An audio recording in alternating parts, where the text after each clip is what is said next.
to see by the dawn's early light what so proudly we hailed at the twilight's last gleaming, whose broad strides and bright stars through the perilous fight o'er the ramparts we watched were so gallantly streaming, and the rockets' red glare, the bombs bursting in air, gave proof through the night that our flag was still there. Oh, say does that star-spangled banner yet wave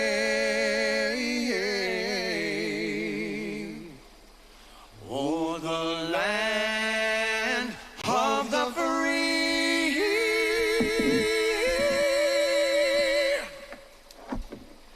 and the home of the brave.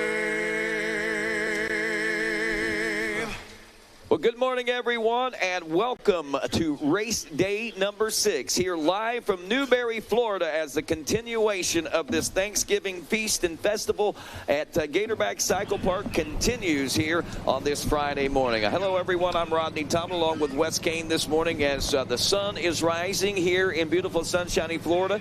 And, man, what a beautiful day we have on tap. Temperatures much cooler today than what they were yesterday. The last couple of days we've been greeted with overcast skies, which has really helped our track crew out. Today, cooler temperatures. We'll see how these will play under sunshiny skies. It's our 458 Pro Sport class, the first race on the gate this morning, ready to blow out of this one with a major barn burner, Wes King. I got him right here at a 34 degrees here. The number 7 of Ronald Johnson, 13 of Gavin Templin, the 14 of Dawson Cobb, the 15 of Thor Powell, the 19 of Deacon Dino, 22 Matthew Culp, 24 Owen Covell, 27 Vinnie Way, 31 William Jones, 32 Cody Samples, 38 Wyatt McGrath, 63 Florent Lambian, 64 Wyatt Kerr, 76 Ryan Sampson, 79 Matt Shane, 82 Clayton Stockstill, 95 Will Caniger, 97 Noe Stevens, 107 Mikhail Harrop, 140 Russell Bucheri, 177 Kay Johnson, 188 Kay Bradley, 189 Ryder Johnson, 206 Logan Best, 214 Christopher Leonardi, Kevin Bond at 220, 221 Jonathan Getz,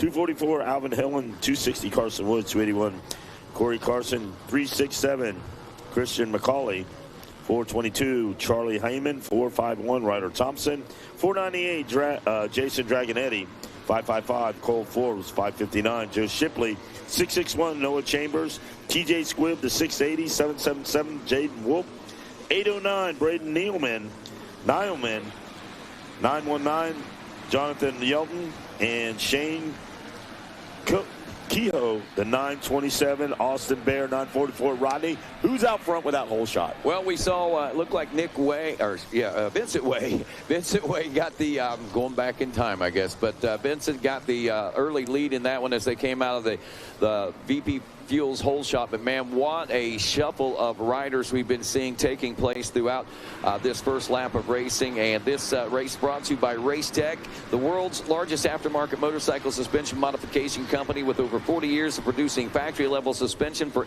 the everyday rider. Whether you're starting on a 50 or shredding in the 50 plus, visit your local Race Tech tuner to experience the gold valve advantage. And it is Vincent Way still out front in this. That Yamaha rider West back there in the second place position, though, has been making all kinds of waves back there, battling for that second place position. Well, you better believe Bobby Regan back in Mississippi wants to see those star Yamahas up front. But right now, it's all about Vinnie Way. Carson Wood in the number 2 spot. He's in a little sandwich right there. Got Kay Johnson now rolling up in third. There he is, the European right there. Mikhail Harrop back there trying to make something happen. Will Kanigher in 5th.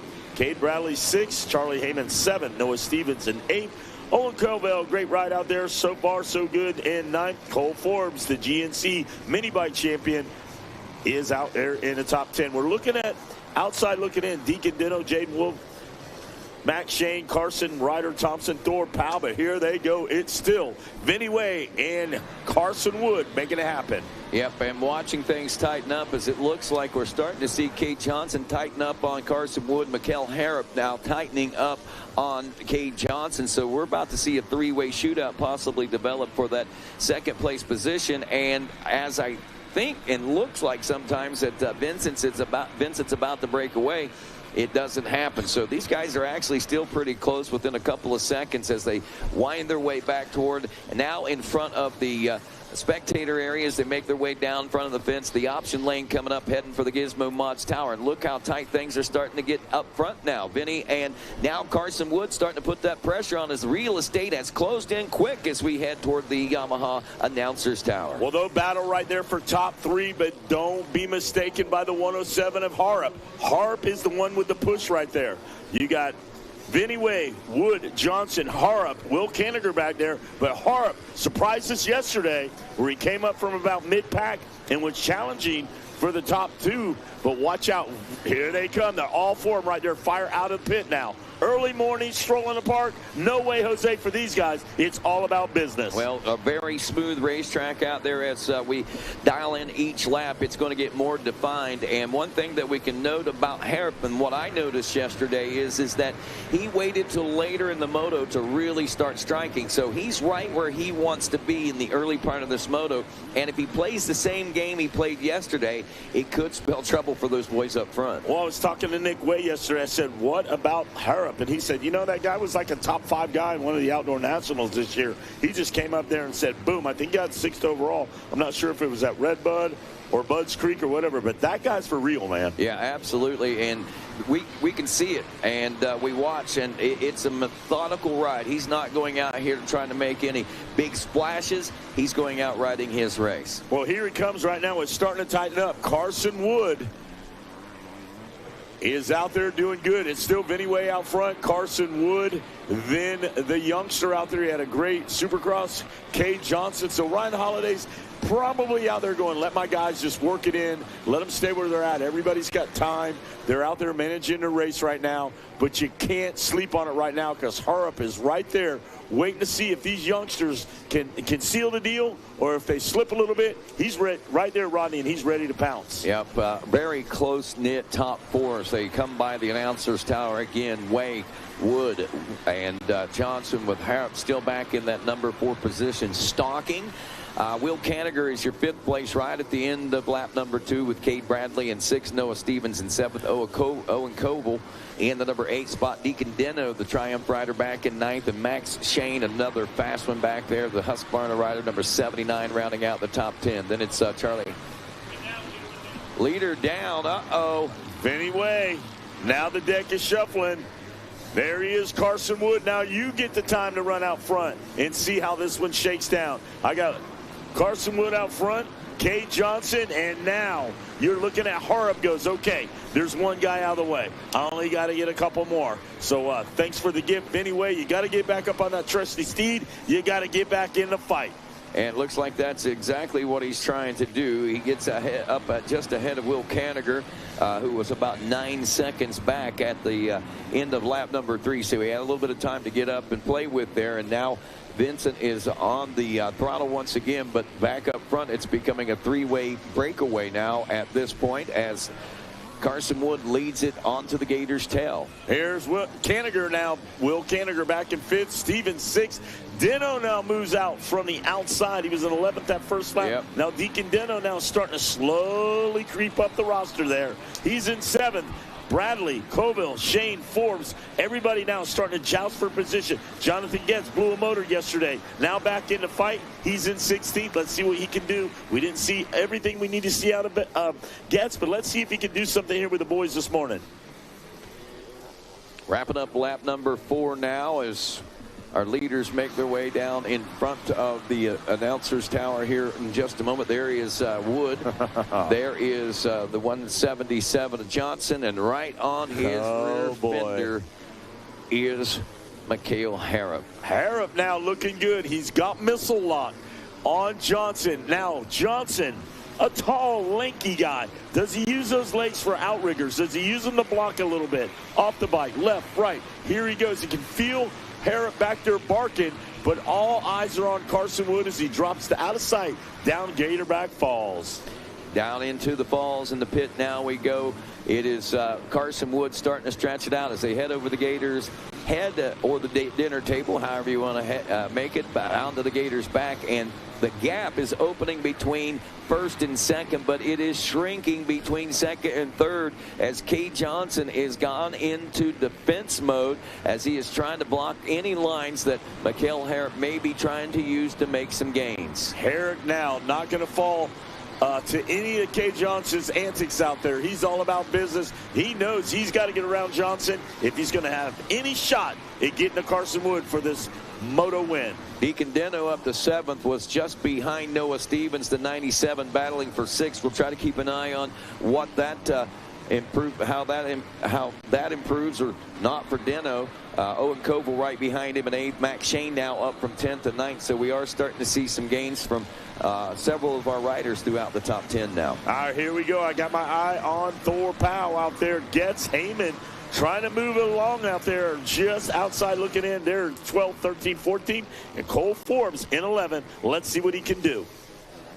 Over the Gizmo Mods table, here comes the battle for the number 2 position. First place just ahead, Carson Wood, but everything is heating up for the 177. And here comes Harrop now as we dive down into the Gator pit. Looks like that Harrop's trying to use some sort of fancy lines here. Let's see if he can make some gains and put himself in a position. Doesn't look like it's going to happen there. Is what a great drive out of that Gator pit we've seen for the 177 of Cade Johnson, now over in the first turn region. Not to take nothing from Carson Wood, any of the guys out there, but Harrop, he rode all the Nationals out there. He was with those guys all season long, so he is legitimately a step ahead of those guys. But what that tells it's a great test for those guys, knowing where they stand along the board. So you're checking the box. Okay, we got a guy that's finished top 10 and Outdoor Nationals. Here we go. Carson Wood, Johnson, Way, Stevens, Kanigher. Hey, we're checking your boxes. Here comes Deacon Deno.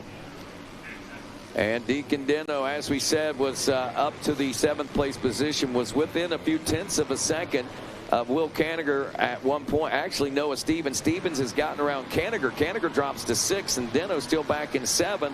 So, or at least he was turning a little faster lap time than Kanigher also. So, once we find him physically on the racetrack, we might be able to make that call. But keeping an eye on what's going on in the 2nd place position and the amazing ride that Cade Johnson is putting forth right now.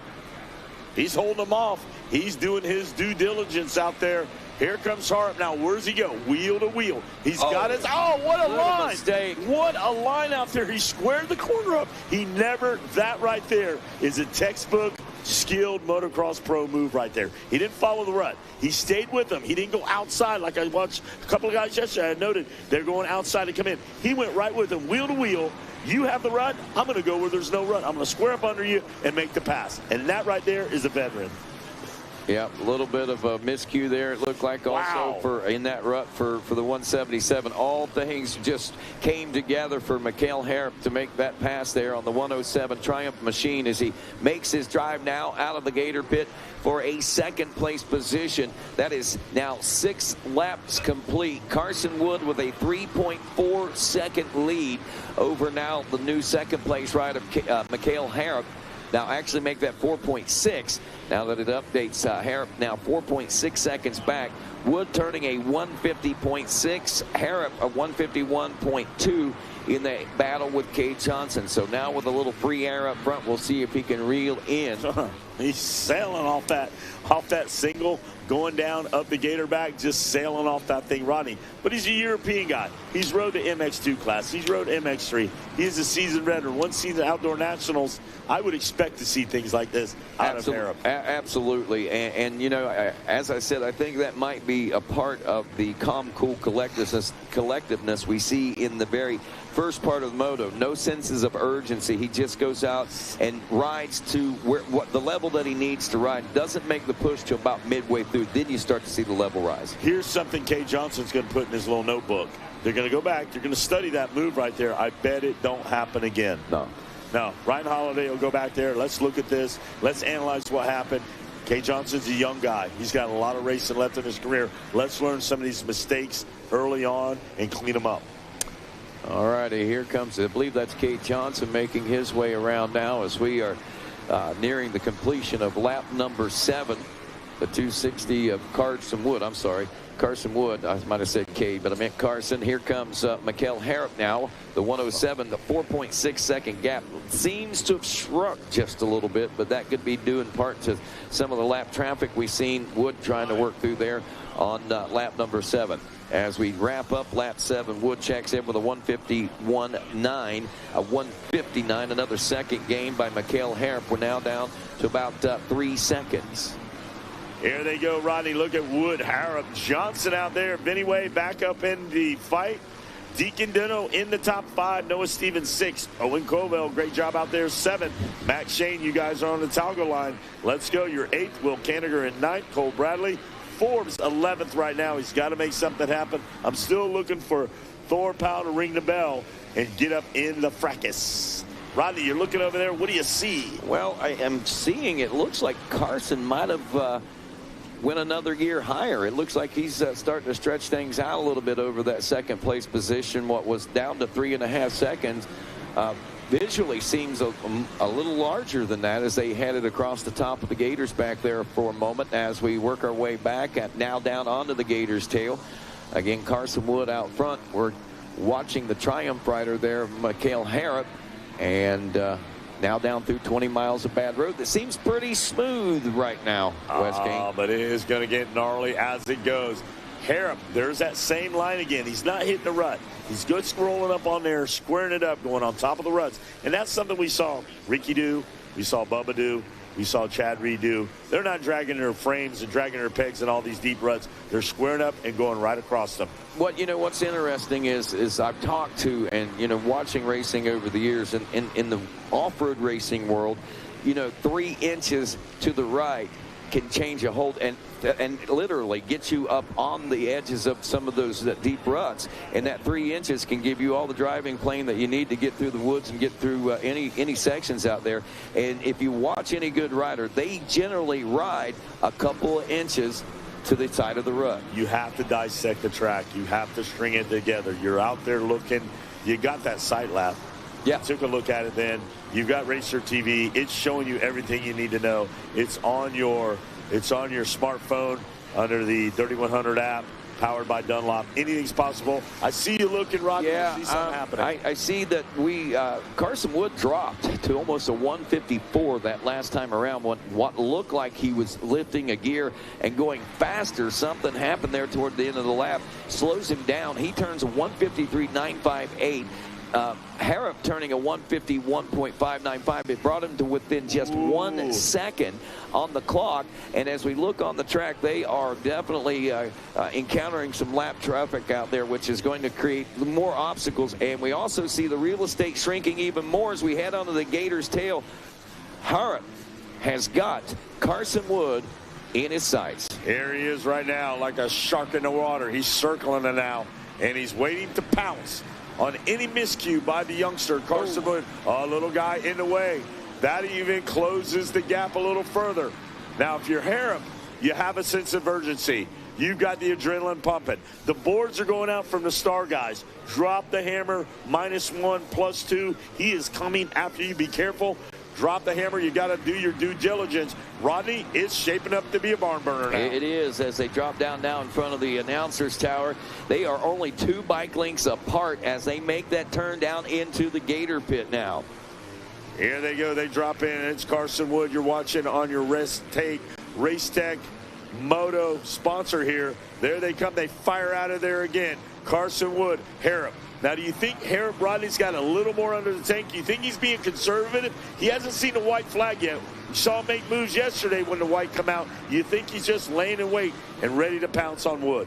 Well, whether or not he has any more, obviously he seems to be a little bit faster, at least a tick faster, as we've watched that real estate shrink there. So I'm wondering, too, does he have more in the tank? And I'm thinking with the experience that he has, yes, he's got more in the tank.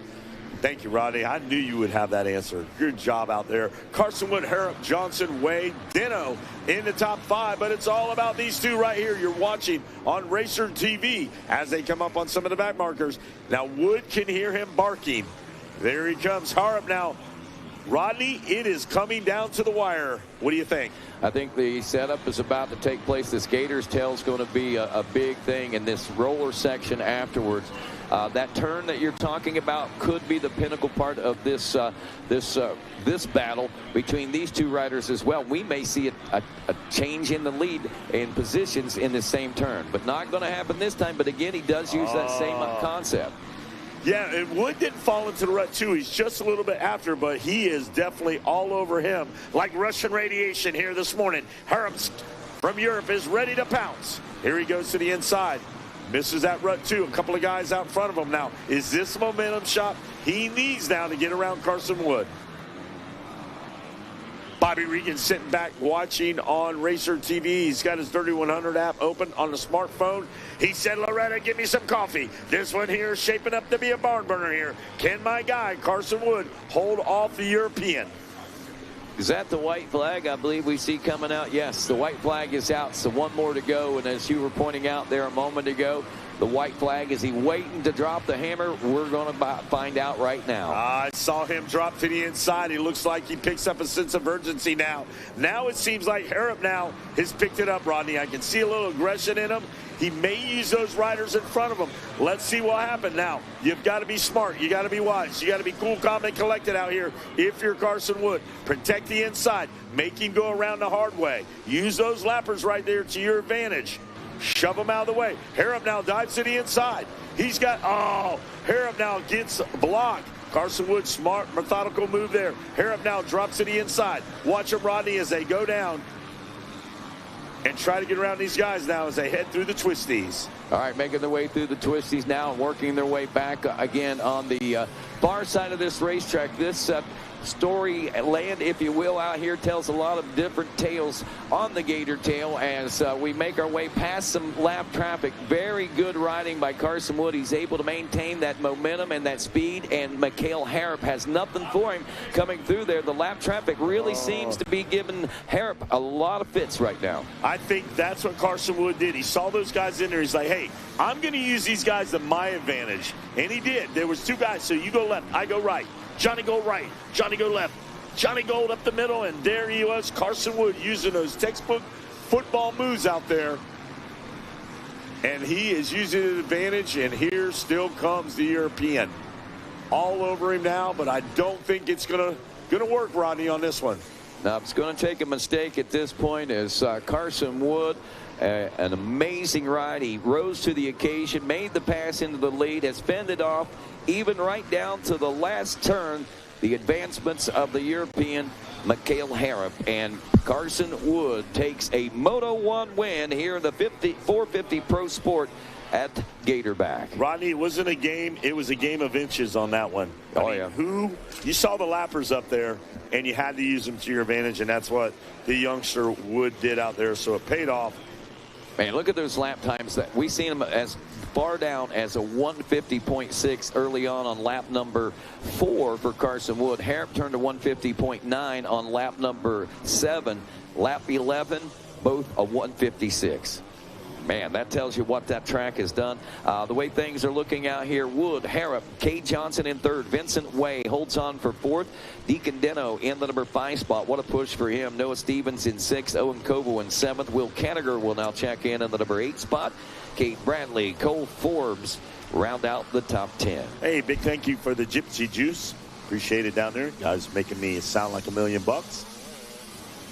65-711 Division 1, Rodney. I've got the 03 of Sierra Bowl, the 007 of Gallo Zamarad, the number 10 of Finn Hansen, 13 Christian Oxa, 14 Mickey Fluhar, 16 Tate Brush, 19 De Duraco Herman, 20 of Dominic Steele, 24 of Cole Jessup, 26 of Trevor Gusoff. 35 of Gerardo Yara. 37 of Bentley Mara. 43 Cade Sedgwick. 62 Mato Vargas. 72 Western Auto. 92 Grant Woodring. 96 Tucker Tix. 97 Chandler Powell. 118 Cruz Peterson. 120 Matthias Gomez Orea. 122 Tanner Buckman. 127 Ryder Billick. 150 Ellis Daniel Carrera. 177 Ryder Anderson. 208 Mason Howard. 211 Bucks Tursky. Brantley Tursky. 214 Maddox Bartram. 225 Bryce Duke. 233 Eleanor Miller. 254 Racing Kyler. 260 Absher Hall. 414 Deegan Stewart. 518 Mason Liddell. 521 Dakota Lee. 623 Dominic Stieber. 682 Cameron Lopia. And the 888 Maximilo Yeps round out the 37 entries here in 65 Division 1. We have 3 divisions here in this one, and there's 65, 7 to 11. So we're going to take these guys here, and we're going to let you know how many go. And it is going to be a dandy here. 65, 7 to 11. 3 divisions, 111 entries. We're going to take top 12 to the main. The rest will have to go to the LCQ. Sun is shining beautifully here at this 34 degrees. Making it happen. And welcome to the Mini O's, Josh Woods. Good to see you, man. Reminds you of years you were out there cranking out moto wins here. Well, I'll tell you, the track's certainly taking on a different appearance this morning with that sun coming up. It's been you go a couple days without it, you get used to it. Now it's like, whoosh. Yeah, I do not have my sunglasses. I wish I did right now. You have to wonder, as you see the sun coming up, there are some bright spots on the track. There are some darker spots on the track. Not that it's dark, obviously, but shady spots on the track. So you have to wonder how that's playing visually for these riders. Weston Auto picking up lap number 1 with Kate Sedgwick literally right beside him as they made the pass through the finish line stripe. Tucker Tix in 3rd, Racing Kyler in 4th, Absher Hall was 5th, Chandler Powell in 6th, Ryder Anderson in 7th, Deegan Stewart in 8th, Tate Brush 9th, Mickey Fluhart in 10th, 11th and 12th saw Dakota Lee and Elias Daniel Shaba. And I'm assuming, we got 3 different divisions of these 65s coming up with us here. Yep, so. Yes, sir, 111 entries. Hey, Rodney, real quick. Black Friday sale, pick your discount, 10 to 50% your entire order. Right here, mxtire.com. Go see Jeff Zernick.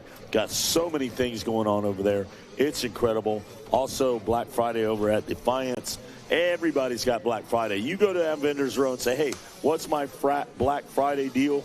And they're going to tell you. They don't want to take this stuff back. They want to empty out everything. They don't want to pay the toll, that heavy toll, the weight station. So go by and see Jeff Zernick. You name your discount. You pick your discount, whatever you want. There's no limit. You want Stasic, you want this, you want that. Pile it up in a pile, and Jeff Zernick's going to go, hey, reach in the box, and let's see what you get. Hey, it could be free. Could be one of those, hey, you got a ticket to ride. Take that stuff, get it out of here.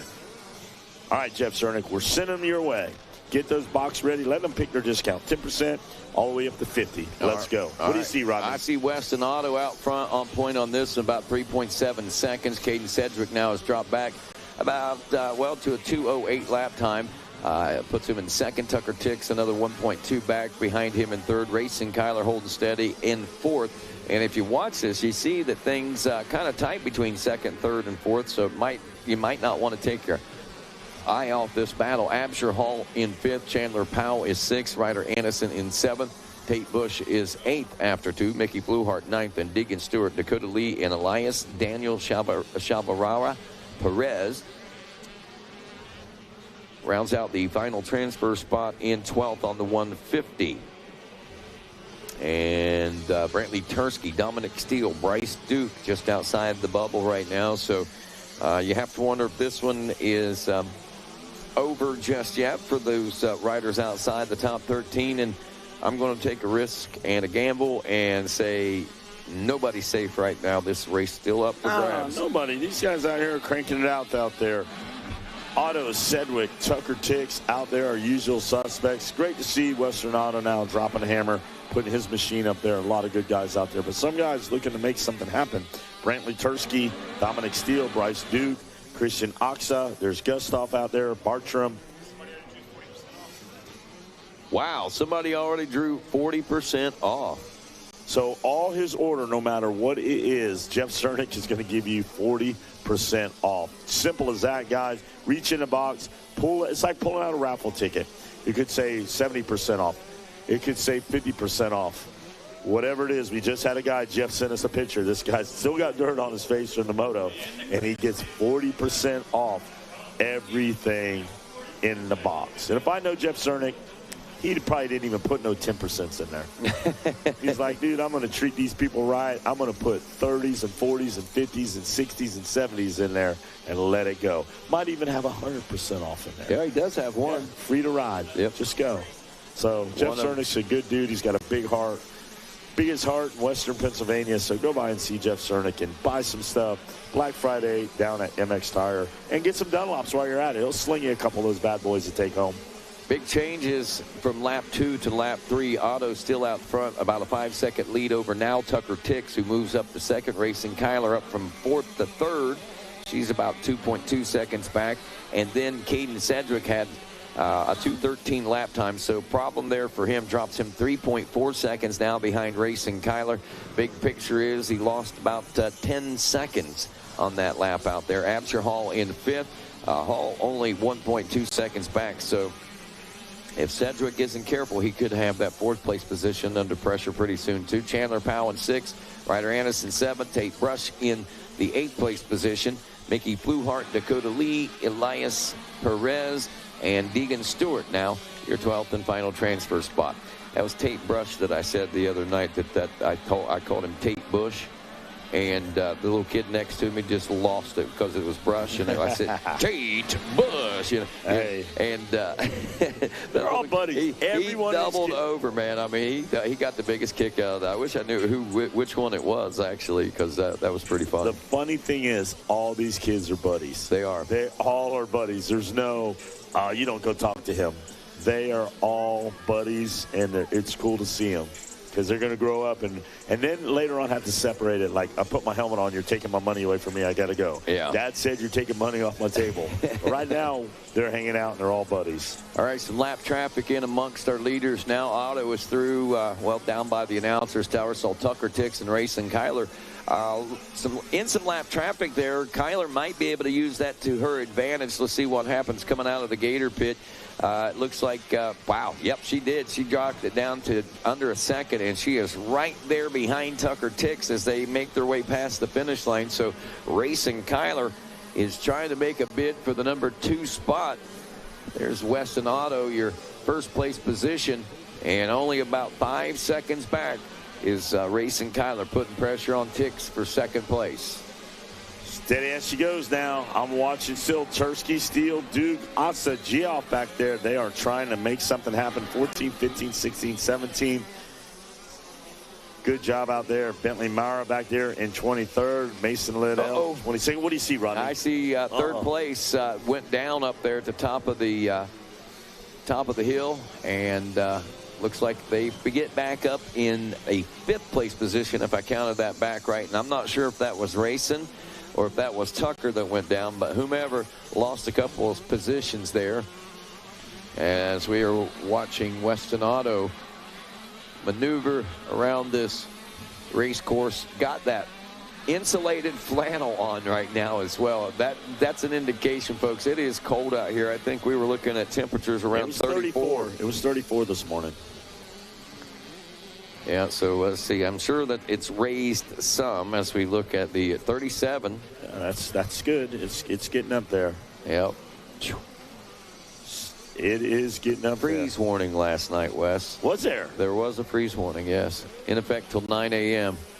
for this area. So chillier in some areas even, but these youngsters running in 37-degree temperatures. Weston Auto, Tucker Tix, Racing Kyler. That was after 4. We'll see what this looks like after our 5th lap is complete. We saw a little bit of a miscue, it appeared, for your third place position. It's going to get better out there as the day wears on. It is going to tighten up and shape up to be a dandy out here. I've seen Otto go through, and I've seen Kyler go through. I don't know if I missed Tix or not as they check in. Yeah, Tix has already checked in. He's about Tix. 10 seconds. That was Kyler that went down. She has regained the third place position, though. Absher Hall in fourth, Chandler Powell in fifth, Tate Brush now up to a sixth place position. Actually, that changed. Tate Brush. Wait a minute, it's doing some flipping around here. Tate who? Brush. Is it Bush or Brush? It's Brush. It's Brush. It's Brush. I called him Bush by mistake. I know. I'm gonna mess with you with that. I like the scenario. It's cool. And the kids were laughing at it. Oh yeah, that was. Now you know the kids are going to start. Hey, come here, Tate Bush, because of Rodney. Oh, Bushy. Ryder Anderson, Mickey Fluhart, Elias Daniel. Back there, also Dakota Lee, Deegan Stewart, Caden Sedgwick was all the way back to 12th. Remember, he was battling up front, and that's the way we're going to see him finishing up right there. Actually, Brantley Tursky will take 12th, Stewart in 11th, Tursky in the number 12 spot, and it looks like Sedgwick has dropped out of the top 12 altogether, so had an issue on that final lap. All right, back to our next class. This is Division 2. Of 3, and this should wrap us. No, we're getting close. We got the Super Mini, excuse me, we got these, and then we got Super Mini 2 after our third division of 65. And don't forget, folks, go down to the posting board, check those consoles, check which console you are. Don't add confusion when you get the staging. If he's got a million people that walk up and go, hey, man, you know what console I'm in? Take a picture of it. Write it down, Mom and Dad. While you're watching a Dirty 100 app, while you're watching a Racer TV stream powered by Dunlop, take a photo and know when you get down there, are you in Group 1, Group 2? Because consoles are going to be a couple of them. Yeah. So in your division, because we got so many riders, so parents, it's your responsibility to know where you're at, what console you're in, what the order is. We have them up here. We're going to let you know, but you've got to check that posting board, folks. Rodney? On the cars, Harrison Vagel, Riley Gall. It is Parker Langer, Louis Hawk, Levi Meyer, Parker LeBeau, Mason Wheeler, Forrest McPherson, Steele Leonard, Kalani Hardy, Zyler Atone, Militia Miller, Asher Honstein, Tate Bueno, Luke Witt, Riker Fitch, Gunnar Brown, Bryce Shalosky, Kyler Parrish, Diego Bildo, also Barrett Counts, Ryder LaForge, Beckett Burke, Ezra Armbruster, Lorenzo Alves, Trayson Walters, Owen Ducharme, Levi Letty, Levi Gazepa, Kaysen Weber, Shannon Tarno, Rodrigo Garcia, Jet Robb, Brady Hall, Brooks Linehan, and Nathan Tucker. Oh, yeah, we got a lineup here, Rodney. It is shaping up to be a dandy on this Chamber of Commerce Day here in the beautiful city of Newberry, Florida. 37 degrees and holding. Riders down into the Gator pit and making that first drive out this crisp morning is Mason Wheeler with the lead in this one aboard the 87 out of O'Fallon, Missouri. Back in the number 2 spot, it's going to be Levi Meyer. Meyer about 4.2 seconds off pace. Shannon Tarno in the number 3 spot. Nathan Tucker is 4th. Diego Cabildo in the number 5 spot. Forrest McPherson in 6th. Lewis Hawk in 7th. Then it's Trayson Walters in 8th. Jet Ra is 9th. Bryce Shalosky in 10th. Steele Leonard and Levi Letty 11th and 12th, rounding out the final transfer positions on this first lap. But outside the transfer spots, Luke Witt and Barrett Counts. Also Asher Honstein, Tate Bueno, and Beckett Burke. They're your 15, 16, and 17 riders. So see what happens here as we motor through moto number 1 of division number 2 of the 65, 7 to 11. All right, here we go. Sun cresting up now. You know the track is going to change with a little bit of sun on it, Rodney. Going to change by the minute. The temperature is going to go up. That little sea mist layer is gone. And I've got sunshine. Here we go, guys. Rodney looking really close up there. Well, I'm trying to. The sun is really glaring in my eyes right now. But we got a battle going on. And I'm not sure if that's for second or if that's for first right now. But there are several riders going at it in a couple of different waves out here, so trying to decipher which ones these happen to be is a big question. I think these might be some of our battles for some of the final qualifying positions that we're watching right now, but we'll pick up with our leaders coming around here in just a moment. Now in front of the announcer's tower, I believe. Here comes the 29. Actually, there goes the 87. There's Levi Meyer, the 29, in second. So no change in first and second place position. There's the 710 of Shannon Tarnow as well, holding on to the number 3 spot as Tarnow now drops into the Gator pit. Looks like our front runners are stretching out quite a bit, but back behind them, about 6th on back, we've got a pretty good one going on. Forrest McPherson, Diego Cabildo, Louis Hogg, Trayson Walters, Jet Raw, all in that one, I believe. We'll sort them out after 2 as they make their way through. And you can see the sun peeping up there. A little bit of shadows out there, but that's going to go away as soon as the sun keeps going up higher and higher. Wow, what happened to Meyer? Meyer visually seen Levi Meyer. He gets up, must have fallen in the Gator pit because he has dropped down to the 8th place position. He was behind Wheeler ahead of Shannon Tarnow, but Tarnow now in the number 2 spot. Tucker in the 3rd, McPherson in 4th, and still Diego Cabildo in the number 5 spot. Yeah, something happened. Meyer's got to get up there and get back up in it. He was in a good spot right there, especially for going into, the second moto. So Meyer's got to get on his trusty steed. We're going to pick him up on. It's Wheeler, Tarnow, Tucker, McPherson, Cabildo, Raw, Letty, Meyer back to 8th, Rodney, from running in that second. There's Hawk and Walters in the top 10. A couple of notables out there trying to get back to there. There's Armbruster back there, LeBeau, Bono, Hallstein, Counts, Witt, Leonard, Burke, and Shalowski outside looking in, but top 10 looks pretty steady right now, Rodney. I believe we're watching Levi Letty and Levi Meyer maybe on the screen right now. This would be a battle for the 7th place position as we're watching Meyer try to make some gains after that mistake there on lap number 2, the end of lap 2 down there in the Gator pit. So he's trying to make some gains back up, and I think he might be. I thought he had himself in position to do so right there. Yeah, those guys right there are making some moves out there. They are not waiting on nobody. When you get 2 Levi's together, what do you get? A pair of Levi's. You get a pair of Levi's. Are they 505s or I mean, get a couple pairs of Levi's together. You got some Levi's. A couple of Rodney, you nailed that one. Pop, pop, right on there. I mean, that's the obvious answer, I guess. You get 50% off those Levi's out there. Bell bottom, straight fit. These guys are straight cut right here. Slim fit. I like it. Look at Meg. All right, through with 3 now. Mason Wheeler, and we'll see how things have developed between, looks like Letty actually moving up into the number 5 spot. Diego Cabildo in the number 6 position. Raw is 7th. Levi Meyer actually still back there in the number 8 spot with Hawk, Trayson Walters running in 9 and 10. So Levi Letty and Levi Meyer got together. He struck a fire under Letty's tail, and Letty went right up to the number 5 position. Letty don't mess around. That's old Levi Letty out there. And Letty, you better believe Donald Letty's got that pit board over there and it's like, let's get this thing moving here. Take advantage of everything you got. If it's a shadow, if it's the sun, put him in position to make the pass. There he is, Parker LeBeau out there, Shalowski. Those guys having some battles too, Rodney, back there, and they're not even in the top 10. They're just right there on this cusp of it. Yeah, well, they're battling for 10th. I know that if you look just behind them, we were seeing a good battle develop for that final transfer spot. Luke Witt, Parker LeBeau. LeBeau was running a 2:11 and gotten around Witt, but Witt, I would have to think, might pick it up a little bit to try to regain that position. But right now, watching. There's Tarnow out there. Going at it, the 710 machine, right? Yes, Tarnow. So let's watch him now. We'll get a better look at him. Tarnow.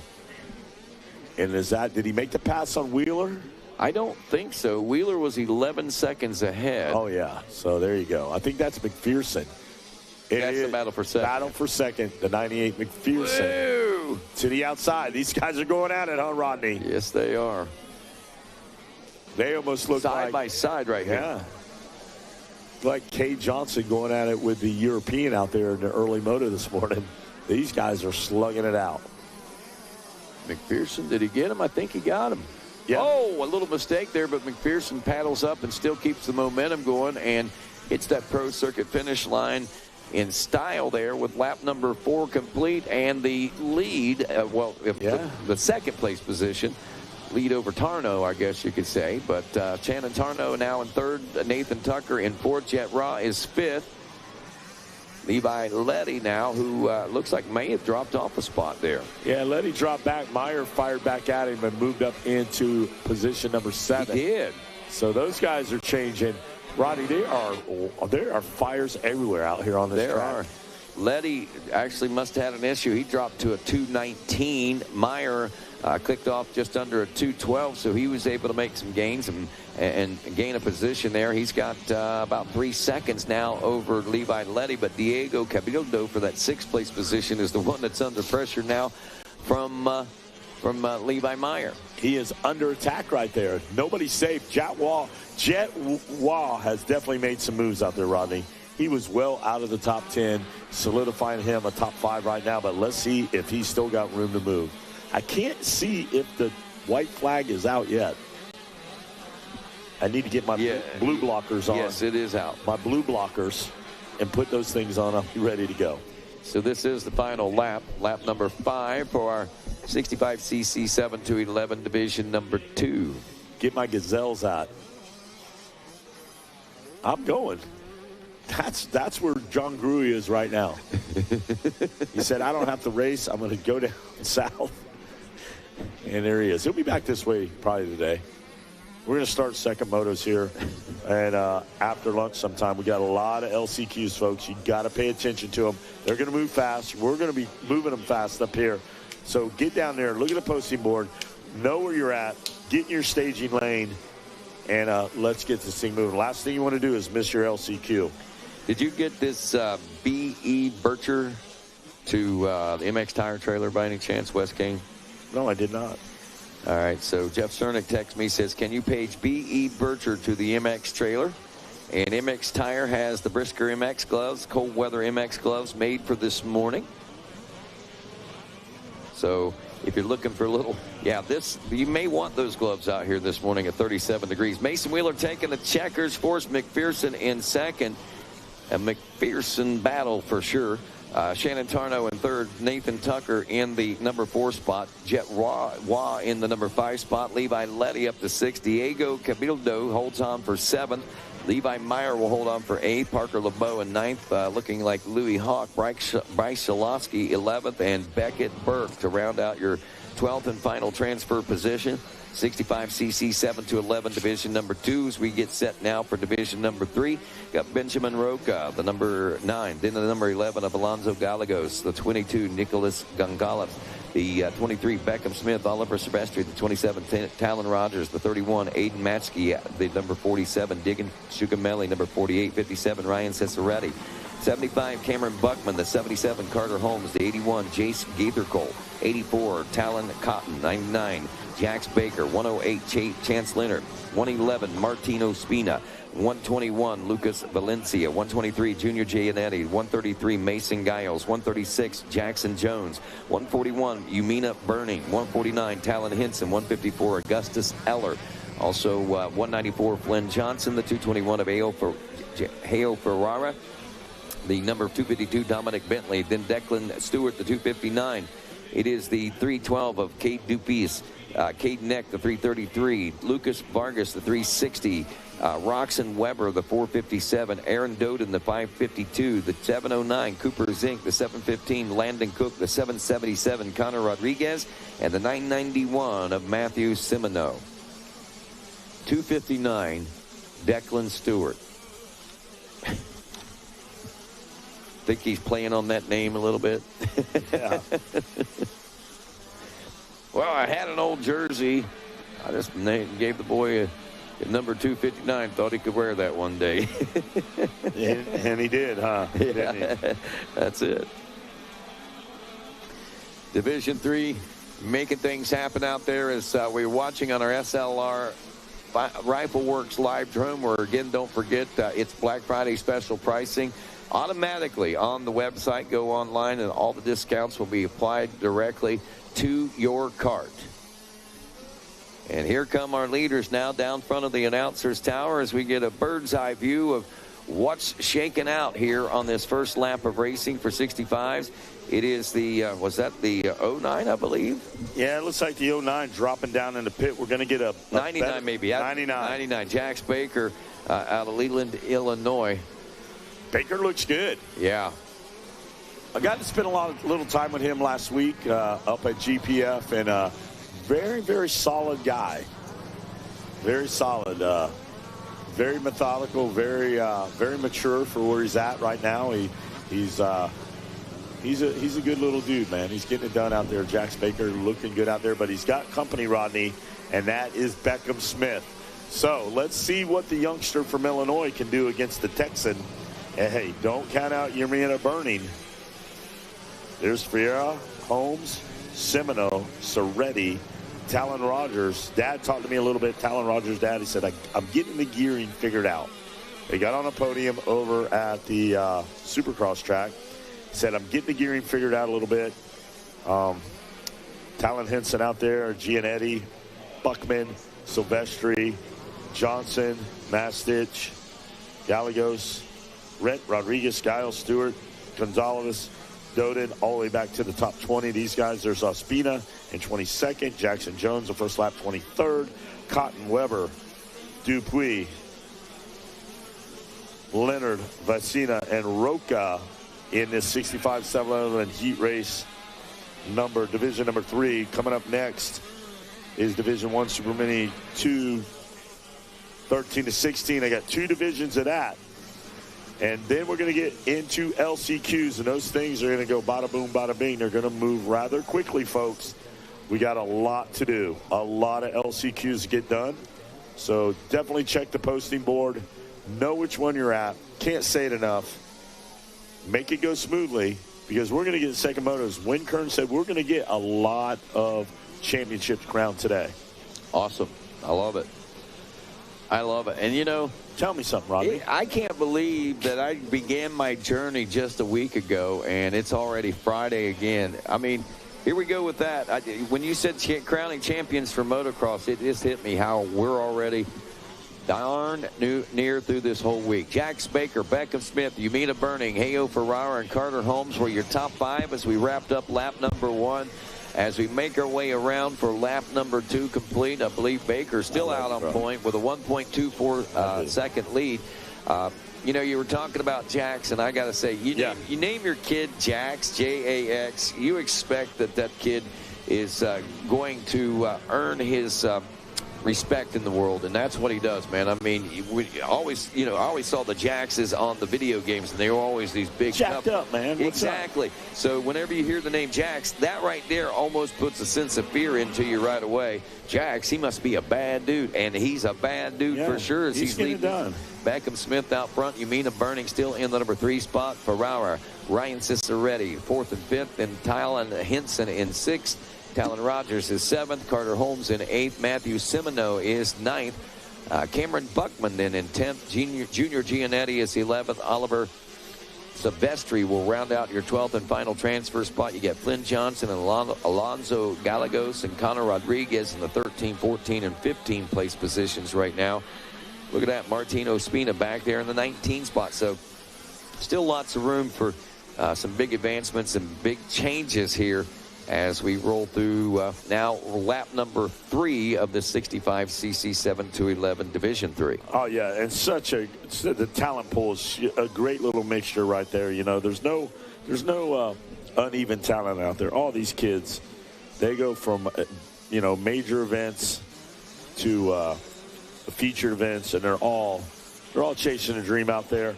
You know, I can't wait. Already, I'm thinking about D1, Daytona. Amateur Supercross in March. It's going to be good. The season opener of the Dirty 100. And can't wait. Going to be good. After we leave D1, you know where we're going? We're packing up. Going to D2. Travel through the night. And we got time. We're going to get there. We're going to go straight into Oak Hill to Spring Ding. Wow. It's going to be good. So I guess you'll probably be at most, if not all, these, huh? Well, I've hit them like when I haven't been home in like 4 months. I just got home. I haven't been home. And when Loretta's hit, I never went home. I just kept going to amateur national events all through. Everybody starts popping them off. I started back in April. That's when the California Classic is. Mm-hmm. So I go out there and see Uncle Myron. And then we roll down in airs and regionals, and we go right through. I mean, go to Daytona. I get blessed to do the pro night up on the podium and interview those guys and call the actual and Rob Bidas. And Kevin Kelly's in a man lift, and Bidas is on one side. So we knock that out, and then we go right to the next one. We go right to Oak Hill to see Uncle Denny and the boys and Harold and Spring a Ding, and we get Kevin Windham to wear some cowboy chaps and get him on the podium, and he just loves it. He loves these kids. That's awesome, man. Yeah. Sounds like you guys are having a great time. We are having fun and creating memories and creating something great. It's a camaraderie with this Dirty 100 venture going on, and you get to go see Pat up there at Baja. Just the list goes on, and it's just. So you know how cool it is for you. Yeah, and Loretta's is a Dirty 100. Right.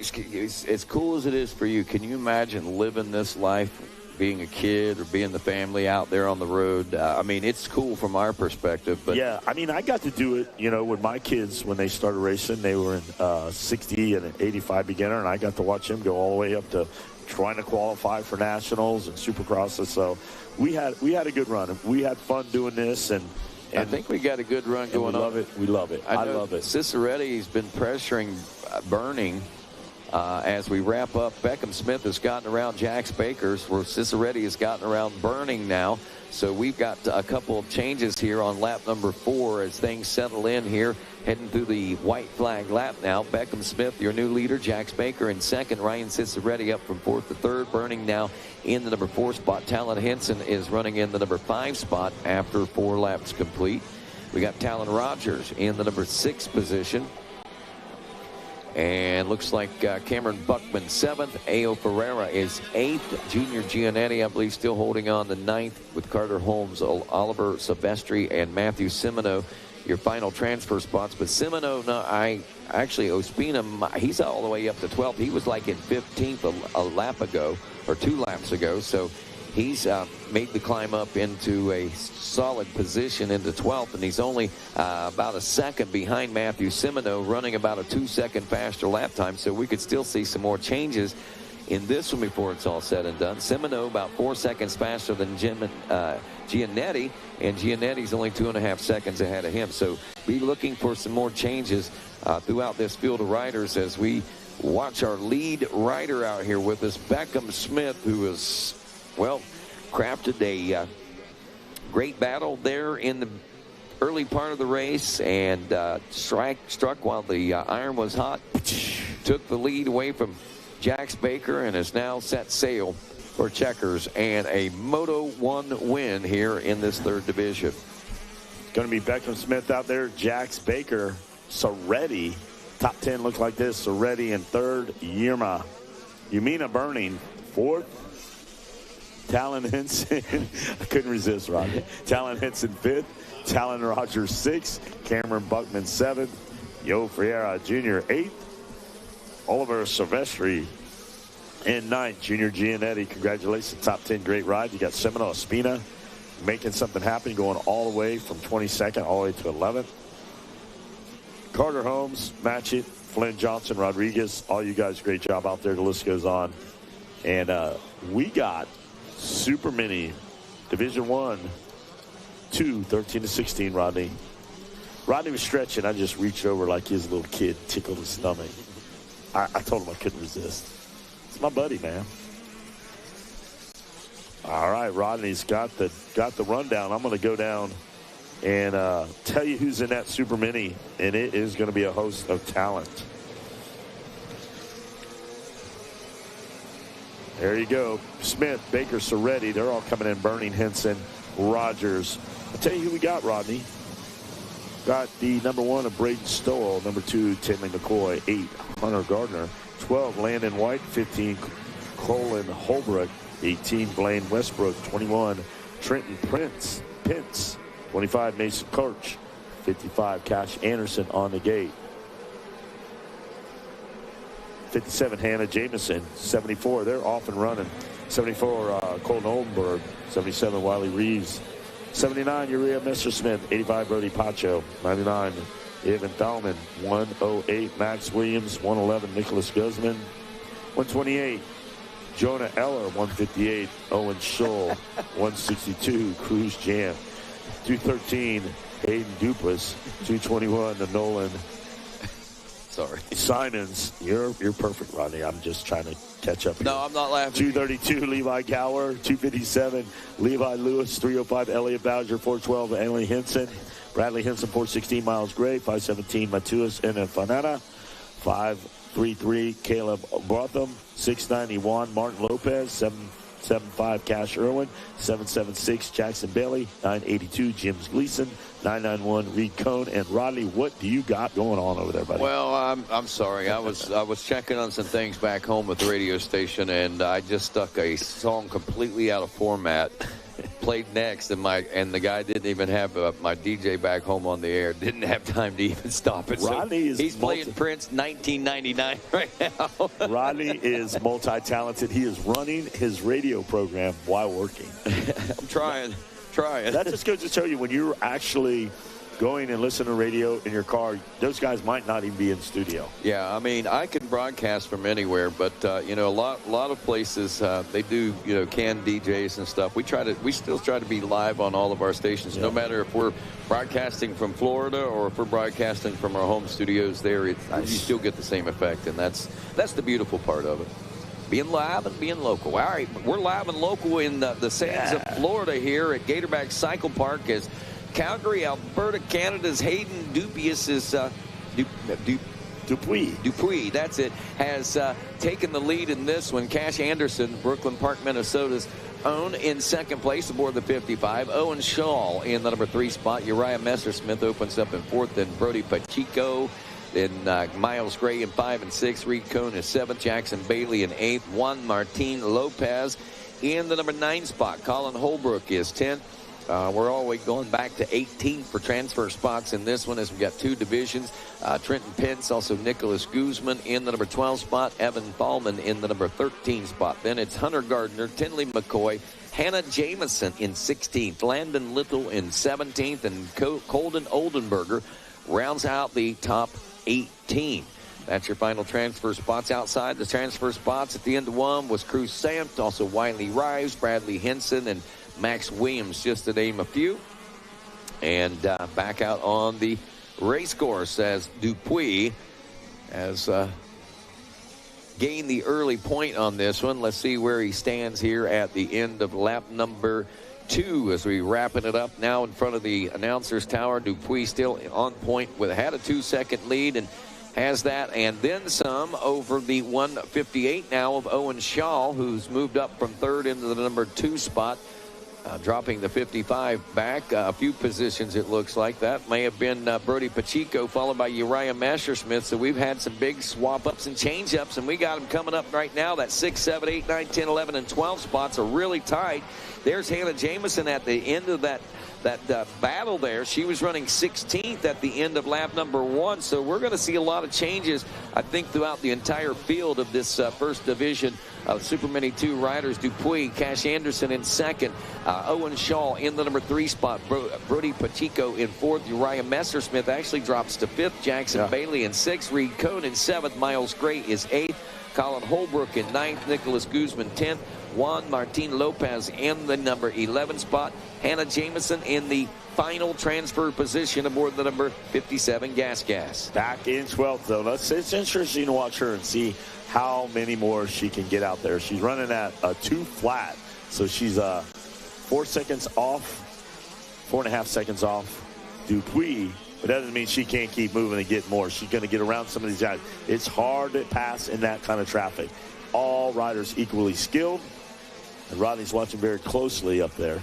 I'm wondering, while we were watching and looking, I think we've got a change in the lead. Dupuis was riding the Husqvarna. It looks like he's back in 2nd now. And Cash Anderson, who was just a smidge quicker on the last go-round, I believe, has taken over the lead. And as we look down here to the Gizmo Mods tabletop, that appears to be exactly the case. But they both broken away from that third-place position. Oh, there he is. He was out of my view, a little closer than what I thought he was. I think that's still Owen Shaw back there in that number 3 spot.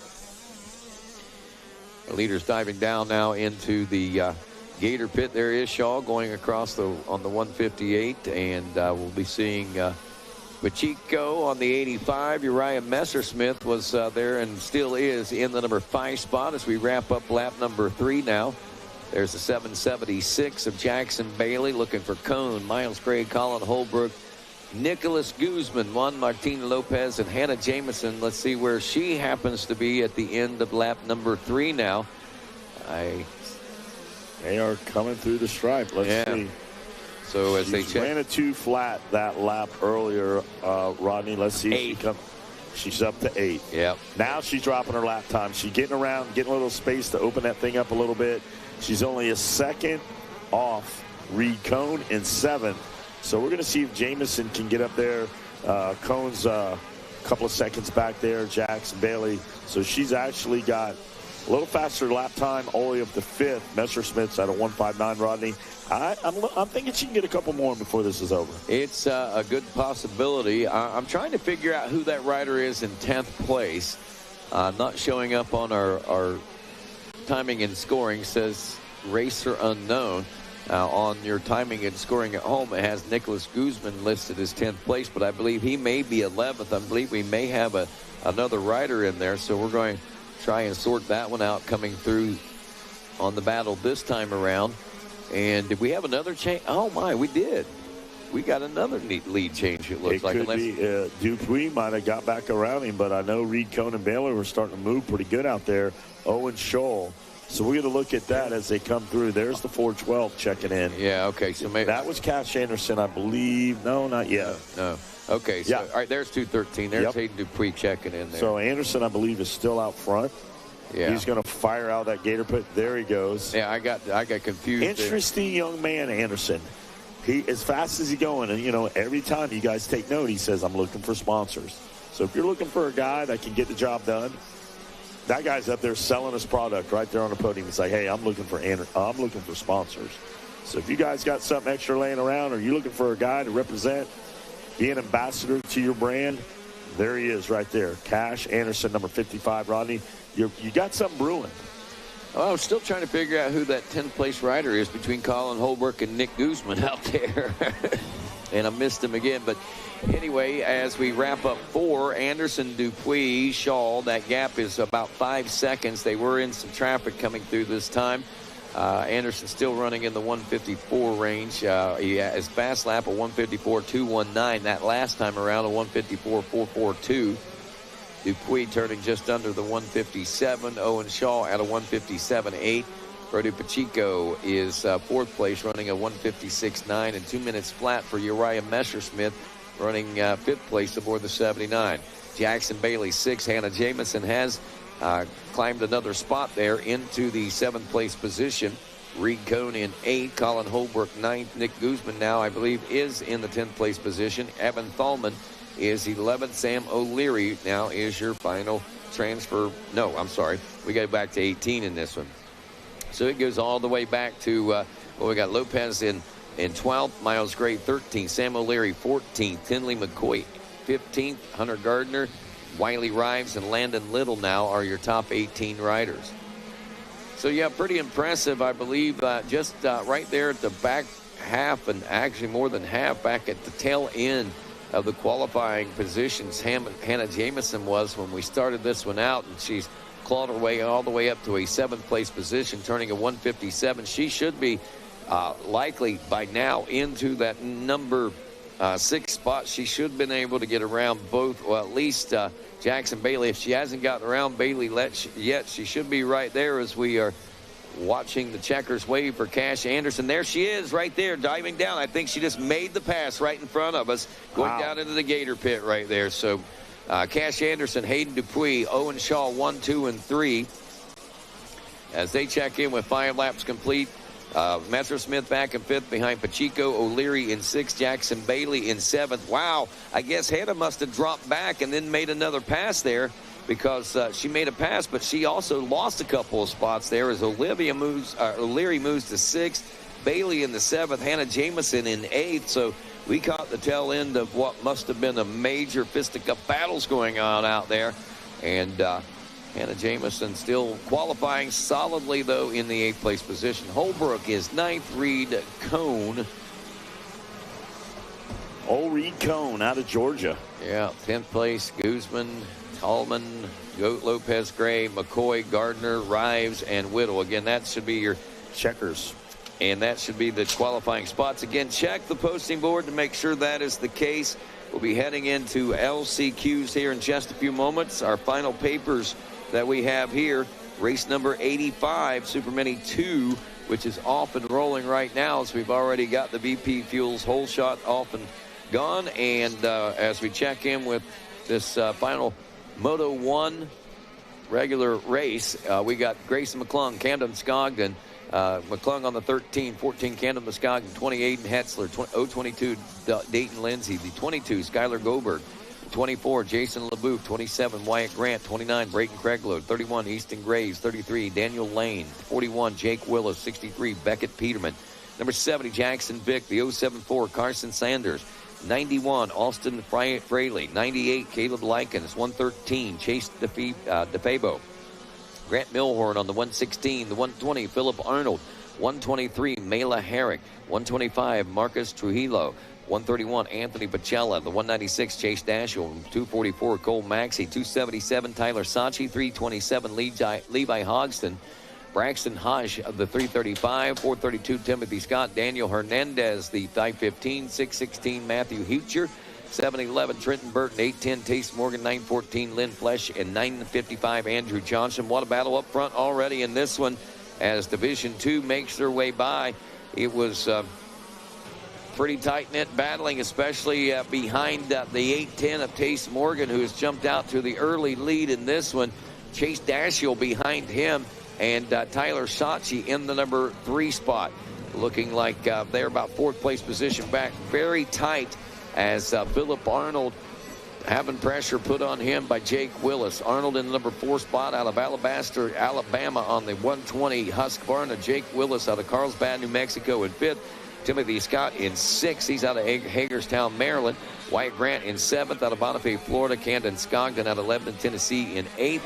9th place at 24, Jason LeBouf out of Worcester, Massachusetts. Levi Hogston out of Wilmington, North Carolina. Rounds out your top 10 aboard the 327. 11th, Austin Fraley, Marcus Trujillo in 12th. Daniel Hernandez, 13th. Easton Graves, 14th.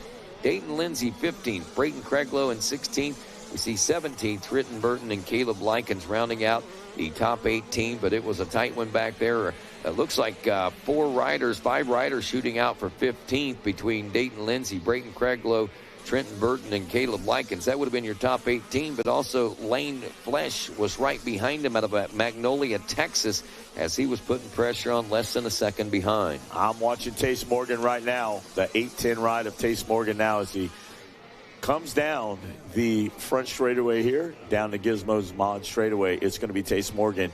Don't blink an eye, because Chase Dashiell has broken away from the rest of the field and chasing down Morgan. I might say he might have caught up to him, but watch these two guys go at it. Morgan and Dashiell, they buzz the tower, the SLR Rifle Works banner down there as they head down to the bottom of the pit. And it's still Tace Morgan. Dashiell right now is the only one that's close enough to make a move on Tace Morgan, Rodney. Yeah, they have literally broken away, and they're running about a second and a half apart. 155 lap times for these riders. Not maybe as fast as what we've seen in some of the, in the other qualifier there just a moment ago, but they haven't really gotten themselves under complete pressure yet. Losing a little time, but still in 3rd, Tyler Sachi. Here comes Jake Willis as he moves up to the number 4 spot. Wyatt Grant into the number 5 spot. Philip Arnold drops to the number 6 from 4th now.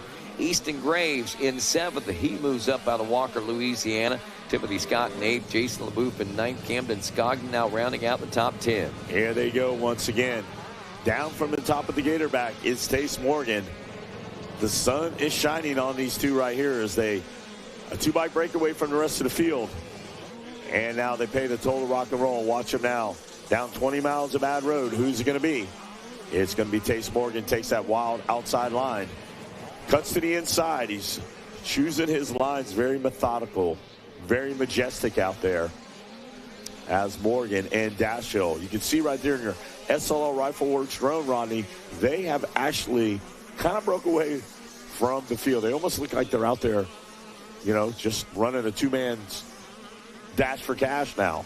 Now, you were making note and talking about how, you know, in the pro sport class, how we were watching these riders. You know, some of them were riding the ruts. And we watch right now, Chase Dashiell is hitting a lot of the marks and a lot of the lines. But if you notice, he's riding just a little outside, a little on the top or the edge of some of those ruts. Yeah. And we've seen him also cross completely over ruts from the outside, right straight back to the inside and ride those, well, just get the drive out of the turns. And this kid is, he's definitely using all the racetrack right now. Yeah, you got to stay tight. I think down at the bottom, he could have stuck in right in there a little tight. He went a little wider. When you go out wide, that just means you got that much real estate more to build up. And that's the beauty of having this LSR drone. You can go back and look and study each and every rider out there and see what lines they're taking. Now there he is. He's got that gap again. He's got to close it up. So line selection is choice. I like the European. He goes line for line with you until he reels you in. He's not going way out wide. He isn't looking for a slingshot momentum move. He's going to get in your line. He's going to use that little bit of tense faster, and he's going to draw up on you. See right here, Dashiell should have stayed just a little bit closer to him. Now he goes to the inside there. Now you're in the line. You got to chase Tace Morgan down. Here we go. Morgan out by the road. There you go, Dashiell. You got to be on the hunt. Goes to the outside there. Does that pay off? Squares that rut off, Rodney. Now here he goes. Hop, skipping and jumping through that rhythm section. Line for line right there. That's the way you roll up on him. I feel like Tony Romo calling the offense and defense set up. You're out there. Hey, you guys, you see it too. You see these things develop. And here we go. Go inside. Stay right with them. There you go. Huck that rut. There you go. To the inside. Huck that rut. There he goes. He's drawn up on him now. Line for line, Chase Dashiell. Match him. Drop to the inside. Yes, indeed. There you go. All right, here we go. Morgan, Dashiell, you're watching him on Racer TV. Now we're a little bit closer coming out of the pit. But now you got to manage your race. Where is the white flag? Not out yet. It is out yet. So if you're going to draw up on him, you've got to make a move now. Not taking nothing from none of these guys. Morgan running a flawless race right here. He's picking and choosing whatever line he wants. He's out front. Like you said, he's got clean air. He's smooth sailing ahead. He can hear Dashiell barking. His job is to make him bobble back there. Change your lineup. Well, cat and mouse. And the thing about it is he's been back there. He's studied every line, and he knows what lines that he's choosing, and he knows what lines to choose. But the thing is, he was about a half second behind there as we wrapped up the fourth lap of racing heading into this white flag lap. It almost looks like that Morgan might have gotten an advantage over across the back of the Gator. Yeah. And this might be where Dashiell might be a little faster. So we'll see if these line choices that you were coaching through last time will help him out this time, Wes Kane. Well, I'm studying film. And no, you're right. I'm not. Nah, it's good. And here we go. And they're going to go back. The Yamaha guys are going to go back and look at Morgan. And I like how they cross over like that. That's a little bit smoother on the outside, so you got to stay toe-to-toe. When you get in the boxing ring, you can't dance around the ring. You got to get in front of your boxer. You got to stand toe-to-toe with him, and you got to let those lefts and rights go at him. But he is close. But I think he's going to run out of time, Rodney.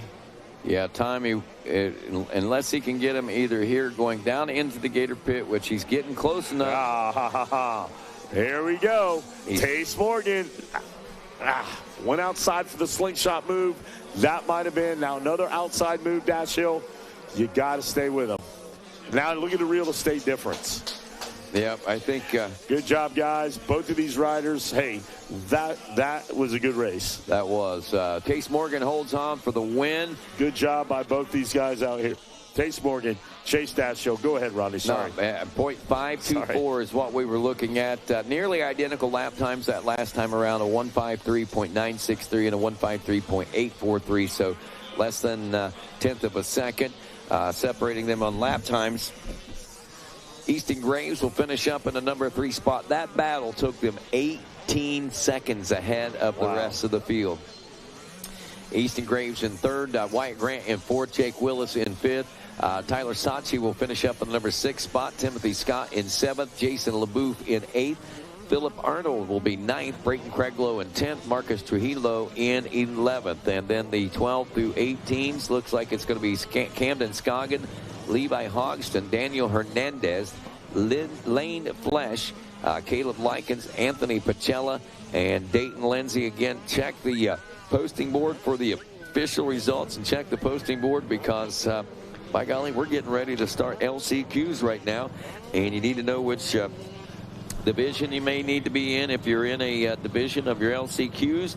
And on top of that, you need to make sure if you are or not in an LCQ. Check those posting boards no matter where you finished, just to be safe and just to be sure. All right, here we go. 38 riders in this Mini E 4 to 8 class getting set to roll next in the Consies in the Mini E class. Let's see, what do we have here? 2 Consies, top three West Kane will be transferring from this Mini E 4 to 8 limited class. Big thanks once again to all of the great sponsors that make things possible. All of our vendors here on Vendors Road, just encouraging folks to go through and say hello and introduce yourself to all these great well service providers and also products providers that are here with us this weekend. And it's a great time to really put your name out there, get yourself on the map, and if nothing else, just get better acquainted with more things in our industry. Mini E 4 to 8 limited coming up next. Mini E.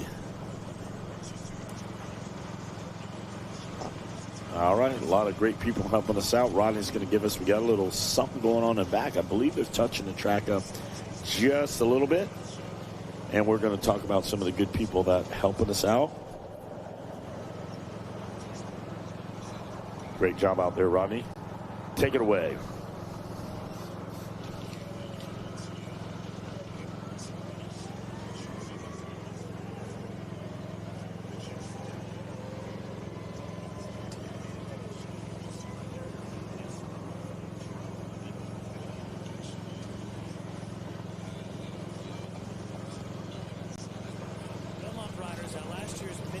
Won 84 out of a possible 88 championships. Need a fresh set of tires? Go see Rob, Jeff, and the crew at Dunlop along the Supercross track.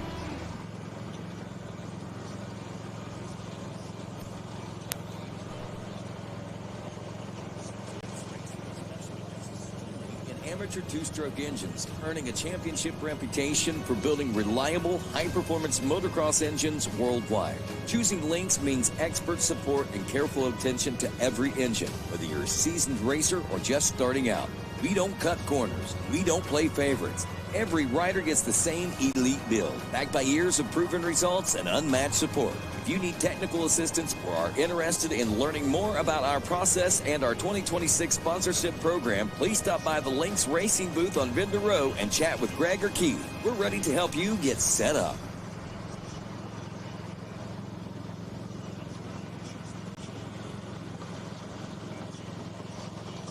The official Cobra Moto support rig is on site with parts sales, giveaways, and trackside service. Cobra Moto will only work on bikes that have had a malfunction at Mini O's to ensure every Cobra Moto rider is on track racing for victory. Stop by and see what Cobra Moto can do for you. Hashtag champions start here. Win every race with VP Racing. Formulated for moto and power sports applications, VP's wide line of race fuels, lubricants, coolants, and additives give you the power and performance you need to win every lap and every race. Check out VP Racing's championship winning products today at vpracingfuels.com.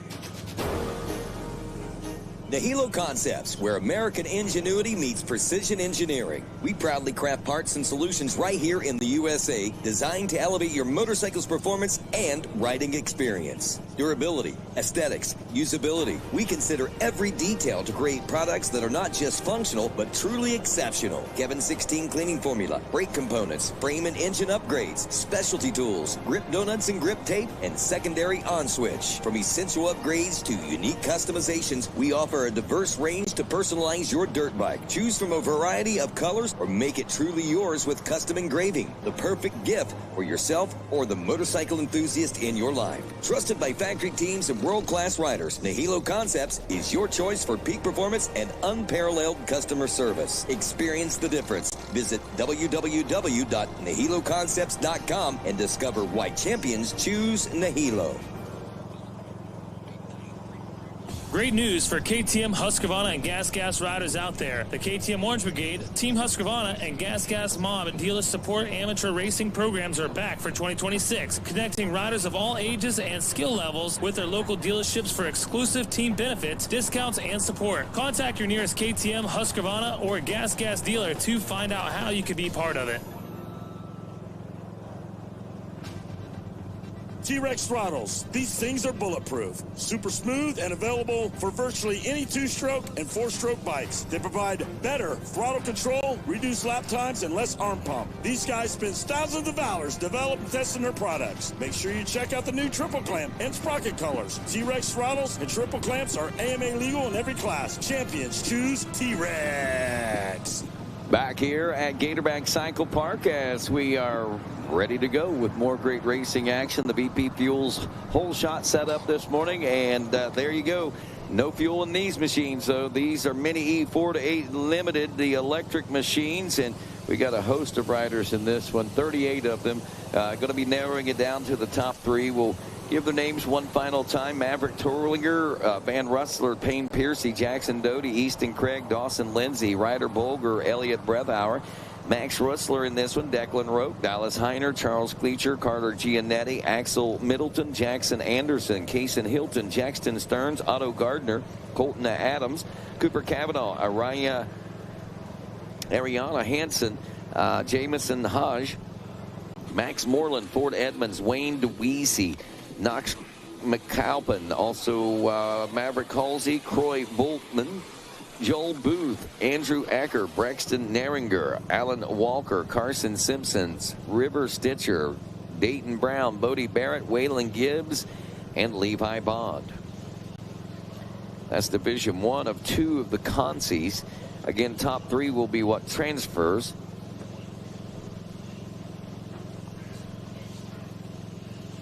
And we see a whale of a battle already waging out there for these top 3 positions. And it looks like these top 3 riders may actually be in a bit of a breakaway right now. It's not monumental, but a bit of a breakaway.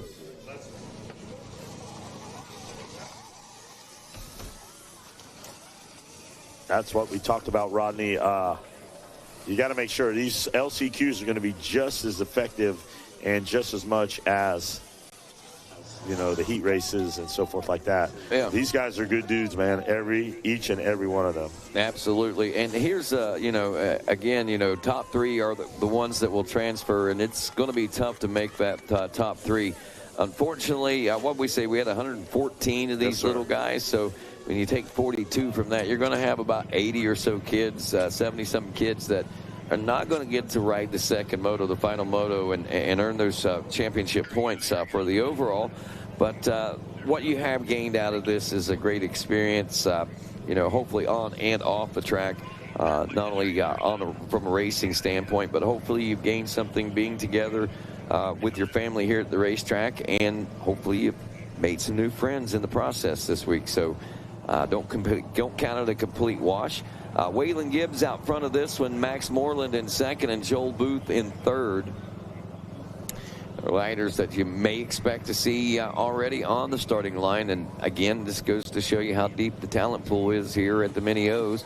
Dayton Brown in fourth, Wade DeWeese in the number 5 spot. Max Rustler is 6, Andrew Acker in 7th, Dallas Heiner in 8th, Jackson Doty in 9th, and Alan Walker rounds out the top 10. But again, it's only the top 3 that are going to get to go to the show.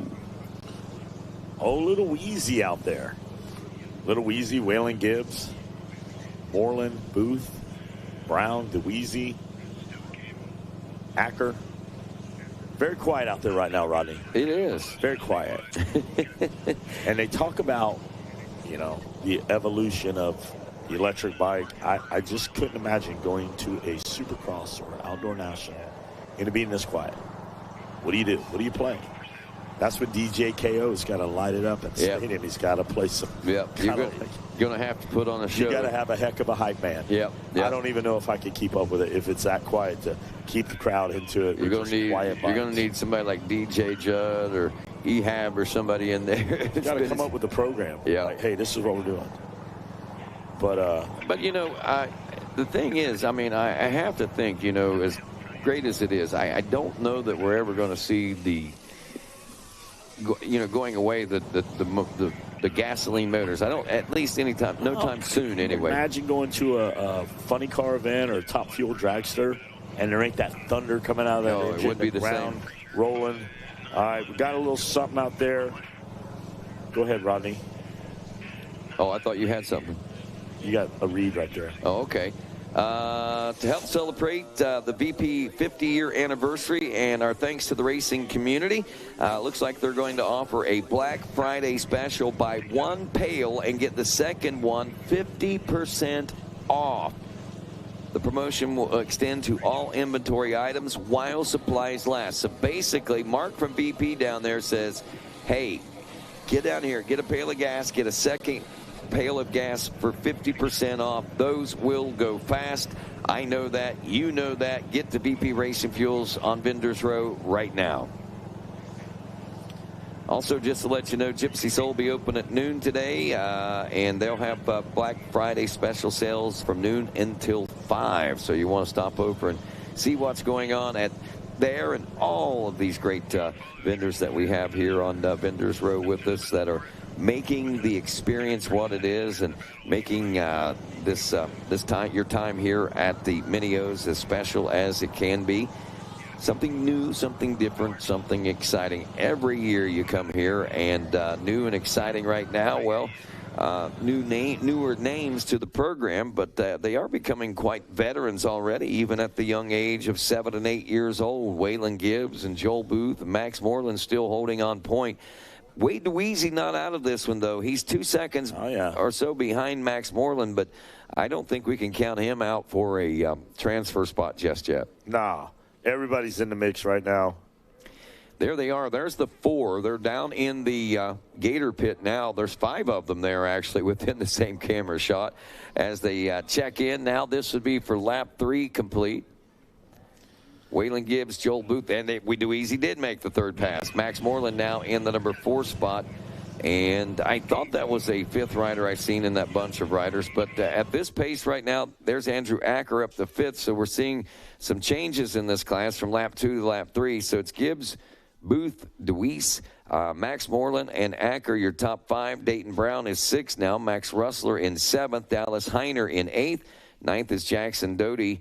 And 10th would be Alan Walker. But again, we're taking the top 3. Don't count out Little Wheezy. Tough guy. He's only about 2 foot tall.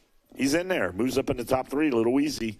Right in front of your eyes. Right before our very eyes. 3 foot tall. He's not even that big. Really?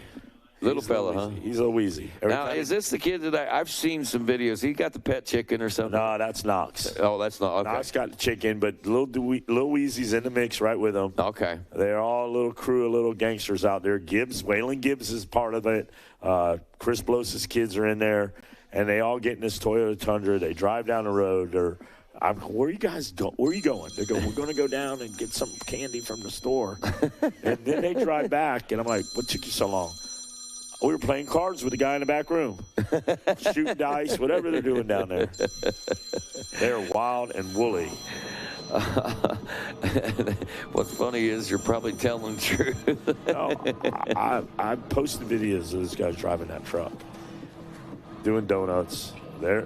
Hey, when they get done practicing, they put the inflatable slide up, and they're just a bunch of kids now. They're little warriors out there with the helmets on, and they're on the trampolines. They're jumping off the top of the side-by-side into the trampoline. They're on the slides. They're doing all crazy. They're just being kids. All right, so that was the completion of that. Gibbs, Booth, and DeWeese will go to the main event, second motos, I guess I should say. And coming up next, the Consi 2 top 3 from this one, Kenyer Simmons, KO, Cannoneer Simmons, Bocephus Butte, also Colt Hack, Bryce Farnham, Eli Labonte, Blakely Naringer, Wyatt Ray, Easton Deaver, Jet Cunningham, Lawson Workman, Beckett Pilkington, Braden Burlew, also Beckett Manzer, Jake Graham, Grayson Mosley, Slade Anderson, Colt McCamey, Brooke Shelton, Piper Giles, Elliott Swanson, Jackson Henry, Asa Linehan, Moxon Smith, Cody May Lloyd, Banks Braden, Carter Adams, Vanden LaForge, Phoenix Rodriguez, Grayson Boswell, Tegan Ostaloff, Memphis Warasima, Michael Pacinda, Blaze Antoniak, Eric Handel, Wyatt Jack Watine, Colt Tracy, Riley Shelton, and Rhett Thomas. That's your field of 38 riders. Again, narrowed down to only 3 riders. And we've got 3, 4, 5 guys, 6 guys that are not far apart. So we might be looking at another one of these scenarios where we see some changes in that top 3. But it's going to take a lot to wrestle it away from Braden Burlew. Braden Burlew, the number 36 machine, who hails out of Stroudsburg, Pennsylvania. Burlew Ranch, Thor, Podium Works, and 100% backed ride. Now, I got to ask you, was he part of that crew last night that you were feasting with for Thanksgiving? Oh, yeah. They had all the kids got to go first. I mean, Mike Jones had a table for like 70 people, and they were all there. It was the longest table I've ever sat at for a meal. That's awesome. And then Jay Lawrence was he was the head of the table. But you know what? He was a family kind of J-Law last night. He was hanging with the kids and eating his meal, and he was very cool, calm, and collected up there. And it was a good time. Mike Jones, Steve Roman extended their arms of hospitality to everybody, and they're back in the back 40 over there.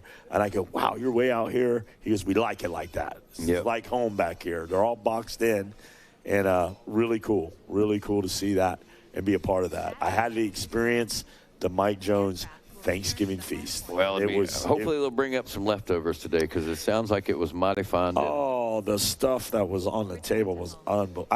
I had actually put enough on my plate for 2, and I was bellied out.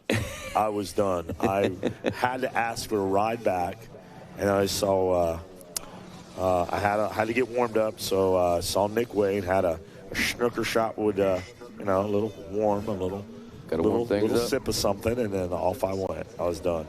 Braden Burlew, Banks Braden, Slade Anderson are your top 3. Lawson Workman and Wyatt Ray are 4th and 5th as they wrapped up that first lap. We'll see if Lawson is able to make some gains or if someone else can. This is another one of those gains. One of these races that you just don't know what to expect in it. I mean, there's a couple different variables. One, these guys are younger. 2, they are on electric machines, which do operate and they're a little different to ride. Not saying that it's impossible to make the transition, but somebody might find the electric machine a little bit better suiting their needs and might be faster on one of those. So be interesting to see. But Burlew, Braden, and Slade Anderson, 1, 2, and 3. Lawson Workman in 4th, and Wyatt Ray still back in the 5th after 2, and the white flag out on this one as we get set to head to race 3. Coming up will be the 85 9-11 Limited. We've got 2 of those also, so we'll be taking I believe the top 3 out of the 85cc 9-11 Consies. Go back and see our boys at Unruly. Take that back. That might be only top 2. Let me see this. We've got all right, 3. Here we go. Tonight, music bingo at the Pavilion, 7 p.m. $100 Gators Dockside Restaurant certificates to all winners. Music bingo. That sounds like Judd's going to be busy.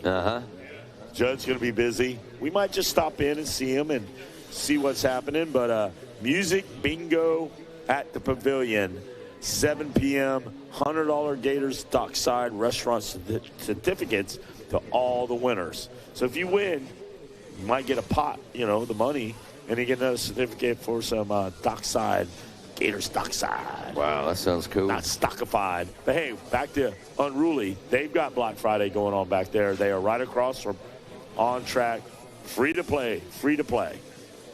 So across from On Track School is the Unruly boys, and they've got Black Friday going on. So stop by, see. What is it? Yeah, we got something. They've got West Kane Original stuff over there at Unruly. Also got that skateboard. A lot of people buying raffle tickets up there. The line was almost as long as Wynn's registration line. You can ride that. Hey, you know what's funny? Yeah, I caught some kid on it, and he's like standing on it, kick flipping. It's brand new board. I'm like, bro, are you buying that thing? He goes, no. And then he put it back on the table. Like, what are you doing, dude? People come to your dealership and gas bikes up and ride them around and bring them back in? No, Meg. You're like, what are you doing? No, you buy, you go. Limited amount, so get down there. We also have the SLR Rifle Works AR-15 that's going down there. Go down there to registration, get those tickets, and you might be taking home a nice piece of hardware. So go down there and see the boys out in Unruly. Cool things going on down there. And love what's going on track with Burlew, Braden, Anderson, Workman, Ray, all those guys doing good. I just about imagine, Rodney, every vendor out there has a Black Friday sale going on today. They have something, I know, and for sure that they are certainly making things special out there on this Friday. But Burlew, Braden, and Anderson will take the win, or the 1, 2, and 3 in the final transfer spots. Coming up next, 3 divisions of 85-9 to 11. Ooh. Top 2 out of 38 off this gate will transfer into the main, or to the second moto. I talked to Wynn earlier, and he said there are 4 hours of LCQs. Is that so right? So check the watch. You see where we're at now? So that means we're going to start crowning some champions after lunch. So you guys be on your toes for that. It is going to be an amazing run today to see who gets these championships. Remember, top 3 on the podium, and it's going to be good. Alrighty, so with 85-9 to 11, limited Consi 1 on the track. Here's what we're seeing. We're seeing riders like Cheyenne Hines out there, Heo Ferreira, Deegan Kime, Talon Rogers, Caden Sedgwick, Bryce Williams, Parker LeBeau, Colin Klipner, Steele Leonard, Tanner Butte, Caden Snyder, Mickey Fluhart, Matthias Arula, Tanner Bruckman, Mika Nix, Brindley Shepard, Jacob McGinnis, Dominic Steele, Ryder Palmer, Kyler Fitzgerald, James Wood, and also page 2, Parker Beckington, Benson Levan, Haley Kasinger, Blake Hall, Owen Ducharme, Revan Thompson, Jake Smith, Levi Kazepa, Luke Cipri, Mason Westergaard, Armani Nunez, Carter Hooper, Braven Roberts, Trenton Foote, Huntley Hatcher, and Edison Likens. And that's your 85-9 to 11 Division 1 out for 3 laps. And wrapping up this first lap now is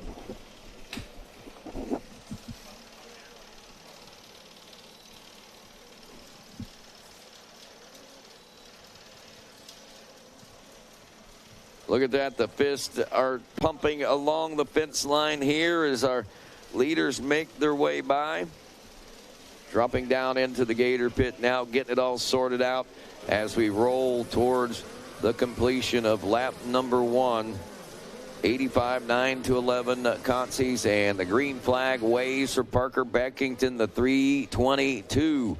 James Wood in second aboard the 252. Mika Nix back there just less than a second, 0.8 of a second behind in third. Now here's the thing to point out. Would you not have thought these guys would have already been in? There are a lot of those names out there like that, and right now that second place name is feeling the pressure. Beckington seems to have things dialed in with a 4.4 second lead, but Mika Nix and James Woods going at it. Blake Hall and Parker LeBeau also have got their own battles going on as they're trying to work their way up into a position to try to challenge for that second place spot right now as things get sorted out. Coming off the back of the Gator now as we head around back toward the tail. All right, here we go. Parker Beckington, James Wood, Nix, but a couple of guys down in there. Seaton, Fluhart, Segwick, Talon Rogers, and we only take how many, Rodney? Two. So now the triangle at the top is getting smaller and smaller. There he is, Beckington, Wood, Nix. Ooh. Starting to get warm out there now, especially inside of here. Can't beat it. Can't take the heat. Get out of the kitchen, they said. That's what they said. That's what Treadwell said. If you can't beat Mike Treadwell, get out of the kitchen. All right, Beckington, Wood, Nix. What do you got, Rodney? Oh, I was just going to say the Gators Dockside Music Bingo Night tonight at 7 p.m. under the pavilion. Free to play. Yeah. Free to play. $100 gift cards to the Gators Dockside Music Bingo. Again, come on down. It's free to play. Going to be a lot of fun. It's at the pavilion tonight at 7. All right, wrapping up two now. White flag out next time around as our leaders make their way around. Parker Beckington with a 2-minute flat lap, actually 2 minutes, .3. And James Wood and Mika Nix doing that battle for that second place position with Blake Hall and Parker LeBeau not far behind the pace there at the end of one. Well, it's Nix out in the number 2 spot, 8 seconds behind Beckington, and now 1.1 seconds ahead of James Wood.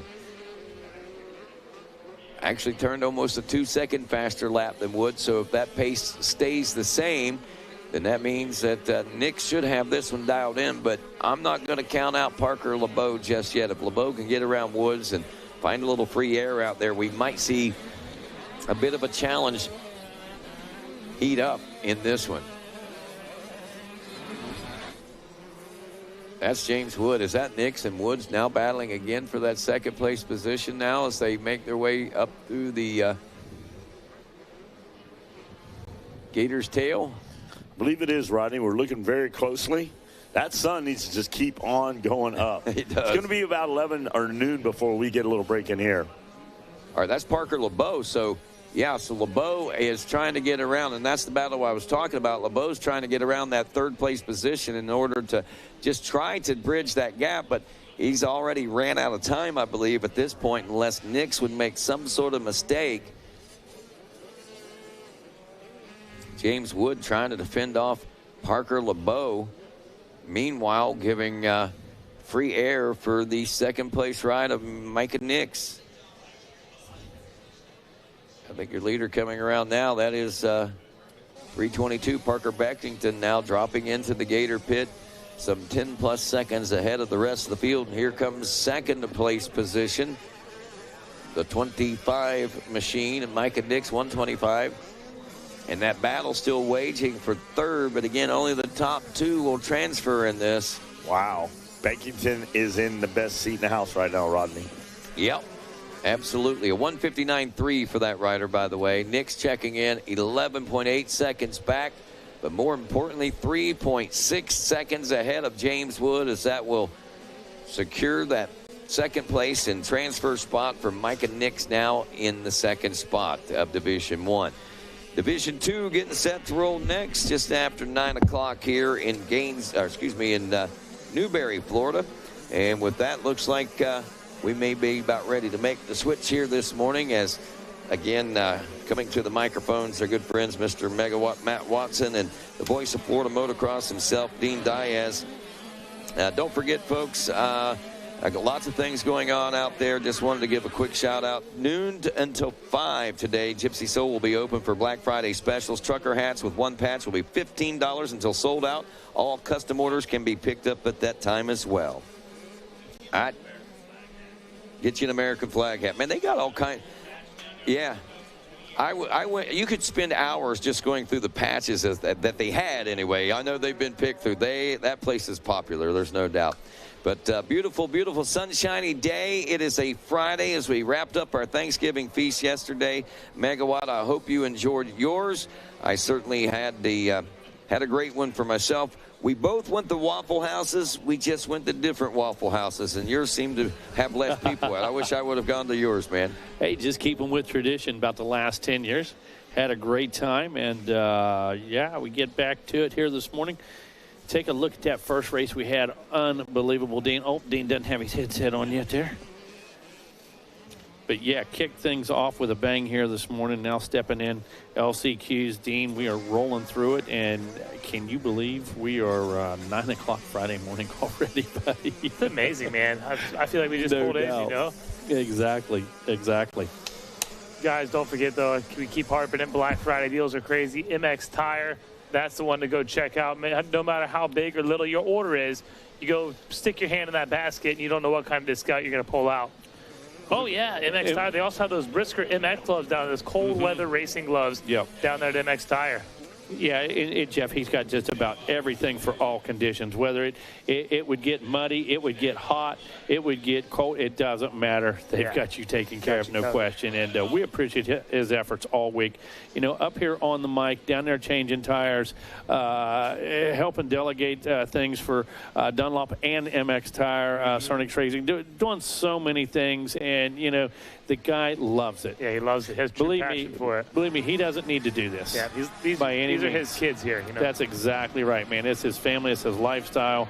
And it's truly his life is what he's done, man. We just love that guy, and we appreciate everything that Jeff does, because when he does it for you guys. Exactly. Jeff doesn't need to do this. Jeff doesn't have to do this. He does it for you guys. Yeah, Jeff, if you can hear this, we love you, buddy. That's what we appreciate. He's listening.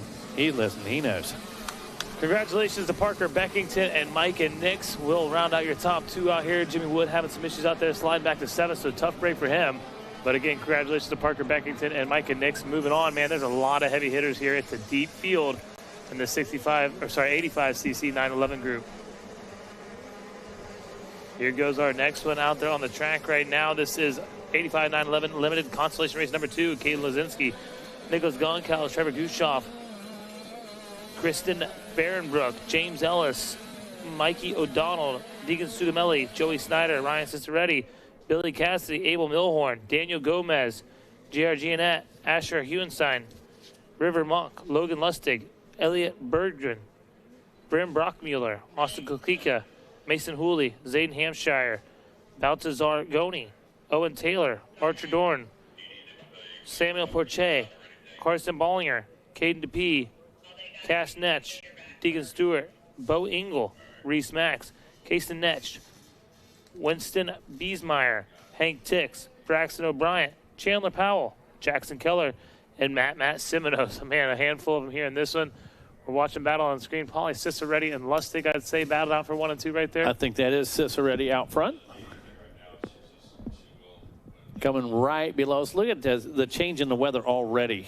Yeah. Dean, to me, these are perfect conditions right now. A little brisk to some people, but I'm a West Virginia guy, so right now it is absolutely perfect. We see our track conditions look very much like they have all week long. This morning, just let the dew kind of melt off, let the frost melt off, and, man, we got a great race in surface here this morning. We kicked things off with an amazing moto this morning with our Pro Sport guys, and just following her up with our consolations, our semis. And what's interesting to me, buddy, is we see some names that you wouldn't expect to see in this situation at all. We see that all the time. But this year, it just seems like an unusually large number of that. Yeah, you're right about that. It really does. Sure. The competition is stacked this year, and it really shows. Man. Look at these names. Ciceretti, Nedge, Lustig out there, Matt Simoneau, Oscar Kia, these are fast riders, you know. And unfortunately, having some issues in their qualifying heat race, and bad starts here in the console. Yeah, KDP, one of those heavy hitters. You know, and I think maybe a contributing factor is these guys pushing so hard, you know, a tip over, a fall over, and then so many guys were stacked already that one position got them. Yeah. That one position put them here. So we look at all these guys. That's a lot of incidents, you know, because all these guys, you're not normally going to see them in a semi-air constellation by any means. So absolutely not. Very cool. Very cool. So again, Ciceretti and Lustig right now, they're kind of separating themselves between them and Netch, but I'll tell you what, they're not done yet. Here they go through that sweeper, looking around the gator tail they go. Look at the spectators out there. I love to see that, you know. Not paying the price of admission. Yeah, hey. you know, I got some poachers out there, but God bless them. They're interested. They might not be fans, but hey, what's going on over here? I'm on my way to the feed store. I'm on my way to Southern States, but man, I'm going to check this out for a minute. So I'm sure Wynn's okay with it. Yeah, absolutely. I love that, though. They're that curious. It's awesome. It really is. And they might become spectators one day. Maybe it's some future racers there watching outside that fence. What do you see on screen right there? Looks like we got a little battle shaping up into the split lane. We do. I love the split lanes, Dean. We talk about them all the time. And back and forth during the course of the day, one can be faster than the other. It can change up throughout the course of the day. It is changing. I was going to say, is that neck coming in there? Oh, it looks like it's the Yamaha. I'm going to say it's Semino. Semino trying to make a break for it and get into the top 2. Oh, that's who it is. Yeah, Semino. Got the flannel on. Yep. Nice. So he's already made the move then, wouldn't you say? Absolutely. I see Netch there on the 50. There it is. Behind him. Awesome. Yeah, very good. Wow, Ciceretti throwing a 2:03 lap time. That just goes to show you how premium the race course is this morning. I was going to say, right there, Ciceretti looks like he's really carrying speed. It shows how fast he's going. Sometimes riders, are really killing it, and it looks like they're just cruising, but you can see the speed this guy's carrying. Look at the gap right now, and still have that battle going on between Lustig and Semino. Yeah, it is Ciceretti, Lustig. Semino is pushing right now. You can see it right there. He drops the lap time by 2 seconds, Mega. Wow. So this one is going to get interesting here in this race on the track right now. 85cc 911 limited semi number 2. And we have limited time, 4 laps, and that's a long consi. I mean, it really is, and that's cool of Wynn to allow that to happen, let everybody race it out, really make sure we get the right guys in, that type of thing, and get your money's worth too. So that's really cool. But we also know that this is it. Yes. Because the last 4 laps is going to make the decider, so, use it. And you said it, too. It's very unfortunate, but here in about an hour, we'll probably see a lot of rigs pulling out, Sure. But listen, we're not going to sit around and watch everybody else get the awards. We're not going to watch who plays it. We can listen to it on the radio as we pull out. You know what they're going to do? They're going to get back home and get back to work. Yes. That's why I love so much about the sport. Absolutely. And hopefully there's going to be way more positives in the camper than negatives on the way home, and that's not what we're going to dwell on. Again, this doesn't define who you are as a racer by any means. So you youngsters out there that might be down on yourself right now about some positions, this is not it. There's going to be another race. You guys are going to go home, you're going to go to work, and we're going to see you at Daytona. Yep, Matt Semino has made the pass now on Lustig. Check him out now at the bottom of the hill. They're going to make the way up the finish line. The white flag coming out for our leader, Ryan Ciceretti. And here comes that battle, second, third right there in the air at the same time. If you had your Kodak, you should have pulled it out because you missed a good one. It was a Kodak moment, no question about it. And only one of these guys is going to go. Yeah. Only 2, and that's it. So Ciceretti got his spot locked down. If he puts in another good lap right here, he's in good position. But it sits open between Matt, and Logan. Yeah, Lustig made a move right there, trying to get to the inside. But the inside right there before the drop-off is pretty deep. Got kicked a little bit sideways, but he is still charging and trying to make something happen here to get around Semino. Yeah, Semino had that lap time as they came through on number 3. Oh, he locked in. But look at Lustig. I'm not letting him go. I mean, not letting him go whatsoever. He's staying right with him, and one small mistake, and we've got a situation on our hands. There's the SR live drone coverage, giving you a good view of all the lines out there on the racetrack and what our racers are having to navigate through. Yeah, really, when you see the washboard right there, when you see some of the chatter and the bumps, it's just really hard to capture that without the drone. Yeah, it really is.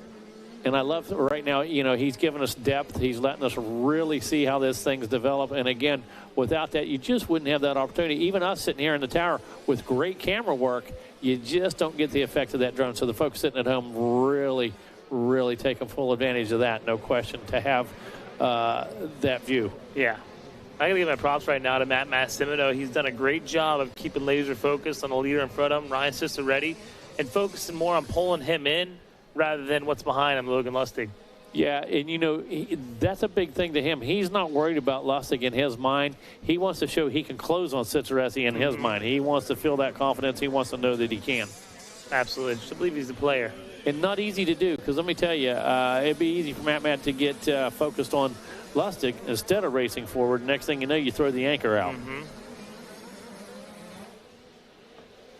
Wow, look at that. You see that? Yeah. Wow, that was a close finish right there. That's as good as it gets right there, buddy. And that's the importance of it. That was, you know, checker flag. We know. Yep. Okay, one's going home. Exactly. You know, and that stinks, you know, for sure. But that's the way it's got to be. Only have so many gates. That is correct. Going to qualify him down to 42. And Ryan Ciceretti and Matt Simino, they're punching their ticket right into the second moto. Coming out next, we got another group of them. 85, 9-11 limited Consi 3 going out on the track right now. And listen to these names. You're not going to believe it, Mega. Shannon Tarnow. What? Cedar Basola, Bradley Gardner, J.C. Ray Jones, Aiden Held, Christian Oxa, Parker Langer, Hudson Workman, Deegan Mullen, Aiden Mash, Owen Seeley, Mason Wheeler, Tatum Taylor, Landon Flora, Tate Bueno, Adam Aguirre, Mason Giles, Eli Self, Zachary Azim Reamer, Deegan Toth, Brock Woodford, Mason Campbell, Finn Johnson, Lily Eller, Hunter Clayton, Giorgio Herrera, Brox Naringer, Caden Brady, Gabriel Cabrera, Jason Weiss, Joseph LaCapra, Cooper Zink, Julian Lubinsky, Brooks Linehan, Cade Rock, Braden Muchler, and Raylan Seagraves all going to be out here in this one. Can you get a read of that number? Looks like it might be the 08. It is. J.C. Ray Jones. 100%. Yep, J.C. Ray. Looking good. Coming through those shadows back there. Going to be a little bit of a challenge here for the next few motos. Got to be on point. Going to see things disappear, go in the shadows. So J.C. Ray able to navigate that and looking good. Looking really good out there on the racetrack. As they're making their way around, check them out now as they're in the front side of the racetrack here alongside the camper lane down there. J.C. Ray Jones charging hard out in front right now, but she has to. She has the number 1 behind her. You better believe it. Through the split lanes, here we go. How's it going to work out? Going to go wide to the outside. Going to take that right line as our leader. Down below the tire, there she comes. J.C. Ray making it happen. Going to go way inside. Going to defend right here, Dean. Going to have to with this pack of wolves. Yeah, absolutely. See Papa Mike out there watching his little girl, J.C. Ray Jones, lead this one out. I'm sure he's nervous right there. Heck yeah, who wouldn't be? Green flag going to fly. Everything is good and clear out here on the racetrack. And I got to tell you, man, this racetrack has looked different every single day. And looked fantastic. Every single day. But I got to tell you, yesterday morning was pretty special. Yeah, when we come up here and took a look at it. Tarnow in that second spot. Him and Cade Rock were in the air at the same time. Got a battle going on, chasing that number 8. Look at this. There comes Rock trying to get up beside Tarnow. On his rear fender right now, Dean, not able to make a move. Rylan Seagraves trying to pull up onto the number 881. Brady sitting there in that 6th. Basala in 7th, held 8th. Aguirre in the number 9 spot, going to be Lubinsky in 10th. All the while, look at J.C. Ray trying to make some time up there, trying to open that gap just a bit. I believe that's exactly what's happening, Dean. Looks like picking up some time, picking up some space. And we've still got this battle between Rock and Tarnow. Yeah, here they come now, making their way through that sweeper. And, man, I thought J.C. Ray Jones has a cushion right there. She has nothing on. Look at that gap. It's got to be down to less than a 0.2 of a second. I don't know. The last camera shot I saw, I thought she'd really pulled away just a bit, but there they come. Tarnow really up on the rear fender now of J.C. Ray Jones, and Rock right there on him. Look at that. Rock pushes him through the corner. Now, see, that does give J.C. Ray a bit of a gap now.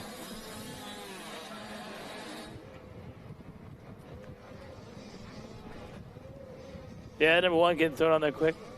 It's Tarnow. I believe he's had a lot of success here over the years, but this is one of our younger 85cc 911 riders.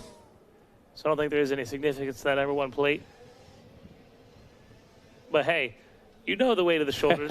There's a lot of weight there with that number 1. You better believe it. As he is trying to chase down, which is now your 2nd place rider. That's Cade Rock trying to make a move to the front. And Rock's been using every bit of this track, Dean. He's comfortable right now. It doesn't matter inside, out. And there it is. There's the move. Right? Yeah, absolutely. Yeah, Rock just before the finish line going to swap positions with Tarnow. And he pressured him. I mean, he had him like Freddie Mercury under pressure. Mm-hmm. And it was a couple laps right there that he worked on him, able to make the move at the bottom of the pit, and there it is. Yeah, there it is, and there it was. Yeah, for sure. Look at him now. J.C. Ray Jones, 206, 205 for Cade Rock, 206 for Shannon Tarnow. Then we see a 207, 28 behind them, Mutchler and Brady. But I'll tell you what, taking 2 here. This is an intense race right now between Cade Rock and Shannon Tarnow. It is. When we look at our lap times, 206 for J.C. Ray. Cade Rock, we saw he was on the move, 205.8 for him, so about a half a second quicker during an intense battle with Tarnow. Yeah, so does he have what it takes to maybe reel in J.C. Ray Jones, or is he going to kind of settle there for that second place qualifying position? Well, I believe at his age, if he's feeling, if it comes to him, yeah, he's going to go with it. Yeah. If he has the pace, he's going to make that pass, but I don't think he's going to reach to do it. I don't think he's going to cross the line to make it happen by any means. I don't know, though. The way he just hit that sweeper, man, got the little extra hit of gas there entering the corner. He wants to win this thing bad. Right, and you know what? His pace is going to allow him to do that. You know, he's going to go with it. Get the bike driven up, so this one must be coming to a close here very shortly. Yeah, there's a difference between settling and it doesn't come to you. You know what I mean? There's a difference between that, because he's not going to settle. Yeah, absolutely. By any means, exactly. For sure. No settling at all. Here we're getting revved up early down there. That's simply just because of the cold weather. You know, it takes a little more time to get your bike warm down there on the starting line. So you definitely want to get that thing revved up a little bit earlier than normal. And look at Muschler coming in. Is that who that is? That's exactly who it is on the 881. And Cade Rock still going for that win out there. Right. Yep, white flag is out. So a lap to go in this one, and Muschler said, hey, you know what? I only need 2 spots. Yep, exactly. What's his lap time? 206 for our leader, Cade Rock. Is at a 205, 206 for Tarnow. Muschler at a 207, but it has not updated. Okay, here we go. There's lap 3, 206, 206. Tarnow, wow. 208, and that's allowed Muschel to get right up on that rear fender. So mistake somewhere that we didn't see, a bobble somewhere that we didn't see. Muschel is going to get it on Tarnow, so Tarnow falls back to 3rd. And I'll tell you what, Braden is on a move right now, but unfortunately, I think it might be a little too late. Yeah, it is, but good for him, because we want to see 100% all the way through. Yes. And, you know, you're going to be able to talk about that for quite some time. And said, hey, we didn't get the start we wanted. We brought our way up. We almost made it, and we left it on the track. So exactly. A lot to be said for that. Definitely what you got to do. Who's up next, buddy? Who's up next? Oh, 250C never Limited. asked. Race number 6 is up next. Race number 6 is 250C Limited Conti number 1. Going to be a good one. I'll tell you what, 39 entries in this constellation race. This is like a main event. Yeah, and again, we're going to be blown away here in just a moment by some names. Yeah. And that always seems to happen, I feel like, after everyone we've called. There's been, who's that guy? What happened to him? Right. What's funny is over on Supercross, we saw some bikes pushed off. We saw some incidents. Sorry to interrupt that, but, man, I see Muschler on a charge right now. Muschler is going for it. Good for him. That's awesome. Oh, yellow flag flying. See one dad down here. He's pumped up, cheering his rider on.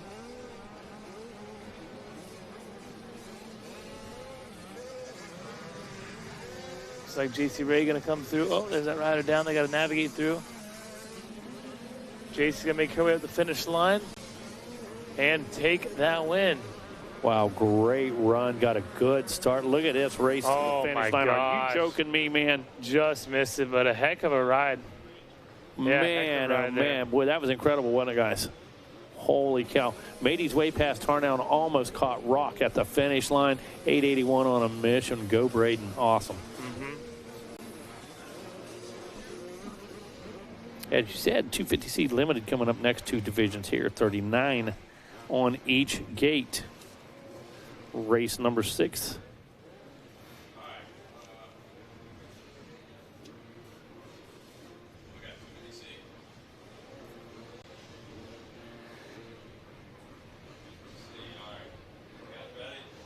Dean, we're going to have to do a little shopping.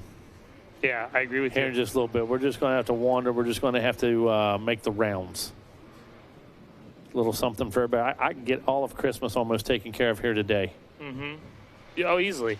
So then it's not even like the special, like leave the special people special, but all those other ones you want to check off the list, this is the place to do it. I call this auxiliary Christmas. Exactly. That's a good way to put it. All the guys, you just, hey, you appreciate them. They're good fellas. You want to do a little something for them for Christmas. Man, right now you look like you went out of your way for them with all the specials we got going on. Yeah, absolutely. Again, finishing that one up, J.C. Ray Jones, Cade Rock, they're 1 and 2. It's not the win you want, but it is a win. Getting the fast lap time of that last chance qualifier was our third place rider, Braden Muster, with a good job out there. A lot of parents happy in this one. Maybe it's one of these parents. It could be Ian Washik, Piper Bell, Gabriel Morales, Hayden Graves, James Teague, Jaden Barrows, Jack Shea, Jose Antonio Goni, Braden Dorval, Lucas Carvalho, Charles Hale, Cody Bryce, Caleb Hoey, Caden Vanzil, Avery Rosenbaum, Peyton Steffner, Nathan Ruff, Christian Valli, Lucas Brubach, Sebastian Benavides, Cape Stallo, Cooper Levin, Jackson Thompson, Balin Lockard, Camden Anthony, Wade Gravitt, Carter Glista, Lucas Likorchik, Shelton Freeman, Talon Vermillion, Jack Dawson, Alexander Ciceretti, Caden McCrafty, Quentin Miranda, Noah Oliver Stoles, Diego Laguna, David Vesca, Xavier Halls, and Caleb Likens. There's about 3 guys I could say is in the lead right now, but who is it, Mega? It's Cooper Levin out front doing work on the number 128, Dean, since you asked. That's the first one that I've seen. I knew Alexander Ciceretti. He's got to be up there somewhere in this pack, charging and battling it out. Is that him over here? Ciceretti? Yeah, it looks like it is on that gas. Yep, I believe Third it is. place. Yep. So here they go by the tower. That was quick. Super quick, making some moves. Jockeying for positions out there. So Levin leads them down into the pit. Going to come through for that green flag, of course, just like all of them. 4 laps here in our consies. Levin doing work early, gets a good gap on lap number 1. That was Ciceretti in the third place that we thought. So Cody Bryce in the number 2 ride. Ciceretti sits in third. Bryce in position. Ciceretti needs to go to work. Yeah, absolutely. A lot of these guys got to go to work. And I'll tell you what, it's a deep field, like we said, 39 entries. Caleb Likens in that number 4 spot. You find Morales sitting in 5th. Piper Bell 6th. James Teague the 3rd, 7th. Wade Gravitt 8th. Diego Laguna in the number 9 spot. And Sebastian Benavides in that number 10 ride. So these guys understand. They know. Okay, just put in some laps, make as many passes as you can, and see if you can get there. And they got 4 laps to do it. So, I mean, a class like this, the C limited class, we talk about doing the 3 laps, it's short, it's quick, who should go goes, but I think that extra lap is really going to pay dividends for some of our riders in the C class. Oh, yeah, somebody's going to take advantage of it. There is no question about it. Somebody's going to make that pass on lap 4. We've already seen it. Yeah. Mushel almost did it, and that wouldn't have been possible with 3 laps. He wouldn't have been close with 3 laps. That's when he got his fastest lap, too, was that last lap. That's exactly right, Dino, for sure.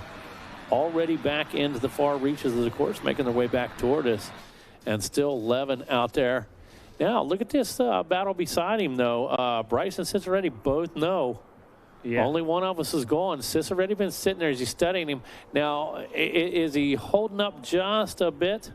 Yeah, I'd kind of waiting on a mistake, exactly. And knows he's got a couple laps he can pull the trigger, but he really doesn't have to. And what I've been seeing out there on screen, and this is why you guys should be watching Racer TV back in the campers, there's a lot of these ruts that aren't so good on the inside. They're fading to the outside, and you can really see that here on Racer TV. So make sure if you guys are in the pit area or you can hear me, that you're tuning in, you're watching these races, not only live, but back there in your camper. Oh, yeah. And when you're talking about that, way back by the road, 20 miles of bad road, that big dip in the middle, there's no way to see that left is ruined. No. There's no way to see that other than watch the drone footage. Side by side in the air at the same time. Bryce tags Ciceretti. Bryce stalls the bike out. Ciceretti goes over the berm and gets back on. Wait a minute, was that Bryce? Yeah, that was Bryce that bumped him over the corner and stalled it out there. Yes. So that's going to be an interesting one for sure. I mean, obviously, Ciceretti did not gain an advantage, have to go over the berm and cruise around and get back on, but man. Yeah, racing incident. Yeah. You know, I just got done saying both in the air at the same time. Well, they both landed in the same spot, didn't they, Dean? Yeah, exactly. And hit in the corner. So I think we have a new second place rider, and I feel like Bryce might even be out of our transfer position now.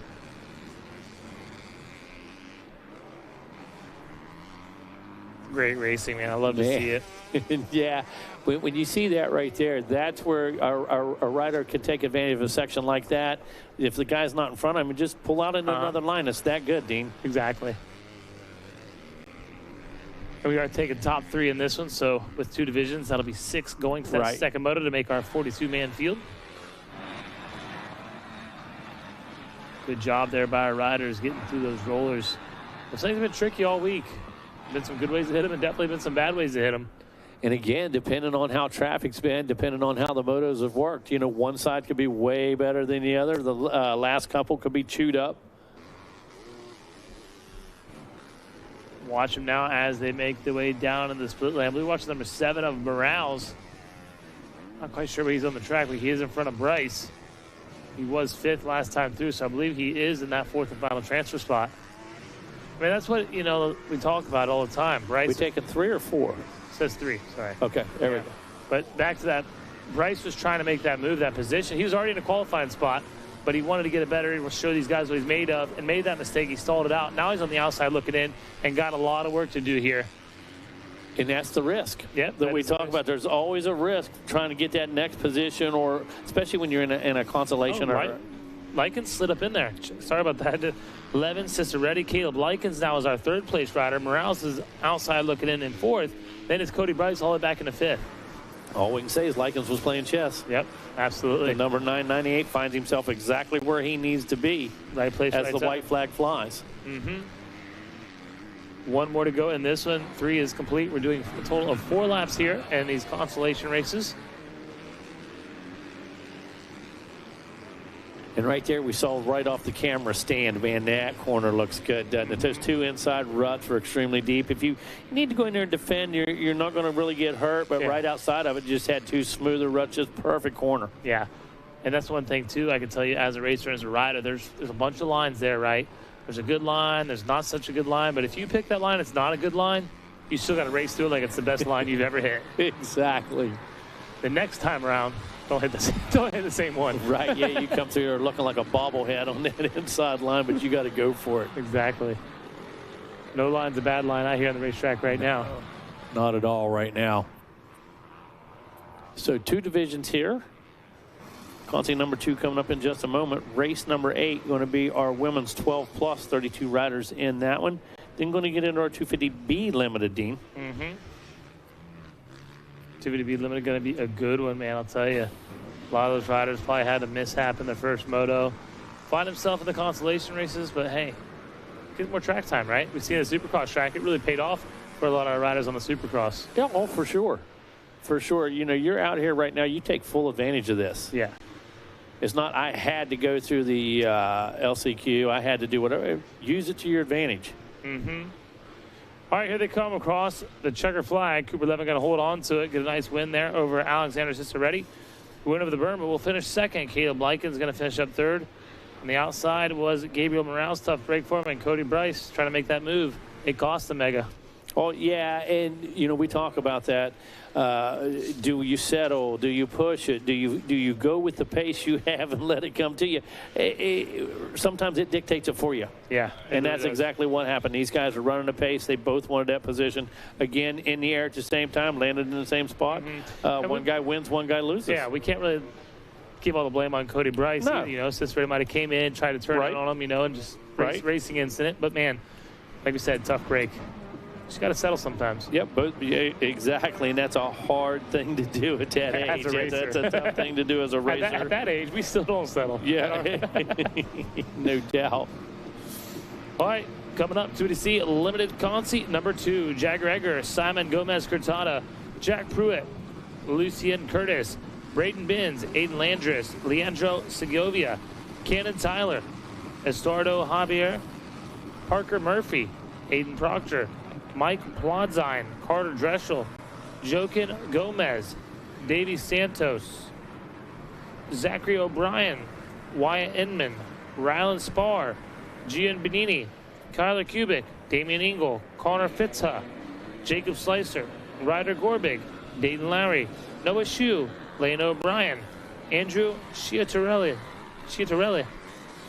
Walker Brown, Jacob Souter, Cindric Tundur, Jace Roberts, Christopher Seaman, Austin Hustash, Reed O-Ring, Hudson Byrne, Wayne Powers, Travis Laranger, and Levi Bedenbaugh. Got a couple of them that I can say is out in front right now without looking at the screen. Who is it? I think Wayne Powers, Carter Dressel, or Parker Murphy. There's some heavy hitters out there. What number do you got? I had Slicer was in first. He might have just got passed, but I believe the 317 was up there. Yeah, Slicer is definitely a heavy hitter for I believe sure. that's him with the white helmet. Check them out now as they're starting to have a little bit of separation on the race. That's a quick separation, you know. And that just goes to tell you how important that start is. We've seen it yesterday. There was one moto. They came in the first lap, the green flag lap. First to third was 10 seconds apart. If you're third and you don't get a good start, it don't matter if you're 2 seconds faster. It's going to take you 5 laps to catch them. Right. Are you going to be able to pass them once you catch them? Elementary math, my man. And Exactly. you know, that's how you have to break it down. Here they go, buzzing the tower for the first time. 250C limited semi number 2. Again, 3 riders, 2 constellation divisions. Leader through right now and on a burner. As a matter of fact, take a look at it. Got a great lap going on, starting to open up just a bit of a gap there as he exits the pit. Got a good drive, headed back toward Gator Falls. And Dressel, and that was Slicer. So Slicer had the early lead. Dressel made the move back there in the shadows. I'm going to have to get some transition lenses myself as they come in and out of those shadows and stuff. So now able to catch that there. So Dayton Lowry in the number 3 spot. Jacob Souter 4th. Hayden Proctor 5th. Noah Shue in the number 6 spot. Jagger Egger in the number 7 spot. Wayne Powers Jr. rides in 8th. Hudson Byrne 9th. Joaquin Gomez rounds out our top 10 with O-Ring in 11th. And Hustash in the number 12 spot. Austin, thank you for that update right there. Again, top 3 going to this one. So we got our eyes on Dressel, Slicer, and Lowry. And Lowry only has a second over Jacob Souter, who is running 4th currently. And behind less than a second, we see Proctor. Less than a second, we see Shue. So it's really anybody's game here in this Consi number 2 of the 2DC Limited. Looks like Dressel trying to stretch it just a bit right now. Does have a little bit of real estate between him and your second place rider of Slicer. So Dressel got some good lines. Knows the importance right here. Starting to pick the pace up just a bit on that number 87 Honda. And look at the battle shaping up. Man. Holy cow, from Slicer back to Shue. That's 2nd to 6th. All those guys were basically in the same corner. Yeah, 2nd to 6th. But look, if you look at our screen, 0.7 behind him was Egger, 0.2 behind him was Powers. And it's insane. It's ridiculous. It is. There comes the 317 of Slicer right at you, right into your living room, right across your desk. Right? Thank you guys tuning in around the world here to Racer TV. We appreciate you guys.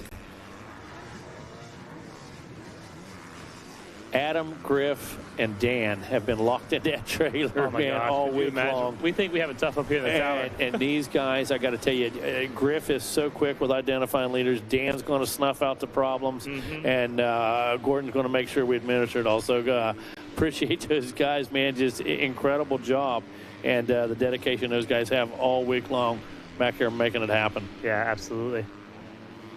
I know you guys are obviously listening in. Those ones we don't have to ask for listening in. That's right, man. Those guys, again, they understand it. They get it. I've been here through many incarnations of Racer TV. I've seen that staff change a few times. Sure. And I got to tell you, we are blessed to have Gordon, Griff, and Dan in there. I'll guarantee you, Adam, Gordon, Griff, as well as Dan the man himself. So, love those guys. Check it out now, Mega. We're watching on screen. Dressel, Slicer, Lowry, Powers, Proctor, and Souter. They're still battling out. They're going to be pushing it down to the wire. I believe white flag next time around. So this time is running out about halfway through this one. And what's our lap time? 1:59 for Dressel, 1:59.4. Wayne Powers has the fast lap, though. 1:57.5 on lap number 2. Powers sitting in that number 4 spot. Knows where he has to go. Wow, that guy understands the mission right now. And what's the gap? What was the gap? Less than a second. We lost one of them. He hangs up in the back of the rear wheel. I was trying to get, looks like Wayne Powers had was made that the pass. Powers? Or? No, Powers that had made a pass by Lowry that got cut up in the rear wheel of him. And that was for the transfer spot. Yep. And there's our guy, Griff. That quick, dude. Mm-hmm. So Powers had made the move, and then we seen behind him, I believe it was Lowry who he passed that, had that tip over there, so tough break for him. He's got to regroup, though. I'm sure he's got plenty more motos out here today. You know what? Clock back in, go to work, Dean. Exactly, that's all we can do. That's all you can do. White flag is out now. There comes Dressel. Dressel 159.4 last time around. Leaders checking in on 3, picking up the white flag. Unfortunate situation there, but a little bit of time left. Got another lap to make this happen. Dressel back to a 159, 158 for Slicer. Powers Jr. 158 for Proctor, 158.9. Sitting in the hot seat really is Powers. Gap just about 1.5 back to Proctor. So Proctor got a little bit of work to do if he wants to get up there and try to make something happen. Mm-hmm. But I love the fact that I get to validate what I've seen. It was Lowry who had gotten passed by Powers, but had that tip over there, running to the rear wheel of Powers. So, man, tough break. But a huge shout out there for that young man on the 333 ride of Lowry, who's been obviously riding a good moto. And you know what? It goes back to show everybody's that close, and you give up that many spots with a very small mistake. It wasn't a big mistake at all. It was a small mistake. But unfortunately, when everybody's this quick and this evenly matched, that's what's going to happen. Absolutely. Those racing incidents will arise as they make their way through. The sweeper there. Still Powers trying to work on a better position. This is all about gate pick right now. I'll tell you that, as the 317 of Jacob Slicer tries to keep Wayne Powers behind him. But we've seen Powers has the power here in the fast lap time of the moto. Can he make a pass, though, on this lap? We'll have to see. It's like checker flag, getting ready to fly shortly. Yeah, Powers going to have to do something. Got to stay away from Proctor, so. Yeah. And this is last gate pick or 40th gate pick, which I believe they're battling for right here. For sure. That's it. And we've seen it out there. We've seen the whole shot come from outside. Oh, yeah. Oh, yeah. All right. Time and time again. Absolutely. I hate that everybody, really says, oh, we got 38th gate pick. Hey, come on, make a positive out of it. Understand it, visualize it in your head, and pin it. It's not a reason to lose. It's a reason to win. Oh, that's exactly right. It should be motivation. Checker flag is out. Dressel brings it home on the number 87 Honda. Almost flawless ride there. Slicer getting the early lead, I believe. Watch Dressel come through the shadows back there. Wayne Powers does make the move. Yeah, that's impressive. Yeah, Wayne Powers does make the move on the 811. He turned a 157.4. All right, understood his situation. Slicer able to hang on the number 317. Look at Proctor turns a 157.2 on the final lap. Wow. Just comes up, unfortunately, about 1.4 seconds short at the end. That's that small win I'm telling you about. Yes, exactly. Coming up next, women's plus 12. Good news out there?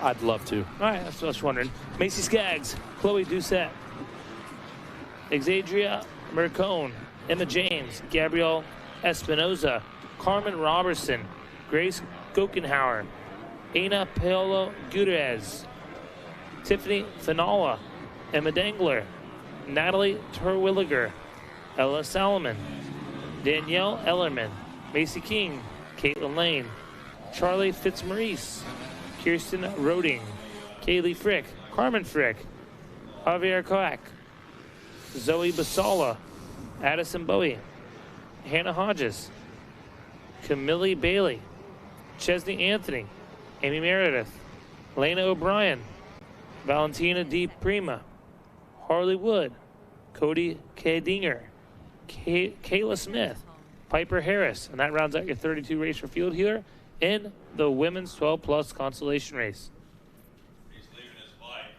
Having a little problem getting an ID right here, Dean. The eye's not working quite that good as they work through the shadows right there. One bike, one of our front runners did go down on a Kawasaki. There was running about third place. Did go down. Man, look at these riders, how close they are. I mean, the leader's making a break for it, but I'll tell you what. It's, one of the riders going down. That was a transfer spot right there. A tough break for her on that KTM. Here we go, Dean, through the switchbacks.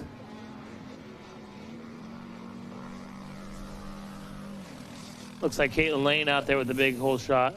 an early lead on the number 69 machine. That's who I'd guess that would be. Getting the green flag. Well, we're going to figure it out here in just a second. Yep, it was Lane out of Brooksville, Florida, leading it out with number 69 KTM.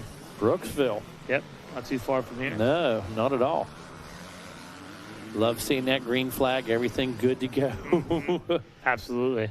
Did have one of the riders have a little issue there on that opening lap. Getting back up and going again, but still not enough to cause a different flag other than green. Right. Tiffany Fanala in that number 2 ride. Knew was a Honda-mounted rider, and a very Calc in that number 3 spot. Ella Solomon in the number 4 ride. Going to be Addison Boy in 5th. Camille Bailey, number 6 ride. Amy Lauren. I can't really see the last part of that. What is that? 317. 317. That is Amy Lauren Meredith out of Oxford, Pennsylvania. Okay, Meredith. There we go. Carmen Robertson in 8th. Piper Harris 9th. Emma James in 10th. Again, 1 semi here, so only 2 riders going to go. 6 riders go. Or 6 riders go. You did that opposite. Backwards, yeah. They're a little dyslexic there this morning. Got to finish this monster here, Dean. Exactly. As you guys know, there's 3 constellations. We're taking 2. Yes. 2 constellations. We take 3. 1 constellation. We take 6. 6 go to transfer to make that 42 gate. Look at our girls working their way through the track. Kind of make their way through here. Charging hard, those our leader, Caitlin Lane. On that first lap, Mega, 15.2 second lead on the rest of them. Wow. Exactly. That's putting your head down is the term we always use. Taking advantage of it, making hay while the sun shines. Everything falls into place right there with a 15-second lead, I can tell you. They're all applicable. A little bit of a situation. Who was that? They're dicing it out. What's that? They're dicing it out. They certainly are dicing it out. It's like the 99 machine up in there. Maybe the 98 machine of Koak, who is off to a good start in this one. She's running 3rd. Yeah, that's who I was watching there just a second ago. Actually put her foot down and pushed herself up over that bump. So it almost looked like a mistake at first, but she actually gave herself a little boost right there. So you got a little change in the run order here.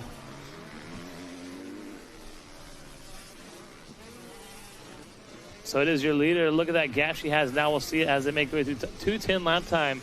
Wow. For that young lady on the number 69 KTM. The rest of our riders coming through. Looks like there might be a little shuffle in the deck here. We'll see Tiffany Fanala going to check in.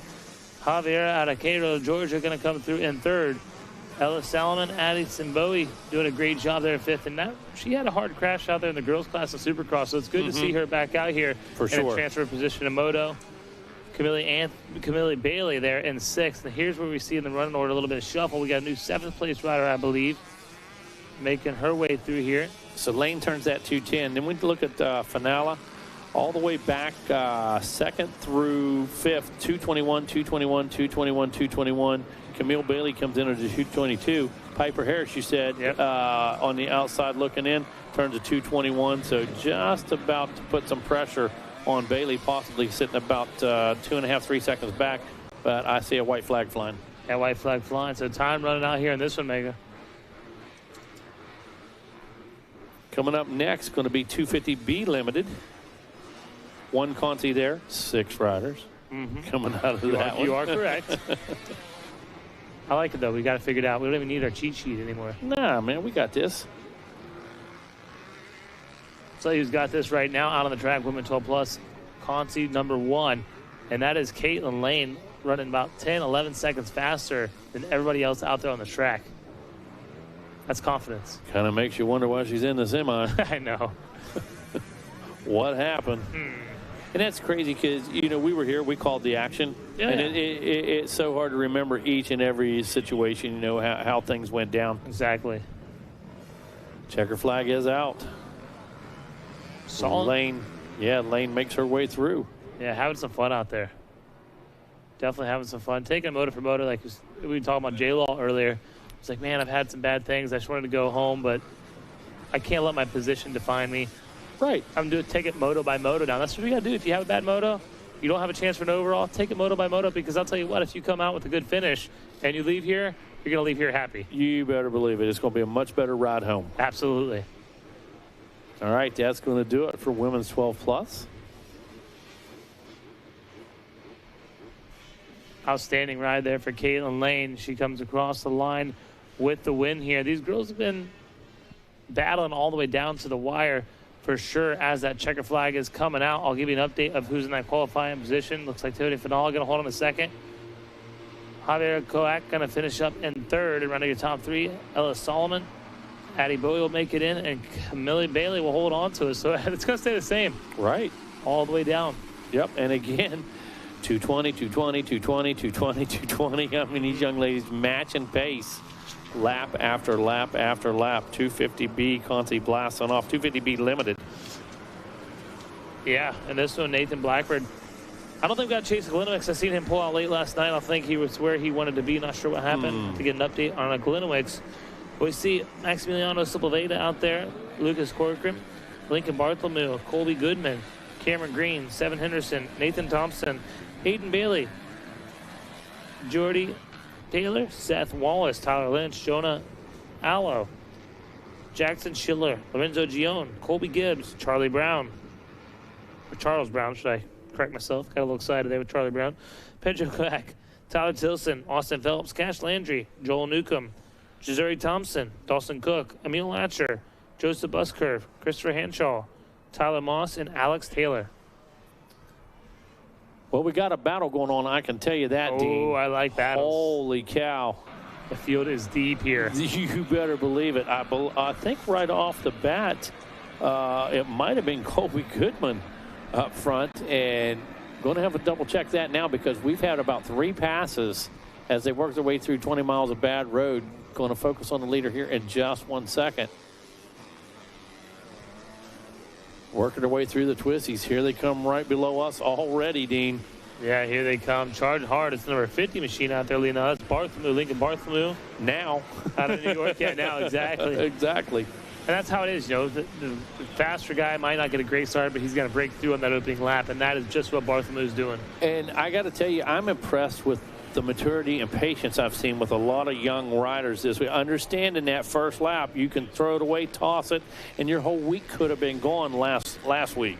You're right. You know, and I'm very impressed with their willingness to settle in for the first lap, let the traffic settle in, and then start picking up the pace and picking your battles. So I'm very impressed. I'm impressed as well. And it's the younger and younger generation that you're seeing it in now. Right, and it's that racecraft we talk about, this strategy. Griff Carter hates that term racecraft because he used to run it into the ground. But it's just knowledge is exactly what it is, and these youngsters have it sooner than ever. Absolutely. Yep. And we're looking at Bartholomew, Green, Cook, Henshaw, Henderson, and Taylor now in that final qualifying position out there on the track. That is your top 6. And as we said, just one Conti here, so 6 riders, as you mentioned, going to make their way in. After one, Bartholomew, Green, Cook, Christopher, Henshaw, and going to be 7 Henderson coming out of Fairmont, West Virginia, and Jordy Taylor on that 1-1-1 machine. Going to keep an eye on this one as we take a look coming up. Going to be Super Mini 1, 12 to 15. Oh, yeah. Holy cow. Stacking them and racking them. On the outside looking in right now, Nathan Blackford in 7th, Colby Gibbs in 8th, 9th, Jackson Schiller, and Lucas Corcoran running your top 10. But look out, we got a lot of heavy hitters back there like Emil Latcher, Colby Goodman, Tyler Lynch, Joel Newcomb, Tyler Moss rounds out your top 15. Man, I'll tell you, this field is so deep this year. Corcoran sitting back there in the 10th spot. Yeah. Gee whiz. Going to sort yourselves out again as our leader works his way by the tower on lap number 2, Dean. Absolutely looks like still Bartholomew, Green, and Cook, and I'll tell you, they're pretty close. Wow, did you see that whip come out of the stratosphere? Holy cow. I mean, literally dropped out of the sky. Did Bartholomew. 155.1 for him, 155.7. Cameron Green in the number 2 ride. Dawson Cook comes through in the number 3 spot. He's on a 155 as well. 158 for the 708 machine. 7 Henderson comes through with a 158 as well. Nathan Blackford in that final transfer spot sitting on a 155. So 155, 155, 155, a couple 158s, and Blackford on the move in the middle of that in the number 6 spot. That's amazing. That is amazing. To be so close like that, you know, and the gaps, they're only a second. So any little mistake out there to cost them a second or two in the lap time, we're going to see a position change. Yeah, that's it. It's going to happen that easy. That's it. Got limited time to make it happen now because the white flag is out. We are going with it. Yeah, Bartholomew is doing really good out in front, but as soon as I think he's making a break for it, here comes number 72 of Cameron Green. And obviously something happened to Bartholomew on his Carolina Garage Floors Charlie Cycle Center bike because he finished 24th in Moto number 1, Mega. Yeah, exactly. There was obviously an issue there. And like you said, Green, relentless. Oh, did Green go down? Oh, no. I may be wrong. Nope, there he is, man. He tucked that front end. Yeah. It looked like he went over those bars. But we talk about that all the time, too. Look, he went over the bars, but he actually looks like he gave him more throttle to get out of it. He did. And actually shut some ground down on Bartholomew. Hey, when in doubt, gas it out, Yes, Dean. that's the motto for sure. Bartholomew. Sorry, Joe. Bartholomew. Did I say it right? Bartholomew. Doing a good job. M-E-W. M-E-W. Mew on the end. Bartholomew. Like the Pokemon. Now we got it. So I was mooing like a cow. Thank and you, it's Professor. It's actually Mew. Not Moo. Mew. Mew. Hey, Professor Cotter will get us. Absolutely. Not a problem, man. He'll work with us. WVU grad right there. Oh, yeah, that's awesome. The checker flag is out. Bartholomew with the win. Yeah, good job. Good job for Lincoln Bartholomew taking that win right there. Cameron Green going to finish up second. Dawson Cook, Seven Henderson, Christopher Hanshaw, and Nathan Blackford going to make it into that second moto. Out of the track real quick, like Pop-Tarts out of Toto, so they're out there. It is our Super D1 2015. It is Constellation Race. We got Braden Stowell, Austin Jones, Landon Whittle, Grayson McClung, Joseph Fiedler, Aiden Hetzler, Dayton Lindsay, Skylar Gorbig, Briar Girth, Mason Kukik, Dylan Richards, Alex Kramer, Beckett Peterman, Jackson Vick, Lenny O'Toole, Austin Fraley, Evan Thalman, Max Williams, Chase DeFebo, Grant Milhorn, Anthony Picella, Cruz Samt, Bryson Snellgrove, Levi Gower, Cole Maxey, Levi Lewis, Tyler Sachi, Ryder Bloomquist, Elliot Bauscher, Brantley Shad, Miles Gray, Daniel Hernandez, Matias Castaneda, Caleb Bothan, Ethan Plaza, Matthew Hoocher, Jax Carrier, Jackson Jones, Cash Irwin, Carter Johnson, Sawyer Lane, and Wade Vanderlyn. And I feel like this is the most stacked consolation race I've ever seen here in the Super Mini 1. Well, it might be, Dean, and we've got riders going down everywhere back there on 20 miles of rough road. Some guys in the twisty, some guys in the corners. A lot of our front runners getting together back there. With that being said, is that the number 12? Yes, it is. That's going to be White. Or Whittle, yeah. Man, tough break for some of these riders, like you said, having that was crazy. It was just corner after corner, and they were just tip overs, Dean. They weren't big crashes or whatever. Well, that's what we always talk about. Those Gatorback landmines are out there. Yes. They'll catch you. The craters. The craters. All right, Super Mini 112 to 15. That is race number 10 on the track. Race number 11. It's going to be 51.78 limited on the gate. Consi 1, 51.78 limited, Consi 2 in staging. And you know, we always say be up there 2 to 3 motos ahead of time, but you guys should be like 3, 4, maybe even 5 motos ahead of time here in this consolation race because they'll be going out quick. I'm going to tell you a minimum of 4, bro. Yeah, I'm going to tell you want to be out there for sure. Who's out there right now is Landon Whittle, your leader. Daniel Hernandez, DJ doing a good job there in second. Dylan Richards in third. Fourth, we see Cole Maxey. Fifth is Ryder Bloomquist. That final transfer position, which is 6th place, is Grant Milhorn. And behind Milhorn, we see Girth, Johnson, Gower, Gray. They're all jockeying for positions out there. And some of those names that I thought I'd see out there, they aren't out there, so I'm not sure what happened. Probably regrouping. They're probably in some other classes where they're finishing well in the first moto, so that's probably going to be the main focus here. Yeah, I'm going to agree with you on that. But look at this battle right here. On our screen, there comes Girth, I'm sorry. On the 23, trying to make something happen. He's on a charge right now, going to the inside, using all of this racetrack. Oh, almost cost them the inside. Wow. But the outside, he slammed off that wall right there. Exactly.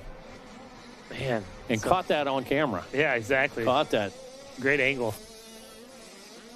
Here they come through the split lane, making the way up to the Gizmo Tower table. There's that number 12 machine, Landon Whittle. He's got a lot of heavy hitters. There's Hernandez. Seems like Hernandez has closed the gap. Yeah, I believe for sure. Yeah, Whittle had a little more of a lead, I believe, on that opening lap. Here you see the white flag. Hernandez going to grab a handful at the bottom of the pit, followed by Richards on the 48 machine, white flag out. And you're right. You said Gainsley did 0.2 of a second quicker that time. He was able to close that gap just a little bit. There's Hernandez, but Hernandez got to play it safe here. You know, you don't want to risk it for the biscuit and have some issues there and fall back outside of a transfer position. And we've already seen it today. Again, got to play that long game, Dean. Got to think about the end game for sure. Got to think about the big picture. What I'm seeing now is Bloomquist making a run on Hernandez. I'm not sure if Hernandez made a mistake there through that first turn area, but he has got his hands full with the number 298 of Ryder Bloomquist. And it might, Bloomquist just maybe feeling the flow. Yeah, exactly. You know, maybe through that first turn or the finish line area, he's picked it up. He saw something on the opening lap. Catbird seat. Yes. We talk about it. Yes. Watch these riders making some mistakes, hitting some bad lines, so he knows right away not to take that line. Exactly. So he's figured something out, no question about it. You know which line's usually the worst line, Mega? The preferred line. The preferred line. Everybody's used it. Everybody knows where it is. Exactly. Okay, everybody can ride it. Everybody can go pretty fast in the preferred line. It's the guy who can identify the alternative line, make the adjustments on the fly, Dean, you know. Absolutely.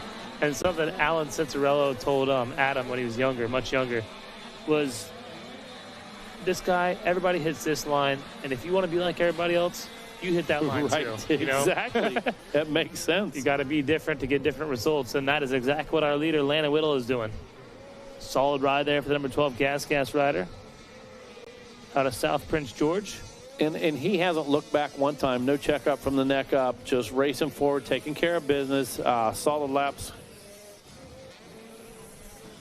With that being said. With that being said, there's Hernandez. He's got a section of the racetrack, I think, and he's able to catch Whittle and get away from our third place rider, Bloomquist. And I believe it's back here past Gizmo, to be honest with you. I believe that's where it is that section of the track. Here they come. Cross line, checker flag is out, so solid ride there for Whittle, Hernandez, and Bloomquist. Briar Girth going to slide up a position, Dylan Richards. And Cole Maxey going to stamp it. He's going to make that move. Yeah, Maxey. With a good lap. Look at that. 202 in traffic. Maxey coming for it. Fastest lap of the race. Ooh, if you're going to do 244. Go Cole Maxey. Absolutely. Just a few laps now for our constellation races, so they're going quick. You got to get out there and you got to grind, and that's exactly what Cole Maxey did. You better make it happen. 51cc 7.8 limited conceit number 1 taking off on the racetrack. It is Daxton Miles, Max Russler, Colt Hawk, Leonardo Chavoi, Lawson Workman, Kyler Key, Elijah Cusumano, Braden Burlew, Lucas Bradshaw, Christopher Primer, Camden Finola, Asher Thornton, Ryder Shoemate, Nick Black, Dallas Heiner, Kai Ferricks, Austin Eller, Kipton Rivet, Grayson Mosley, Jasper Collins, Jackson Anderson, Moxon Smith, Grayson Hess, Rowdy Keelan, Chase Gleason, Colin Parsons, Hudson Bacon, Phoenix Rodriguez, Tegan Oslahoff, Avery Brown, Andrew Acker, Chet Allen, Colton Love, Liam Shimwell, Cameron Luoma, Cruz Lane, and Mason Wager out here on the racetrack. Mega, did you happen to pick up who's in the lead? Man, they just got right into the shadows when you asked, so no, absolutely not. We're going to figure that out here in a second as they make their way up over the Gators' back.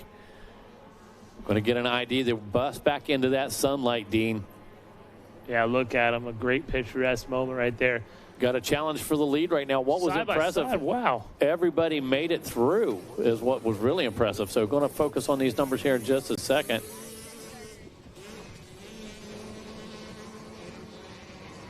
Back into one of our favorite parts of the track, Dean. I love it when they work back in. There's so many opportunities, but whoa. Looked like leader checking up right there. Everybody getting a little antsy as they make the cut. So coming back at us, Dean, it's going to be a four-way battle. And, you know, that cut can be tricky sometimes, the way those ruts kind of hook to the right there. Then you got to make that left-hand U-turn. But these guys are navigating it through it well. They are, and I got to tell you, they were knobby to knobby as they made the cut. I think these guys are like, man, the track gets a little narrow here, but that's actually a split lane. It's like all of our riders took the right side of that split lane. That was interesting. Well, they like that speed. Yeah. They want to carry that momentum, these guys. Definitely. These guys are on it right now in this 51cc 7.8 limited class. And this is already race number 11 here in your constellation order. So make sure you guys are up there and you're ready for your consi before it comes up. 2 consis in this one. Oh, yeah. 3 riders each. And we're looking at Chase Gleason, Liam Shimwell, Jasper Collins, and it's Rowdy Keelan. He's on the outside looking in. So look for Keelan to make some swings out of this moto, Mega. Yeah, Keelan, we understand this guy, he can carry the speed, can carry the pace. Oh, yeah. Did not get the start that I'm sure he was looking for. And you already see right here, right in front of us, a big challenge in that number 3 spot. So Keelan got a little work to do, needs to pick it up just a bit. He was sitting almost 3 seconds back out of that number 3 spot. Oh, wow. So he's got some work to do. Yeah. In just a few laps, you got to be 2 to 3 seconds quicker. Yeah, that's the problem. Again, 2 consis here for 51 7-8 limited. 2 of those. Coming up next, going to be our 4 to 6 limited. Only 1 of those. So, going to be 6 riders coming out of that one. Then we're going to move into our 85s, 9 to 13 in Moto 14 and 15. Thank you for that update. It's very important to know when your moto is coming up. That way you can be ready for it. It takes a little preparation, you know, to get the bikes all ready, get the goggles set before you make it up to the staging area. So Gleason's starting to open it up just a little bit. Looks like Shimwell, he too has got just a little bit of breathing room right there, sitting in that. Now, is he in the number 3 spot now? Looks like, Did he get past it? Yeah. Did Collins make his way by? That's what it's looking like right now. I was thinking the same thing you were as you were watching on screen there. I was like, wait a minute, one man. rider All way of a up sudden, there. there's some real estate here, but I'm going to believe that pass was made. We're going to find out here in just a moment. There's 325. Then it's Jasper Collins now. Looks like in second in front of Shimwell. So There Shimwell we in go. third. And Rowdy Keelan, he's still in fourth, but has a lot of ground to make up here going on the white flag. Get a little better look at the gap as they check in. Dean, going to be interesting to see what Gleason was able to do on that number 325 machine last time around. And Liam Shimwell, he was on the move. He's on the move for sure. No doubt about it. He might have been the quickest guy. But Jasper Collins, that's who we were thinking of on the 150, with the 154. Yes. Still not quite as fast as our leader Gleason, but Jasper Collins on a move. Liam Shimwell, he's regrouping now. Almost matched the pace, though. Very really close. So very that was the result of that pass, no doubt about it. And like you said, Shimwell sits in there at a 158, and Keelan now just about 5 seconds back. So definitely needs to figure something out. There they are now up the Gators' back. They're about to fall back down into the belly. It is your leader, Chase Gleason, Jasper Collins, Liam Shimwell as we're taking top 3. That's 3 riders we're watching. It looks like they got a pretty comfortable gap now over a 4th place rider, which is Keelan. But Keelan now feeling the pressure. He's got a rider just behind him on that KTM. That's Mason Wager trying to make some moves. And they're just in front of Cruz Lane, who's currently sitting in 6th. Yeah, Wager not letting up. He turned a 158.9 last time around. He was about a second and a half quicker than Keelan. He saw Keelan right there. Knows he might not be in position, but wants to make every pass. And I love that out of these youngsters. I do as well. So leaders making their way toward us. Dean, just going to be a couple corners left. 51 7-8 limited semi number 1 going to come to a close here. Checkered flag just about to fly. Man, the 325 ride is charging. Chase Gleason looking really good out there on his Cobra. Bike sounded good. Bike sounded crisp when it came by here. So there you have it. Checkered flag is out. As you said, the 325 Cobra mounted Chase Gleason. Jasper Collins right there behind him, too. These guys carried, look at that, 152.8, fastest time for Jasper Collins. That's crazy. That is crazy. That's awesome. Brought that down to 1.6 as a gap. So impressive out of the number 173. Shimwell able to hang on, I believe. It looks like he's coming out of the pit. Yes, that is Shimwell. Shimwell going to make it right into the second moto, but Rowdy Keelan and Mason Wager, they got together and they were pushing hard. Unfortunately, out of time right there as we see about 2 seconds back was Keelan. He was pushing. There's no denying it. And guess what we got on the starting line, Mega? We have got, Conti, 2 of our 5178 limited. We should be on a game show. You're exactly right. That is exactly what we have. Arabella Bergstaller, Easton Owens, Blakely Naringer, Clemente Lobos, Caden Barnett, Militia Miller, Jeremiah Vogt, Dylan Stover, Jose Daniel Lara, Tucker Vance, Noah Fort, Maverick Manzer, Brady Taylor, Liam Boss, Hudson Deaver, Theo Silvestre, Cole Colwell, Jackson Reese, Chance Leonard, Ryder Perkins, Mikey Lewis, Theo Assenmancher, Jackson Sladovnik, Asa Linihan, Jackson Finkel, Colton Adams, Bowen Rivet, Emmett Parsons, Wade Duisi, Ryder Brixa, Eli Bugden, Grayson Boswell, Bennett Edmonds, Joel Booth, Colton Kadinger, Connor McKinney, Knox Ferguson, and that's your 37 entry field here of the 51cc 7-8 Limited Constellation Race number 2. Well, leaders making their way to the top of the gate. I believe this is the 40, maybe 48. 40 or 48. Out front. Noah Ford. That's who it is. Yep, yeah, Noah, for sure. Absolutely. One of our younger guns out here doing a good job. It looks like Noah got a 26 in his first moto, so I'm going to go ahead and go on a limb here and probably say he fell over in his moto number 1. Well, he got a good jump out of the gate, but what really gave him the boost was coming down Gator Falls. Just set the thing back on the ground pretty quick, got a good drive, and just a really clean run up over the Gator's back. Oh, yeah.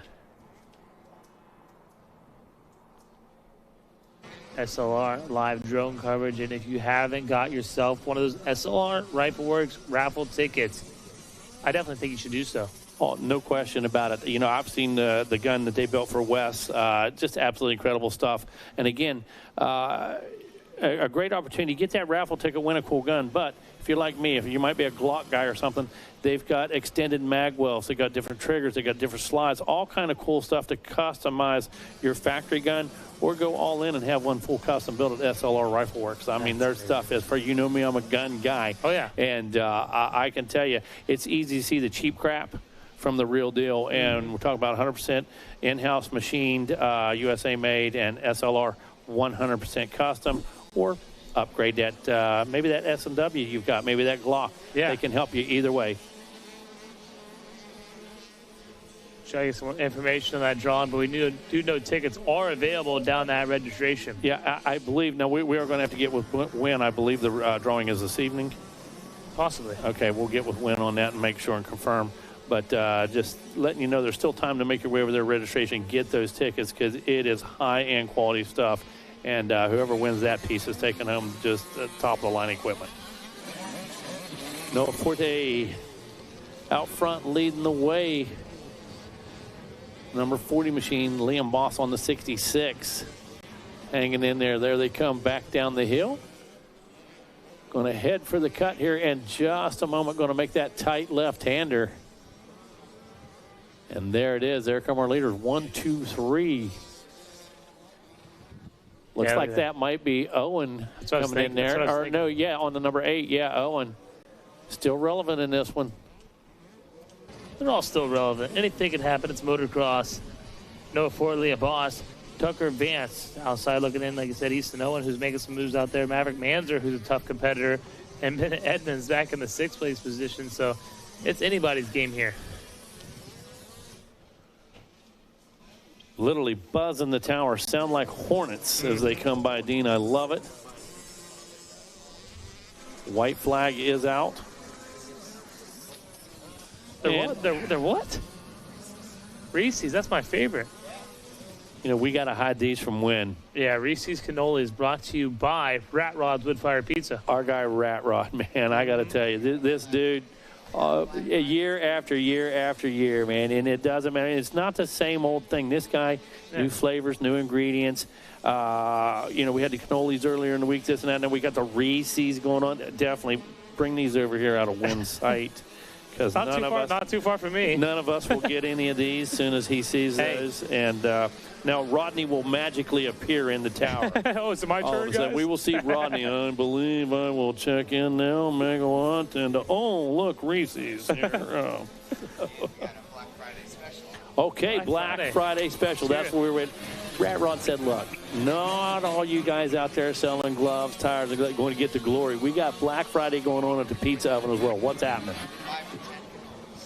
Wow. 5 for 10 cannolis. Are you kidding me? That's a deal. Unbelievable. Thank you, big guy. We appreciate you so much, man. We're about to give you a food review as well. Yeah, absolutely. But always, each and every, how many years now? 7 years in a row, and that's dedication, bro. One of the last guys to turn the lights off and one of the first to turn them on every day, man. We appreciate you. And on a personal note, that pineapple pie. Good stuff. Absolutely incredible. Absolutely insane. I could eat that every day. Oh, yeah, for sure. It's a West Can. He's a West Can original, just like you, bro, for sure. What I was going to say is, you know how you know a good mechanic, right? Grease. Yeah, absolutely. Look at this man. He's got pizza dough, everything. Dude, you got the flour all over you all over. there. Okay, look at these hands right here. Them's dough hands right there, bro. That's what those are. Pizza John got it going on. I love it. Down there at Rat Rod's Wood Fire Pizza. All right. How we lining up right now, you know big who guy? else has got it going on? It is Noah Fort, Liam Boss, Tucker Vance.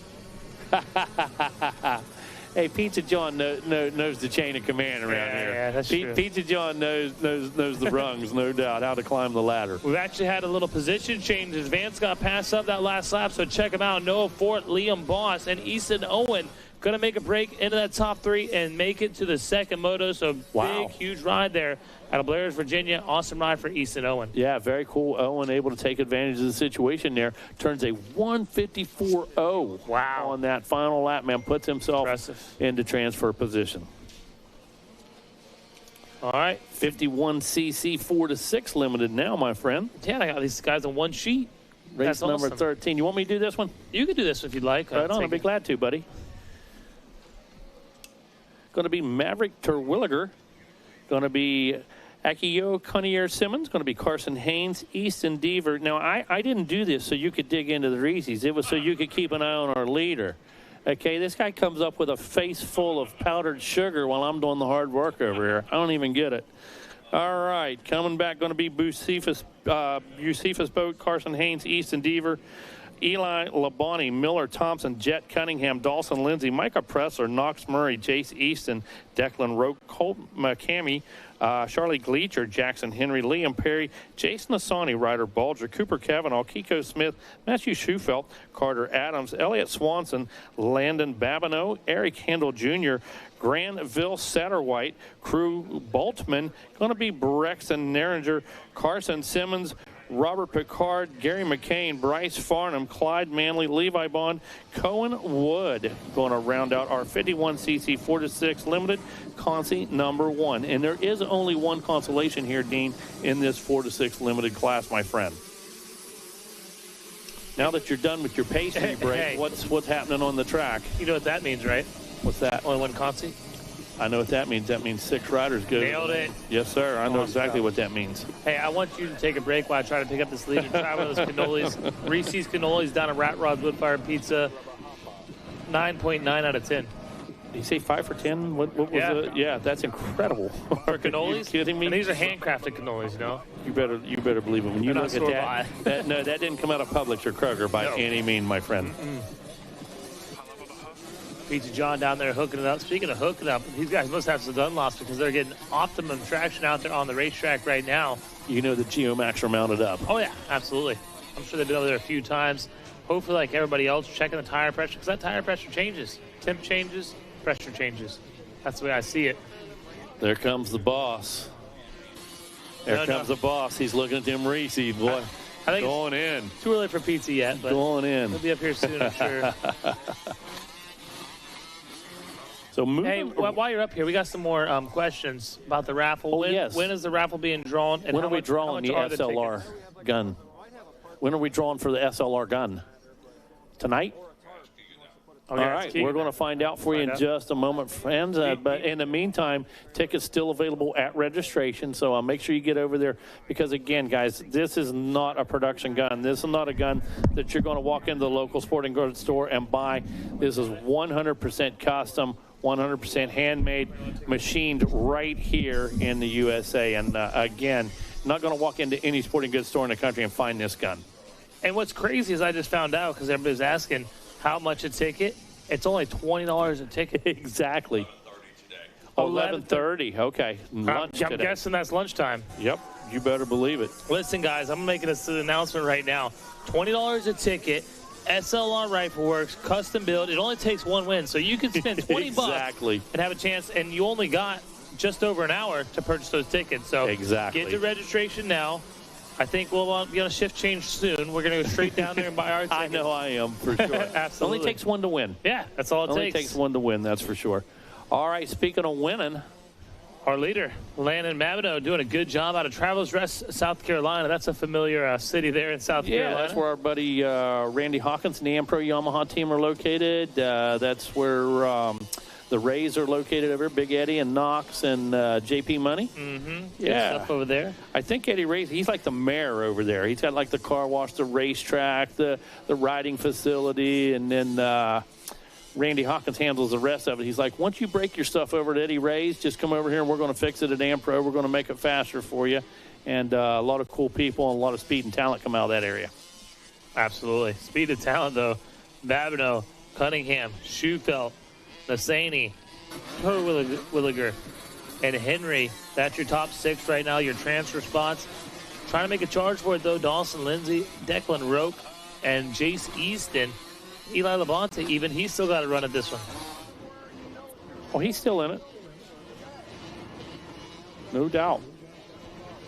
Coming up next, Consi 1. Going to be 85cc, 9-13, two of those. We'll take 3 riders out of each one of those. We're going to move into some schoolboys.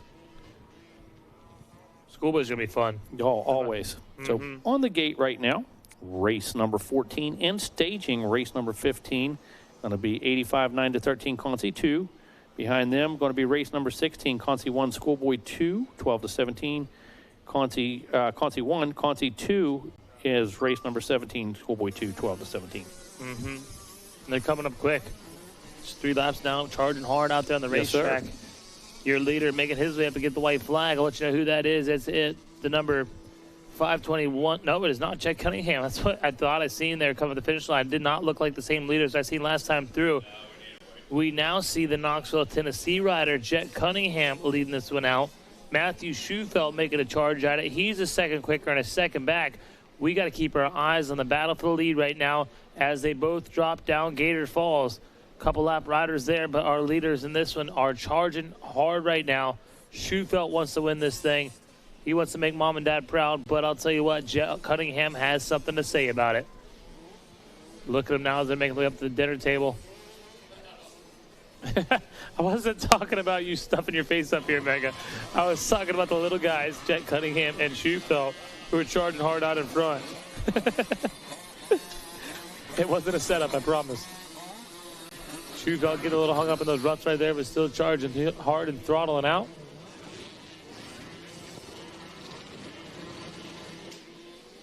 Already heard next mode on the starting line. They're revving it up.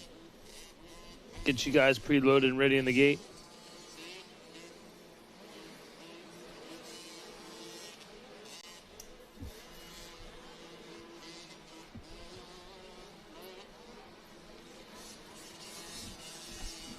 The white flag still out, Dean. One more to go. This one's going to come to a close here in just a moment. Cannolis Megawatt approved. Make your way over there for Black Friday special. Unbelievable. It I really believe is. our friends at Rat Rods. Looking forward to seeing some 85s coming up here in just a moment. 41 riders in each Consi, Dean. 41 riders, fully stacked gates.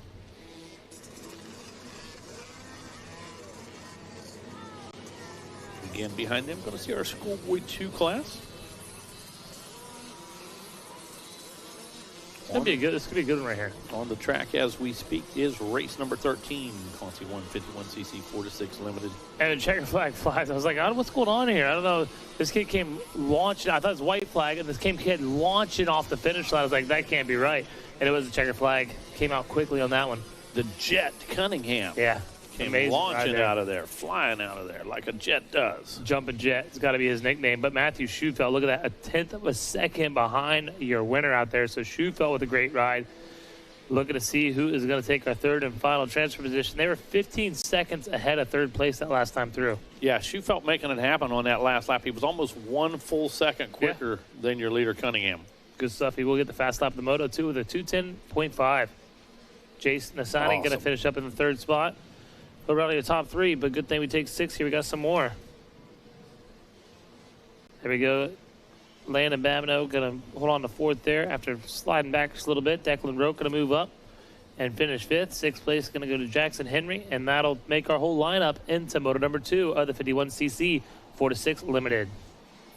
And I'm excited about the gun drawing coming up at 11:30. You know, it doesn't matter who gets. Somebody's going to get a cool gun. Hey, and if you're not into the guns, your parents want to go over there and get you a ticket. That Turbo Levo is still going to be drawn today if possible. $25 for 1 ticket, 6 tickets for $100, and that is a 2025 Turbo Levo comp alloy bicycle. Man, that thing is one to get right there. And they can buy tickets online or come by the booth. That's over there on track, I believe. That's cool. Yeah, absolutely. Forgot all about that. Hey. Sorry about that, Andrea. Don, very, very cool prize right there. The gun's fun, but the bicycle that's might be right. a little better for you in the long run. Just think you win them both. You could carry your gun on your bicycle. Mm-hmm. I was telling you that time I came here, it was 96 or 97 on my KX60. Looking good stuff, right? And full shoulder pads. Right. Checkered flag is continuing to fly. Looks like just about to blast off with 85-9-13, and that's going to look like this. Cedar Basola, Owen Strong, Hudson Workman, Sebastian Rosado, Gregorio Guardo, Adam Regina, Enrique Rodriguez, Brandon Vandergriff, Steele Leonard, Tanner Butte, Gavin Reynolds, Austin Bowles, Gary Massenzio, Eli Self, Clayton Mitz, Logan Lustig, Juan Fernandez, Brim Brockmuller, Mason Hooley, Chad Prince, Max Milano Ramirez, Jorge Herrera, Archer Daum, Jackson LeBeau, Samuel Porsche, Carson Ballinger, Xavier Nicholas Cabildo, Moto Harris, William Sipes, Benson Levine, Austin Lodi, Blake Hall, Bo Engel, Dylan Bott, Casey Heffernan, Julian Lubinsky, Kinsey Wettian, Julian Martin Castaneda, Cade Rock, Braden Muschler, and Ryland Seagraves. It was the number 9 of Owen Strong with the whole shot out there in an early lead, but all kinds of pressure on the racetrack. It's a 3-way battle out front. They're literally side by side of that rough road back there, that 20 miles of rough road. Strong's going to slide back in a second and have some pressure there. He might fall back to third before it's over. Going to go way to the outside right here as our 2 leaders take that inside. Strong trying the outside, going to cut back across and have a little more momentum here into the straightaway. Strong coming out of Dallas, Georgia on the Factory Connection 7 Onium Wooten umpire machine. Trying to get our eyes on our new leader here as he makes his way over the gizmo table and around this little twirly switch back here and in front of the tower. Number 68, that's Vandergriff, I believe, in the 68. Am I correct? 88. 88. Yep. I was talking who the rider was. Yes, Braden Vandergriff coming out of Ringgold, Georgia on the Onium Landers KTM ride. Solid ride for him to get out front. Make it happen quick. Getting around Strong. Yes. Strong again looks like it's a quick move. Yeah. Gavin Reynolds, though, moves to second. Strong back to third, and he's in that final transfer spot. He better get going because here comes Austin Bolts and Logan Lustig. As you said, Gavin Reynolds on the number 110 machine puts himself into number 2 right out of Delta, PA on the Arbutus refrigeration ride. 13 years old. You mentioned Bolt sitting back here in the number 4 spot. Lustig in 5th. Chad Prince in that number 6 position. Next time around, going to pick up some lap time to get a little idea what it's taken to get it done here. I'll tell you who's getting it done right now. That is our leader. Our leader doing an amazing job, Braden Vandergriff. Gavin Reynolds, Owen Strong. Strong, like I said, he had a great start. He was leading this thing out, but the intensity that Vandergriff had was just amazing. Yeah, and that's what it takes right now. We know it's go big or go home. Yeah. You have to make it happen, and you're not going to go out there and put a half an effort into it and qualify here this morning. No way. Definitely not. There they go through those roller sections. Rollers really starting to separate our riders, I feel like. You know, we were talking about it yesterday. That's my favorite part of the racetrack, and I think it is because there's so many different ways you can hit them and a lot of different outcomes. And we've seen a lot of different techniques, a couple of different ways. Some wheel taps. We've seen some jumping through. We've seen some rebounding off of them, that type of thing. So it's seen some different times. But one of the separators out there is something everybody can do. It's not like a big jump that only some guys can do that's a separator. The rollers are something everybody can do, but it's how quickly and efficiently you get through them that make the separation, to make the difference for sure. Trying to pick up this battle right now, Megas. They're making their way in. It's a good one, I'll tell you what. It's a battle for the lead right now with Vandergriff and Reynolds running 1 and 2 on the racetrack. There they go. Looks like Reynolds made the move, and then side by side. So it's Reynolds, Vandergriff, Bolts, Strong. Strong just on the outside looking in there, and third and fourth now. So Bolts out of Jonestown, Pennsylvania, is really on a charge here, and he's not done. Yeah, Bolts, I'm familiar with that guy on a Bolts RV service ride. I've seen him ride plenty of times up in the Northeast. This is a guy that at any given time can do what he did. He busted out a 2:02.9 right there, put his head down, put in that good lap, understood where he was in the program, and knows that now's the time, and that's exactly what he did. So only 1.4 seconds back behind Vandergriff as well. Yeah, I'm watching this battle right now on screen. Racer TV, they're doing a great job of covering this one. Reynolds now in front of Vandergriff, and looks like he's starting to stretch it out a little bit.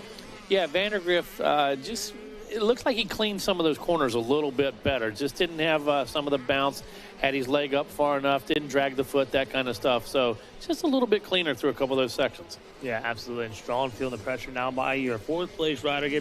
Oh, what happened? What we missed? That's the Yamaha rider? Yeah. That was Austin Bolts. That was there. Bolts, Man, yeah, for sure. Bolts. We just got done talking about him charging, turning that 2:02.9. And we got just a bit cross-rutted. We talk about how you have to be very, very careful. You have to look way ahead of those ruts. And just a little lapse of concentration. There it is. Take a little soil sample. Got to get back, dust yourself off, hit the reset button, and get going. And that is just what our leader's doing right now. Impressive ride there for Reynolds on the number 110. I'm trying to see what he finished up in moto number 1. And he got 17th place, so had some issues out there, but he is really remounting the charge here and getting some more laps on this gated back track. Making a statement. Oh, yeah, making a statement. Because we were wondering, right? We were just asking. We had to look. So 17th out there first time around, leading the way right now, a little redemption. And what that is great for the confidence. Absolutely. Hey, that is a big confidence builder right there. It doesn't matter, LCQ, moto win, whatever. You carry that with you into the next one. Checker flag going to fly for Gavin Reynolds, Braden Vandergriff, and Owen Strong. Strong going to take that final transfer spot into the second moto, and Gavin Reynolds the fastest lap time there with a 2:07.49 on his last lap. Wow. Here we go on to the next one. 85cc 9-13 Conti number 2 going to look like this. Austin Jones, Gustavo Saudariga, going to be Mason Fons, Baltazar Gani, Storm Kelly, Brennan Ballinger, Gunnar Lust, Easton Grant, Joaquin Bourbano, Kysten Farrenbrook, Dylan Richards, Ethan Plaza, Austin Fraley, Kason James, Aiden Held, Luke Shelton, Abel Milhorn, Ernesto Lopez, Travis H. Deegan Toth, Charlie Fitzmaurice, Christian Oxa, Kane Sanchez, Benjamin Juarez, going to be Hightor Matos, Brooks Neringer, Trayson Walters, Caden Brady, Dante Feliciano, Carson Neck, Brody York, Judiah Vrend, Mason Westergaard, Hank Tix, Carter Johnson, Josephina Pascal Apazzo, David Rich, Lexi Gower, Jax Donato, Jackson Keller, and Wade Vanderlyn. Again, a lot of heavy hitters in this one, just like that last consolation race. As we watch them make their way through the 20 miles of rough road, everybody paying their toll there. Good dice. I'll tell you, paid the toll, man. That Yamaha rider in that last moto, tough break for him. Yeah, toll by plate there might have had some past due charges or something. Yeah. And, just didn't quite pay the toll. It Wasn't cost able to him. rock and roll. Yeah, for sure. No doubt about it. Who's out front? I didn't pick up on our leader, but I'll tell you what, we got a battle in this one. And it looks like second, third with a little battle, and third, fourth, and fifth are battling as well as they make their way into the split lane. See the 300 of Hathor Matos with a good start out there. Seems to be the theme of the morning battles. 91 machine, Austin Fraley out there as well. There goes Matos, and there goes 91. And then in third, round of the top three, looks like the number 276. Did you say Matos was out there? Yeah, he's leading out. All right, coming out of Hammer, South Carolina. The Hammer, that's SOB territory, isn't it? Yep. Yep. He's actually a Brazilian rider. Sponsored by Power Husky. Very, very cool. Matos, Fraley, Jorez, Mason Bones, Kason James, Judah Brent. Fraley, we said Gold Hill, North Carolina, B12B Moto Services, James Compound. Helping him out. Putting a good run on out there for sure. Juarez sitting in that number 3 spot, as you mentioned. What's Alpine Star World and Moto Skills helping him out. Nice. Good stuff. Good help right there for sure, dude.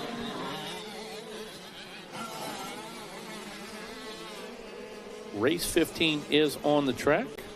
Race 15 on the course.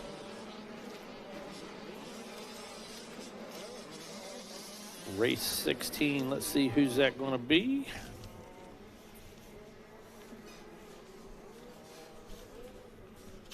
Race 16, that's going to be Schoolboy 2, 12 to 17, Conti number 1. Going to be good right there. So, again, on the line, that's what we're looking at.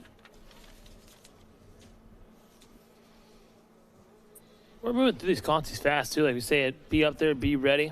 This again, race 15, race 16 on the starting line, race 17, and staging Schoolboy 2, 12 to 17. Conti number 2, 85, 10, 11 limited to be up there, and Mini Senior 1, 12 to 14 up there as well. We're definitely staged up to race number 19 right now, Mega. Staged up to number 19. That's going to make Dom happy. And a happy Dom is a happy staging area, no question about that. Absolutely. So everybody must be really on their best behavior because he has been highly complimentary of everybody this week. Well, they don't know it. Dom is short for Dominator. We call him Dominic sometimes, but he's the Dominator. It's Dominic, but it's Dominator. You better believe that. Speaking of Matos out there leading out. Hathor Matos doing a good job out in front of this one. And second is still Alston Fraley out of Gold Hill, North Carolina. He is charging hard, and you have to. You know, these laps are going by quick. These motors are going by quick. You have to put a charge on. Oh, no question. You have to make it happen. On a side note, though, real quick, get Dom out of that staging area, and is he one of the best guys to hang out with? Oh, yeah. Or what? And was that one of the guys, one of the greatest hosts? The guy wants to take care of everybody. He wants everybody around him to have a good time and be comfortable. Absolutely. Love the Dominator. Again, we're looking at Matos, Fraley, and Jorez rounding at your top 3. Your top 3 going to go Kason James, Judah Varen. Jackson Donato having some issues out there. He's trying to make a move to the pack as he turns 2 seconds faster than the 5th place rider in front of him. And he's not done yet because he's a second faster than James, who's in 4th. But 4th isn't good enough. 4th isn't good enough, and there's a white flag flying. Yep, white flag is flying. It is out now. And this Logie Bear, you out, buddy? 13 Conti. Here they come now, making their way around the tower. Next moto, get ready to go on the starting line again. Schoolboy 2.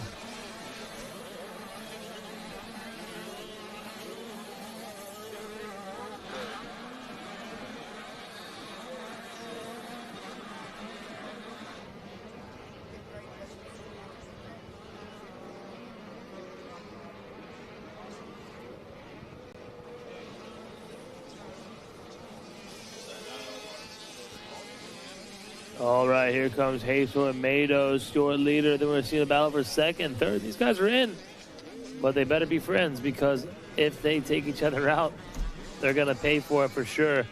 There goes your leader, Hathor Matos. Second, the number 91 machine of Austin Fraley. And third, right on the top 3, it's still Benjamin Jorez. And it looks like that's the way it's going to stay. all the way down to the finish line. Solid ride for these guys. We have a 2 card already up now for the Schoolboy 2 class. Schoolboy 2, get ready to take off the gate.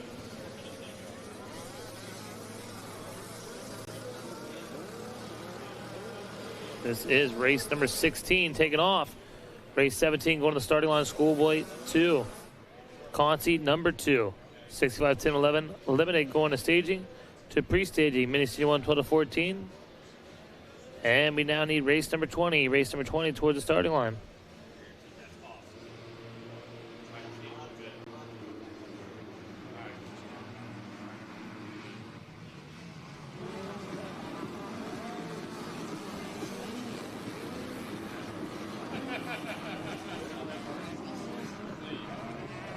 All right, here they come. Schoolboy 2 riders out there on the track right now.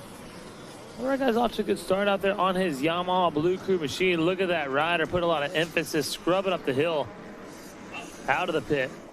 Scrubbing up and out. Up and out.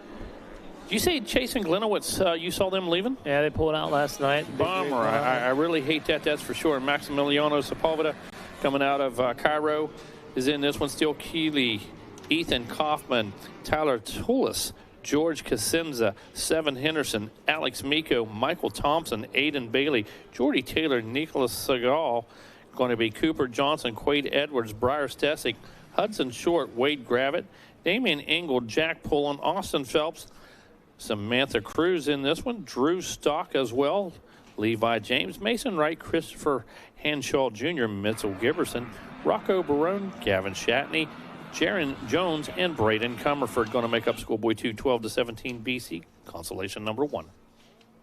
Solid lineup of them. It looked like our leader, I could tell by his style. What number did you say Cooper Johnson was? Cooper Johnson, where did I just see him?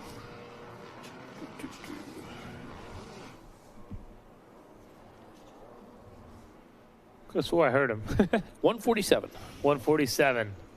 Coming out of White Oaks, PA. All right, judging by the style, I knew it. It is the 147 there in the lead. I can confirm it now as I got a full visual on him. You can always kind of tell some of those riders who watch them ride enough. Some riders have a very certain style to them, a distinct style, and that's just where Cooper Johnson is right now in the lead. Absolutely. One of my good buddies helps the Johnsons out a lot. Big fan of them, and I know he's at home listening right now, definitely keeping an eye on the boys. Absolutely, keeping an eye on them.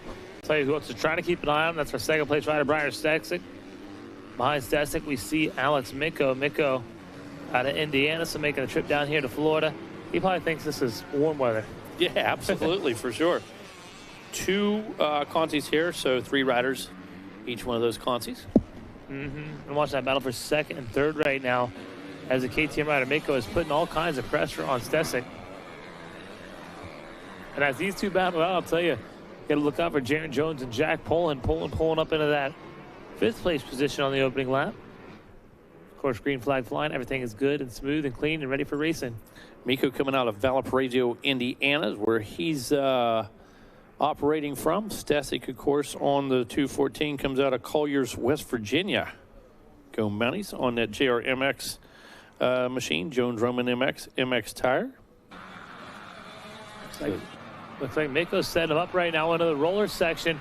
He hit that outside to inside, carry a little momentum, but can he shut the door? He does. So the KTM rider of Alex Miko has moved into second, but fighting back is Stesick. Wow, that's some good race right there. But as we talk about it, you got to be careful. Exactly, got to be careful. That was foot peg to foot peg. Yeah, absolutely. Right there. I mean, that was buckle to buckle right there. Those guys were making it happen. You got to be good on defense, but also good on offense. Or vice versa. You're gonna be good on offense, but also good on defense. There it is. Now, in many cases, the best offense is a good defense, but that's not the case here. You got to have an offense here. You got to get at it. You got to go. You got to build up some working room. You got to put yourself in position for the finish. We got a race here, Mega. Second, third, and fourth are going at it. Of course, we're taking top 3 in the main. I'll tell you, Jaron Jones and even Jack Pullen back in 5th. He knows what's on the line right here. Oh, no question. These guys get it. You know, they've been sitting down there, been getting the mindset right in staging area as they work their way up. Some of them doing some jumping jacks, some of them listening to some music, but whatever it is, whatever gets their mojo working, that's what they were doing. down there in staging before this one. And Cooper Johnson, whatever he did, it results in a 154.759 on lap number 2 and a gap of 3.34 seconds. Oh, okay. Look at there. The KTM rider got company. Going to try to shut him down as they go down the hill. Jaron Jones is making a push. He wants that position. He wants to go to the second mode. Oh, a dab right there, but he turns it into an advantage, it looks like. Or not advantage, a disadvantage as he follows oh, man. the Yamaha rider of Stesic. So Miko now in a Yamaha sandwich as they make their way through 20 miles of rough road there along the street. You see him. Jones on the move. Yeah, absolutely. Jones working it right now. Exactly. Miko now makes a move. That's on Stesic. He makes a move on right there as they go to this right-hander. Cooper Johnson looks over his shoulder. He's like, man, I'm glad I'm up here, not back there. Yeah, and this is the kind of battle, though, that's going to advantage Johnson. Yeah. These guys aren't going to push each other forward. They're going to slow each other down. Yeah, they're doing just with the kind of moves that they're making. These aren't fast-flowing moves. These are square-off moves. These are kind of block moves. And Stesic and Miko definitely going toward Jones on the 900. 154.9 last time around. Mm-hmm. There goes Johnson. We see Miko now, who is in second. This was going to go down to the final turn, Mega. I say final turn, it's going to go all the way down to the checkered flag because even the uphill plays a factor for passing. Well, I say that. All the riders, single file line there, following each other in the last corner of the race. So what's that going to tell you? It's going to stay the same. Cooper Johnson, Alex Miko. Tell me the song remains the same. Jaron Jones, the outside looking in. He's going to make it back to the truck and be a little upset about it. Jack Pohl and Drew Stock as well, as they're fighting for it, but not quite able to make it happen. What do we got coming out next?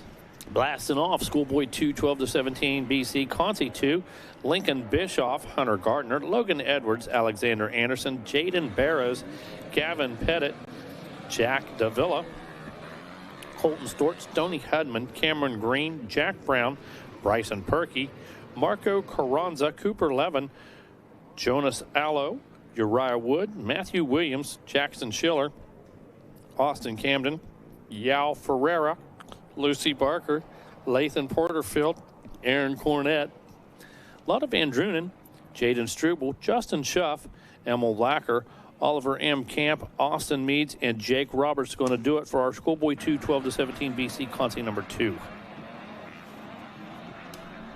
I'm watching now on screen our leader. Starting to make a break for it, but the number 72 of Cameron Green, he's put on a charge, but going to go way to the outside right there, lose a lot of distance. And that's exactly what it looks like. You go to the outside, it looks like you're going to lose a lot of distance, but then you shoot out of the outside with all that momentum and speed going over that single, and you make it all right back and then some. It's deceptive because the guy on the inside slows way down. The guy on the outside's going way out here, but he's going much faster, and they're almost at the same exit point. Exactly. 72 Cameron Green out of Cantamount, Florida, on a South Mississippi Power Sports ride. Yeah. It looks like he's actually chasing in the number 59 of Stoney Hudman, who is our leader. Yep, Hudman, of course, a Texas rider. We follow him all over the place. Canvas Merge, Max, and Twin Air taking care of Stoney Hudman. Yep, Stoney Hudman. Then behind them, we see a battle side by side over the finish line. Look at there. 300ths of a second between Cameron Green and Uriah Wood. So they are battling out. And that, again, is for second and third. A second and a half back is Matthew Williams. Then we see Jack Brown and Jaden Struble. Struble's one of the heavy hitters. Yep. He's going to make some ground in this 3-lap sprint. Look at Meads. Meads right back there on the Triumph behind Struble. Less than a second back. My goodness. Gardner, Stort, Bischoff in 10th. That's what I'm saying, man. My gosh. Holy cow. Gavin Pettit back there. Lotte Van Drunen. What? 15th? Yeah. Come on, man. Lucy Barker. She's the rider over there from the UK, women's professional. Starts are important. On the gate right now, going to be race 18. That's your 65 10-11 limited Conti number 1. And staging going to be race 19, mini senior 1, 12-14 Conti 1.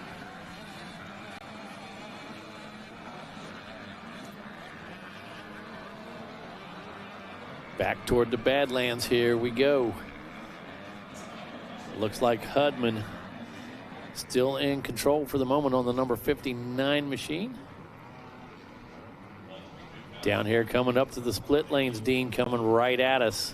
And look how close it is right now, Dean. We are talking bike lengths Separating our two leaders. Yeah, literally bike links. Yes. I would say 2 bike links, but I would be lying for sure. They're close. Wow. 2 to 3. You were dead on when you said 2. Yeah. Here they come, making their way back down. Cameron Green now sliding back to that 3rd place position. So it's still respectful. You know, you want 3rd, you want to make it that 2nd moto. So Cameron Green's still doing a great job out there on the racetrack. But Uriah Wood, he's the man on a mission. 4/10 of a second.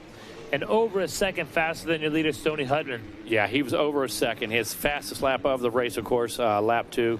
Uriah Wood, as you said, 153.255. And it'd be easy to tell who's who because Uriah Wood, he's on that Flow Orange KTM, and your leader, Stoney Hudman, on the regular KTM. Looks good. I love the Flow Orange. I do too. There was a time, like a couple years back, it was the thing to have. Everybody had Flow Orange, and just kind of faded away. But I think we bring it back now. No, you no doubt. Spoken like a true mountaineer, Griff Cotter said, "Man, it's rifle season. Got to have that Flow Orange." Absolutely. Now, very important to have the right graphics on Flow Orange, or it could go south on you real quick. Okay.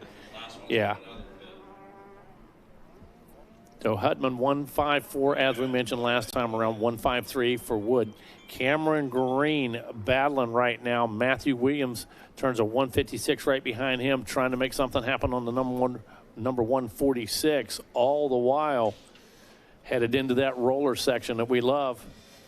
Just coming out of the rollers, back through that big drop-off. Mm-hmm. Business starting to pick up a little bit. That looks like that might be Struble on the 471, I believe. Trying to get on the tail end of it right here, right behind probably Meads and Brown. Wow.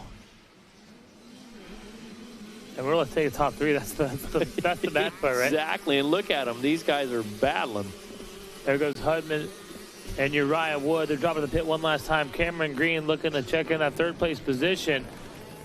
And our Triumph rider, Austin Meads, looks like he's going to come up short in this one. There goes your winner across the line, taking the checker flag. Solid ride for Stoney Hudman, Uriah Wood, and Cameron Green. Top 3 making it to the 2nd moto. Looks like we got our 65cc 1011 limited conceit number 1 going out on the track next. Dean, you're exactly right. That's who it is. Yeah, and who's out there? That's going to be Blake Huck, Bentley Mara, Galo Zammerbride, Christian Oxa, Harrison Vagel, Diego Rojas Humaren, Oliver Silvestri, Chase Gathercole, Talon Cotton, Addison Likens, Tanner Butte, Matthias Gomez Aurelia, Tanner Bruckman, Ryder Billick, Brock Woodford, Maddox Bartram, Bryce Duke, Eleanor Miller, Ryder LaForge, Adrian Hetzler, Joseph LaCarpra, Kaysen Weber, going to be Brooks Linehan, Armani Nunez, Dylan Roque, making up our 65cc 10 to 11 limited, 25 entries. Solid race, solid ride here for a lot of our riders. We're watching people jockey for positions all the way back. The whole field, really. That's what happens. You get these short constellation motos. Everybody really turns up the heat and brings it here.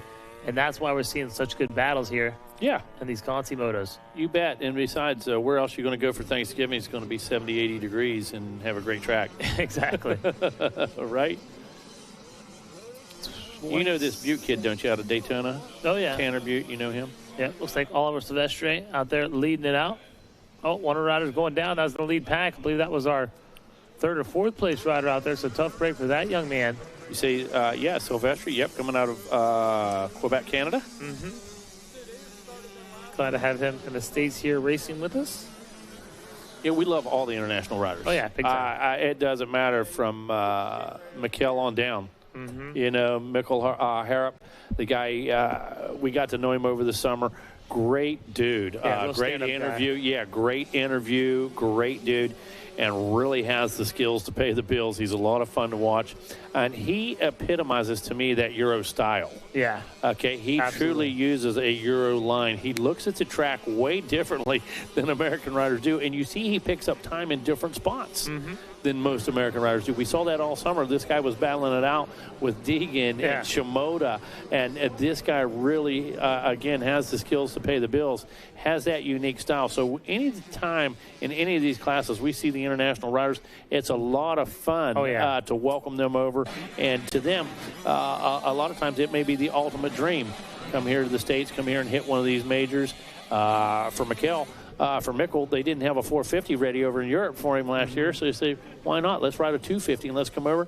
And man, he made a name for himself, did a fantastic job, and he did Triumph proud as well. Yeah, he did for sure, and he's doing well here. I know yes, absolutely. I called him to win. I mean, with his experience and stuff, I called him to win. Yeah, I don't think these are the lengthy motos that he's used to, but I'll tell you what, some of those line choices he had out there in that first moto of the day, they were impressive, and I expect to see some more later today if we get to some more Pro Sport motos from Mikkel Hart. And you're not going to make him tired. No, you're not going to wear him out. That's not going to happen.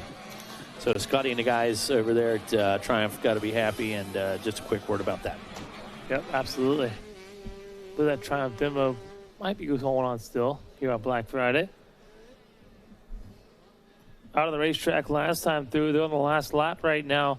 Or no, sorry, they're going to pick up the white flag this time around. Your leader was Silvestre. Duke was in second. Nunez in third. Butte was fourth. Bruckman with a good ride there in fifth, and Bartram in the sixth place position. Here they come now, making their way in front of the tower. Looks like Silvestre has gotten passed up. Not sure if Duke's made the move on him, but it sure does look like it. As Butte now works on that third place position. As you said, white flag comes out. Leader's starting to open it up just a bit, Dean. Not exactly comfortable, but nice little gap there. Almost 2 seconds, 1.8. Duke turns a 2:11.564. Wow. That's how you get yourself to the lead. Absolutely. 3 seconds quicker than the guys behind you. That's how you make up time. That's exactly how you make up time. Silvestre continues right in that number 2 spot, 2:14.3 last time around. Butte coming out of Daytona Beach on the 2:15.6. Nunez 2:16.9.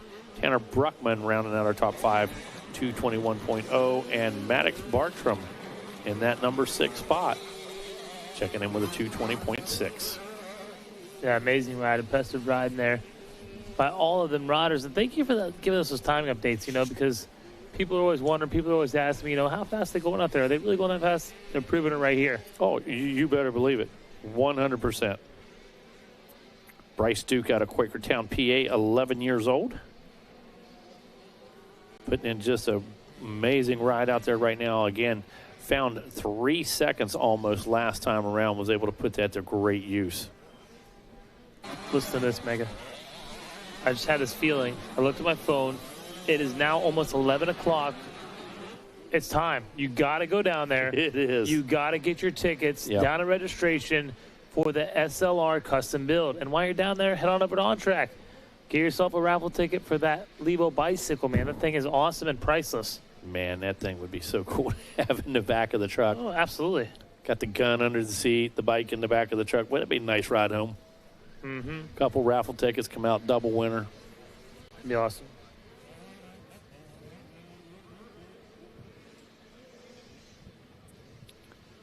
Yeah, I like what Griff just said. It's been going through my head how many I want to buy. What makes sense? How many tickets you do? You want to buy a bunch. You want to increase your odds, your chances. It's almost like counting cards, Dean. Yeah. How many can I buy that's really going to increase my chances and make it worth the money I spent? So it's all in percentages, really. Yep, no doubt. No doubt. And I believe there was a limited number of tickets sold. Yeah, I believe so. So, yeah, it just wasn't unlimited. So get down there, get them now. You going to do two, Griff? Griff, you got to invest a little more than $40. Oh, 101 might be a lucky one. I'd almost have to buy both of those. Yep, most definitely. Checker flag is out now. Solid ride there for Bryce Duke. All right, coming up, going to be race 19. All right, coming up, going to be race 19. Mini Senior 1, 12 to 14. Wow. Consi number look one. At them. How many riders are in this thing? 42. We had a 42 full game. riders, and I believe both of them. I believe there's two Consis. Yes, two Consis. Whoa, no, I'm sorry. Our 65 coming up has 42 as well. Sorry, our 65 coming up has 42 as well. So I knew two back-to-back full gates. So here we go. Austin Jones, Max Daniels, Gustavo Saudarigo Rose, going to be Mason Fons, Travis Edge, Miles Hadley, Storm Kelly, Skylar Gorbig, and Antonio Antillon, Adam Regina, Jake Willer, Connor Hensley, Lenny O'Toole, Bryson Howe, Macklin Christopher, Max Williams, Chase DeFebo, Jonah Eiler, Jonah Eller, I'm sorry, Chase Cipri, Gary Masenzio, Daniel Lane, Juan Fernandez, Maximilio Ramirez, Jeremy Belafroid, Mason Kucic, Bryson Snellgrove, Levi Lewis, Tyler Sachi, William Shipes, Braxton Hall, Dylan Bott, Sawyer Lane, Matthew Hetcher, Carter Gray, Corey Heffernan, Brody York, Ross Anderson, Juan Martin Castaneda, Judah Friend, Carter Johnson, Jackson Otto, and Andrew Johnson going to do it for Mini Senior 1, 12 to 14. On screen right now, we're watching Antonio Antillian and Jay Cipri. They were battling off our position right here. These guys are charging hard. There we see the 224 leading out, the number 57, then number 79 of Bryson Howell out there as well in the third place position. Did you say that was Antonio out front? No, Antonio's in mid-pack. Like Okay. Possibly the number... Wait till he crosses. There we go. Yeah, Belfroid. There we go, 224. So a solid start out there for Belfroid in this one, man. A lot of them out there like Wheeler, Williams, Howell, Antillian, and O'Toole. They're your top 6 transfer positions right now. On the outside looking in, Jay Cipri, Miles Hadley, Andrew Johnson, Sawyer Lane, Daniel Lane. So again, 3 laps out there. Got some time to make some moves and make them fast.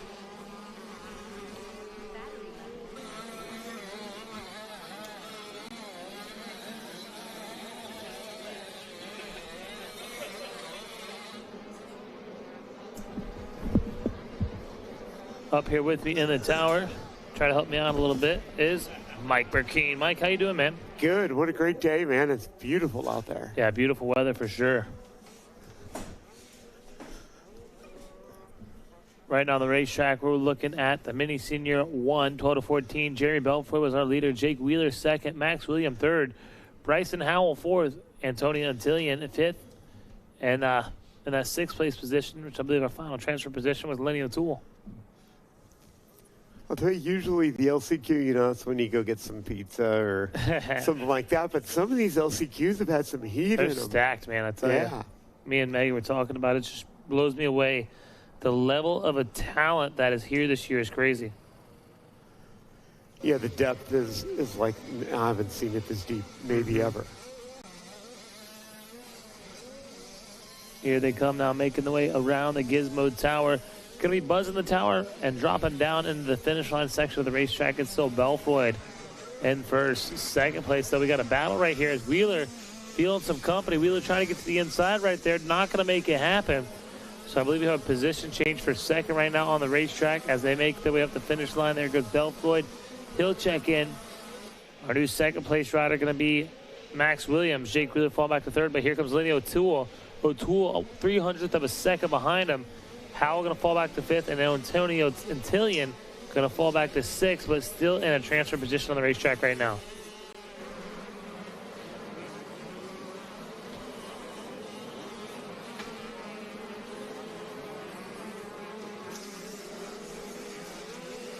So, Mike, you foresee a lot of things in the AMA. How is things going? Is everybody obeying the rules out there? We have any good teardowns? No teardowns yet. That's good. You know, it's a little early. We got some time still. And hey, I think they're too late because I think the first moto's when stuff happens, but that's just me. Yeah. You know, at the end of the day, that's the process. You know, sometimes people get a little out of hand with it, but that's the process. It's there for a reason, and it's to keep everyone on the straight and narrow. And, you know, it's kind of like self-policing, and it works. Mm-hmm. People went nuts about Loretta's, but the process worked. We tore 2 bikes down to the frame. One was illegal, and one was a national champion because he was perfect. That's exactly right. So. Oh, what happened down here? Had a little issue down there. A couple riders getting tangled up in that outside section of the racetrack after Gator Falls.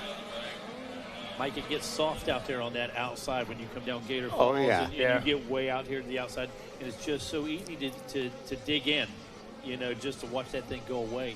Next thing you know, there goes the front end. That's exactly what happened to these riders down here. This rider's okay. He's going to make his way back to the bike and get off the track safely. Yeah, I remember a kid, Keith Tucker, one time pulled a whole shot, 40 guys on the thing, and tucked the front end coming down that and tumbled down the bottom. There must have been 20 kids down there. Oh, my gosh. Back in the early days, I think Kehoe cartwheeled down there one time as well in a pro national on a 125 getting the start. And the thing used to go straight down. Oh, yeah. Closer to the start and all that. Just seen some drama over the years coming down the Gator Falls. But right now, almost a perfect shape, Dean. They've got that thing developed over the years. So Slows. it is super, super safe for a 51.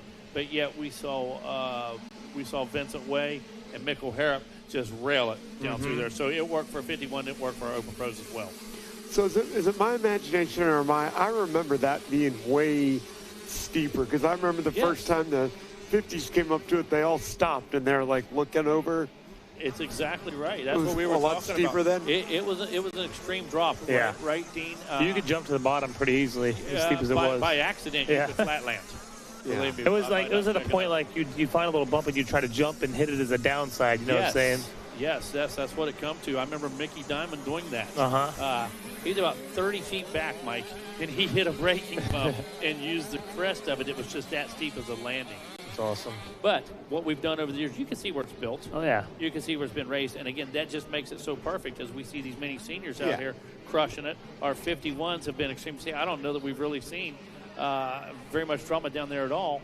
And, again, whether it's Open Pro or these guys, just a great layout and really, really raceable position, really raceable plan with the track. Top 6 for that last one making it in. Mini C1 total 14. It could be Belfoyd, Williams, Johnson, O'Toole, Wheeler, and Tillian going to take that final spot. And out of the track right now, we're watching the 65cc 79 Limited.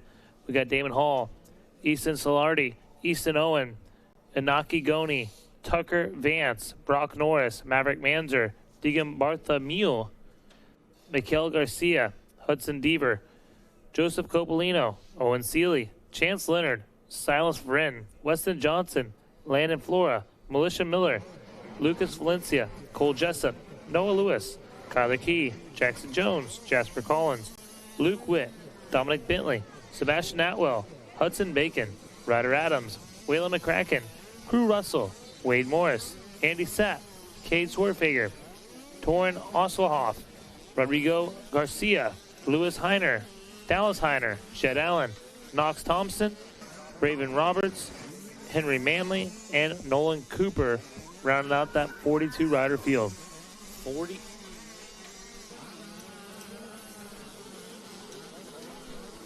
42 again, Dean. Yep, 42. Unbelievable. We talk about back-to-back classes and getting your money's worth, man. Yeah, getting your money's worth for sure. Loaded gates, man.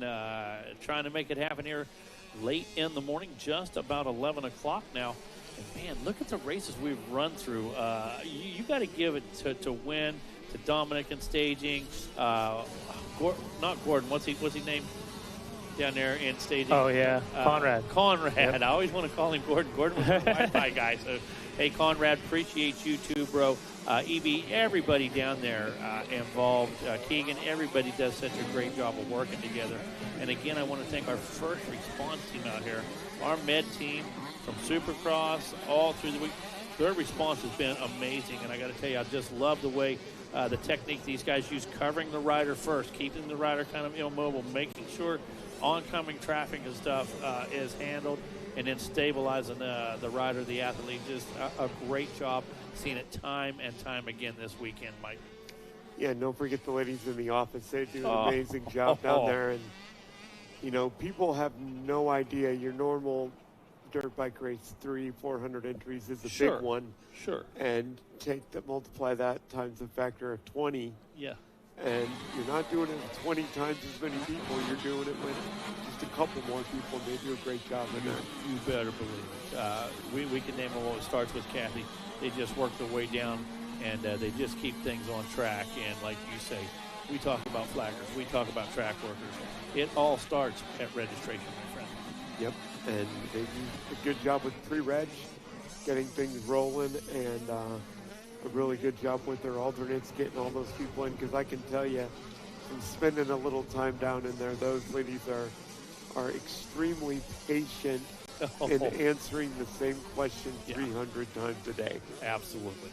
Absolutely. And do it with a smile on their face. I was going to say, we have to remember we need to respect them the way they respect us. Yep. Because believe me, our problem is not their problem, but yet they always figure it out for us. Yep. Correct? For sure. I love it. Dean, what's going on, brother? Tell you what's going on. It's a 65cc 7-9 Constellation number 1. Luke Witt getting his money worth out in front, running a 2:17 lap time. Had a pretty good lead the first lap through, but now he's going to get the white flag, have one more to go. Mikel Garcia second, Kate Swartfager third, running to your top 3 in front of Crew Russell, Raven Roberts, and Jackson Jones, which I believe will be your...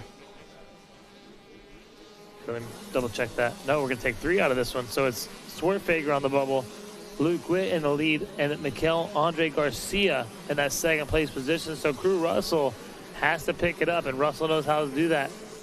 He's on that 557 Blue Crew Yamaha out there.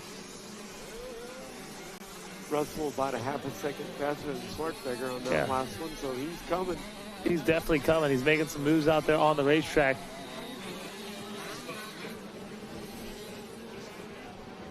Got a lot of consies going through here. And what I compare these consies to is like almost like a local race. You know, there's 44 motos. That's straight motos, so it'd be like 22 on a normal weekend. So we'll go through these things pretty quickly. We'll be starting second motos and crowning champions down there on the podium today. Yeah, looking forward to that. Definitely looking forward to that. Of course, Mike Burkeen, the guy out there handing the plates over, those AMA number 1 plates. We want to thank you for that as well.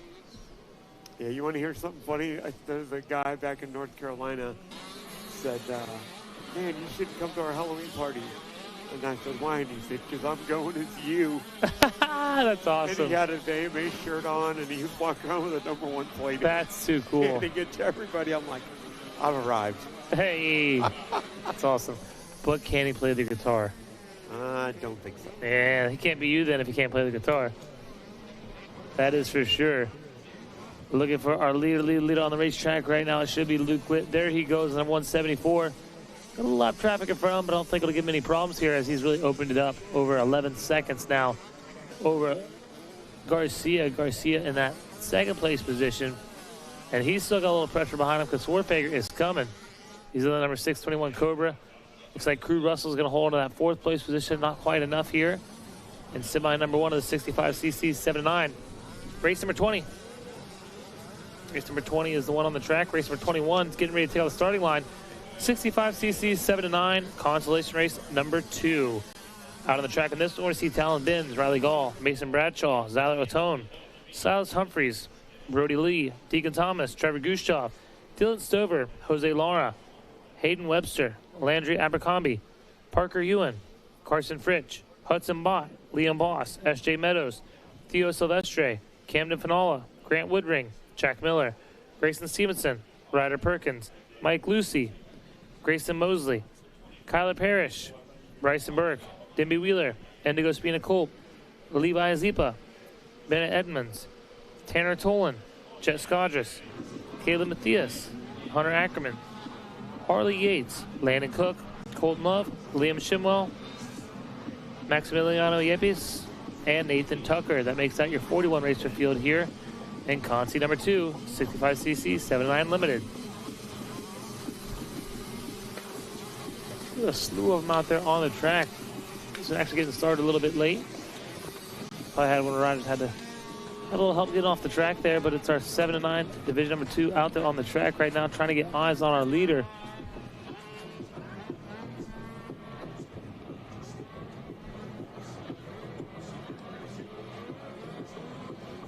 And the racetrack, Mike, we've watched it develop and change throughout the week, but every day I wake up and look at it, it's good. It's amazing. It's been good all week. It's a perfect combination of some sections super deep and choppy and some really good ruts, and then some other sections a little more hard packed. So you got to have all your eggs ready to go. Absolutely, all the eggs in the right basket, right? Yeah. Got to have the right tires, the right suspension, and I see a lot of people using the scoop to get that drive out of the gate and get out there, but once it gets a little hard and slick, that scoop's a handful. Mm-hmm. You're right about that. It's not one of the tires I'd want when I'm going up sideways on a hard pack face. No.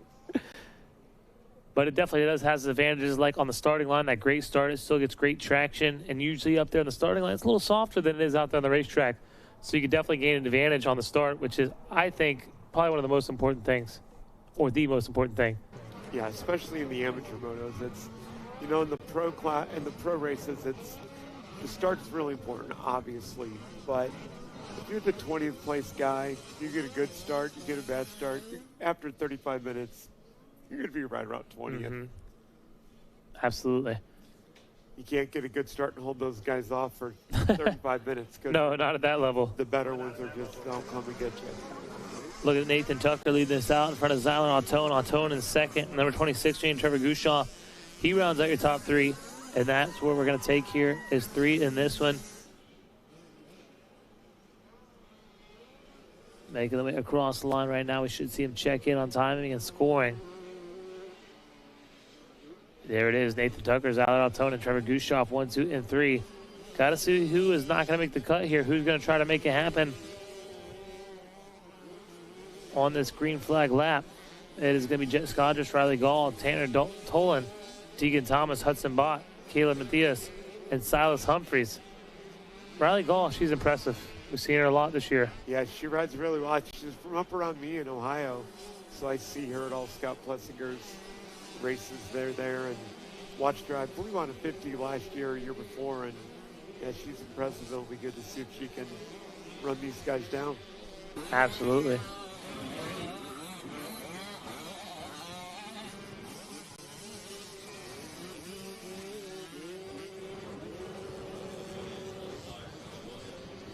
Out of the track right now, again, is race number 21, race number 22. You guys are on the starting line. Once again, 22 on the starting line. That is 450B Limited. Only one Conti in that one. And staging, 85cc 12 to 13, race number 23. And pre-staging, and the following one behind pre-staging, 2DC Junior 12 to 17, division number 1. And Conti number 2. It's kind of hard. You know, we got Contis, we got semis, we got heats. We have a lot of different names for them. A lot of stuff. I try to dwindle it down, though. So, Dean, you've been coming here a long time. What was the first year you ever raced here at Gatorback? I want to say it was either 95 or 96. I'm saying 96, though. Oh, wow. 30 years ago. Been here for a while. Oh, quite a while. What about you? I think our first time was 2002 or 2003. Yeah, that's a good one.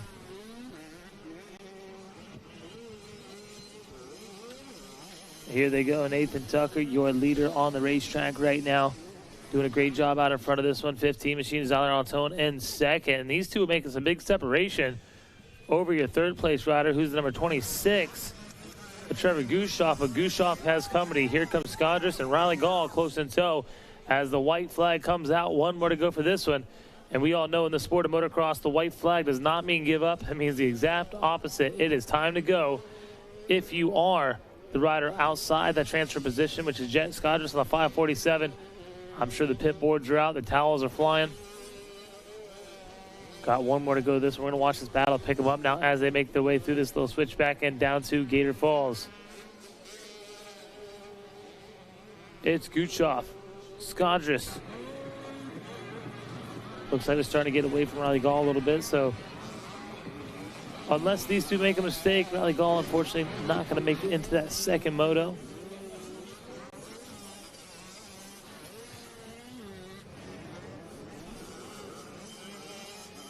A lot of things going on out there, Mike. Tell you what, we talk about Jeff a lot. He has this sale. It's unbelievable. You can buy anything from a T-shirt, a pair of grips, to whatever he has over there. And he's got this little bucket or bag, and you reach down in that bag and you grab your discount. Anything from 10, 20, 30, 50, even completely free over there at MX Tire.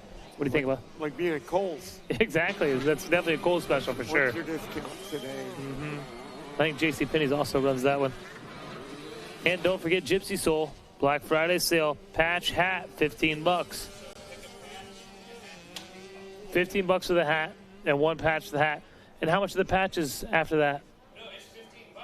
Just with no how? No way. Wow. Patch hats, $15. I feel bad for all the people who already spent $40, $50 on theirs. Now, Black Friday special, Gypsy Soul. Amazing deal, Black Friday sale patch hat, $15. Make sure you get it. Speaking of getting it, get your event t-shirt if you haven't already done so. Sizes have ran out. They're running out fast. See if they still have your size available. You might not necessarily get the shirt you want, but I'm sure they can find a size for you down there at Moto Tees. What's your go-to, Mike? If you had to go buy something, where would you go down there on Vendors Row? Right now, it's kind of hard to say you wouldn't go to Cernix because he's got a lot of stuff in there. Absolutely, and he's got all, like, you got the Pro Circuit, the FMF, but he probably has stuff over at MX Tire from Pro Circuit and FMF, so it's kind of like the Walmart of motocross over there at MX Tire. Yeah, for sure. They've got a lot of stuff. I mean, but there's a bunch of other stuff too. Like, Oh yeah. I wonder what Chris Durham over at PR2's got for his Black Friday special. Yeah, you know he's got something over there. I gotta believe. All right, across the line here in this one, Nathan Tucker, Zyler Atone, and Jet Skondris, they're going to make it in. Look, Jet Skondris making the move out there. Let's talk about the battle. Yeah. And he made it happen there on that last lap, that final lap. Solid ride for Jet Skondris making his way into the second motos.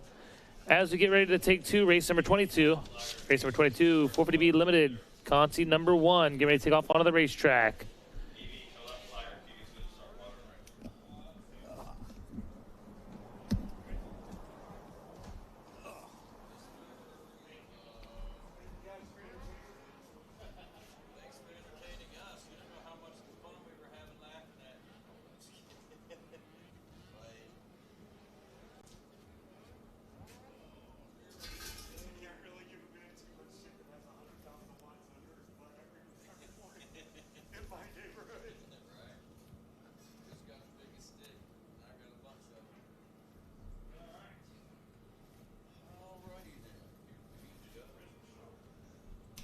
Back at it and ready to rock with more of our consolation races, and race 22 getting set to roll next as we wrap up the 65cc 7 to 9 limited class. That second consolation race between those top three transferring in that.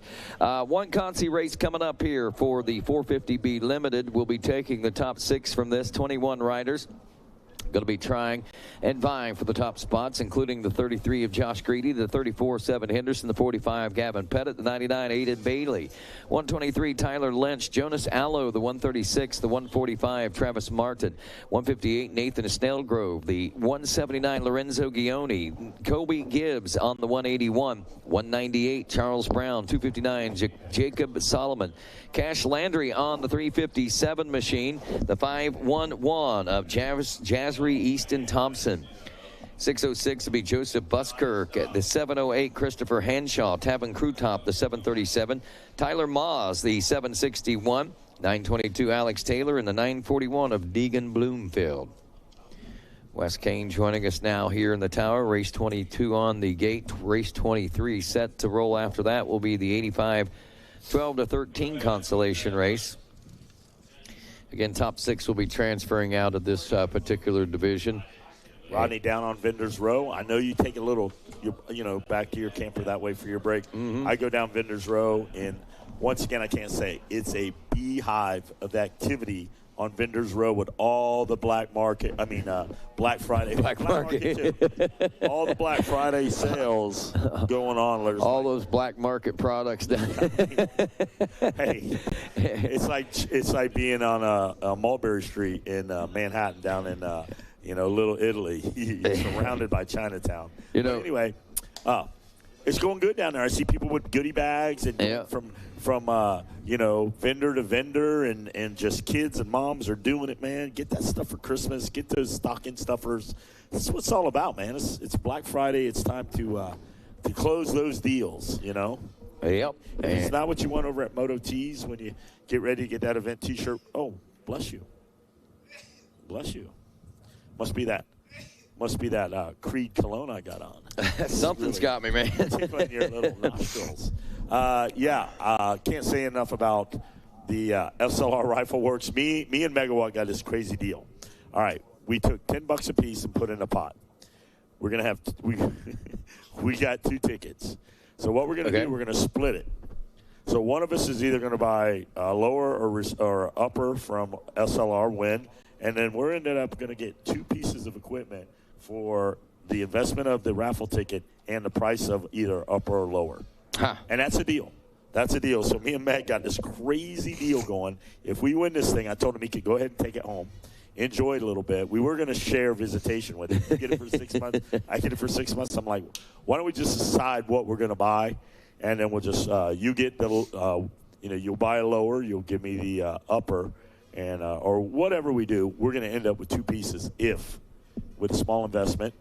If we win with them tickets. So we're excited about that. A little, just making it fun. If we don't win, we don't win. So, in other words, you didn't have any cash on you, right? Meg didn't have the cash. Oh, Meg didn't have the cash. So I'm covering him, but making him up.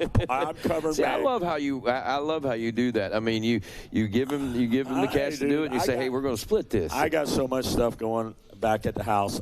If we do it. Let's make it fun. Something me and Meg got going on. We both like our weapons, and we share that back and forth a lot on messages about the new little toys that we got. That and trucks and SLR rifles and just cool stuff, man. So me and Meg got a cool little thing going.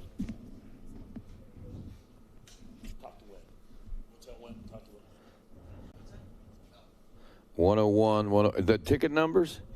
Yeah, but those are just the ones you have, right? All right. When did you buy them? Like 3 or 4 days ago?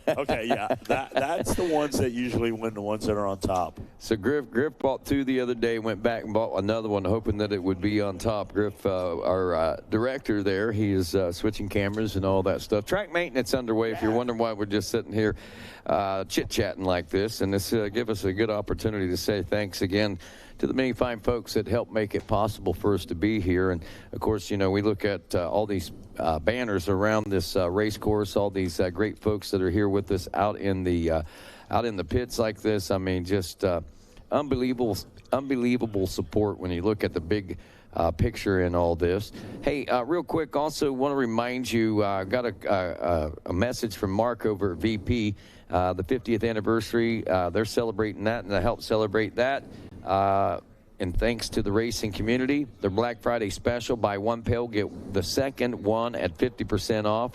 The promotion will extend to all the inventory items while supplies last. So you might want to get over there and get that as soon as possible. Also tonight at 7 o'clock, it's Gators Dockside Music Bingo under the pavilion. It's free play for everybody. Winners will receive $100 gift cards to the Gators Dockside Music at the Gators Dockside Music Bingo. And Gators Dockside is a nice little club restaurant around here. And, of course, they're offering this up. I think it's a great and cool thing that they're doing. Gators Dockside. Located, we're going to right down the road. Right down the road. I'm going to tell you right exactly where it's at. Right down the road in Newberry. You leave the gate, you go about 2 miles down there at the intersection, across from Publix, man. It's in there. Oh, is that where it's at? Yeah, it's right there. We always used to hit that spot. Little sports bar. You tell him I was worried about him? Yeah, he was able to stand up this morning. Oh, good. And he took a step. All right. I wasn't even in there. All righty. So here we are still in the process. So you know where Gators Dockside is, folks. Head out there and get some of that. And don't forget tonight, Gators Dockside Bingo at the Pavilion. That all gets underway at 7 o'clock. Also, hey, just got a report the little incident the other day with Carter Gray and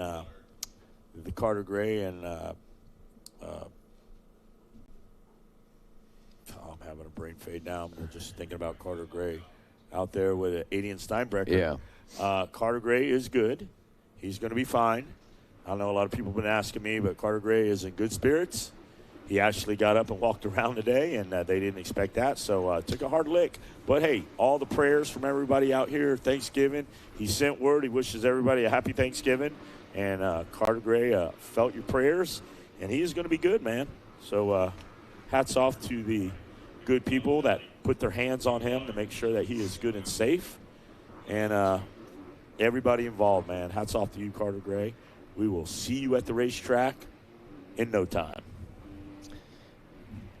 Looking forward to it. Bikes are revving up out there right now. Looks like we are just mere moments away from getting things up and rolling in continuation of our LCQs here, kicking it off with the 450B Limited as we ran down the start order there just a few moments ago. Again, as much in this one as any class that we've seen out there. Truly surprising at some of the names that we do see as our VP Hole Shot is off and rolling as they drop down into the Gator pit now. See if we can pick up a number on that front runner out there for you as they get it all sorted out here.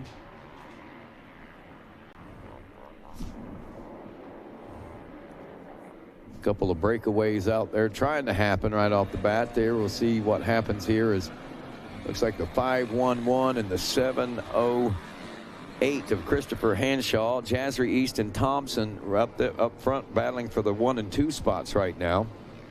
A couple of Yamahas back there and looks like a Husqvarna in the 5th place position as they make their way onto the back portion of the race course, working their way to the Gators tail now.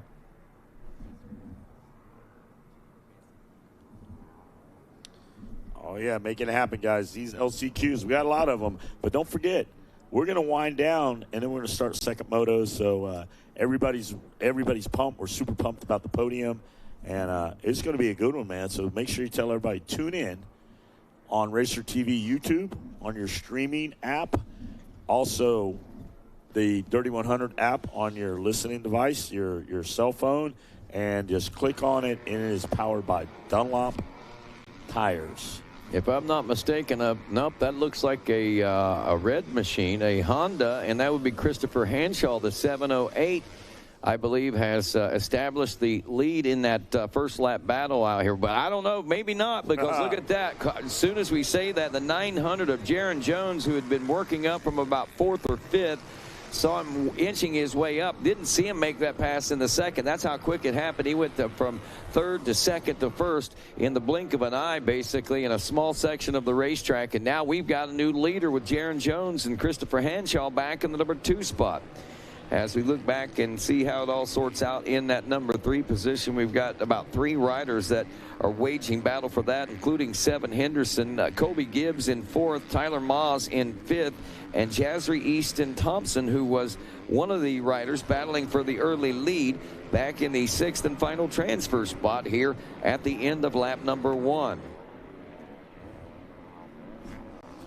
Yeah, I mean, Rodney, it's crunch time. It's either we're going to get in or we're not. So you have to hammer down. These consies are just as important as those heat races.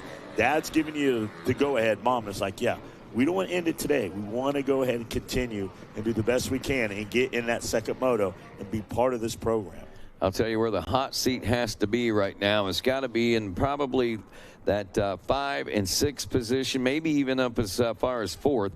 Colby Gibbs in 4th aboard the 181. Tyler Maas on the 761 and 5th. And Jasry Easton Thompson back there with Tyler Lynch, Nathan Snellgrove, and Gavin Pettit knocking on the door. That's this host of riders here coming off the Gators tail now as they wind their way through the 20 miles of bad road down this roller section. You know, this section is really holding together pretty good. It's not as bad as it has been.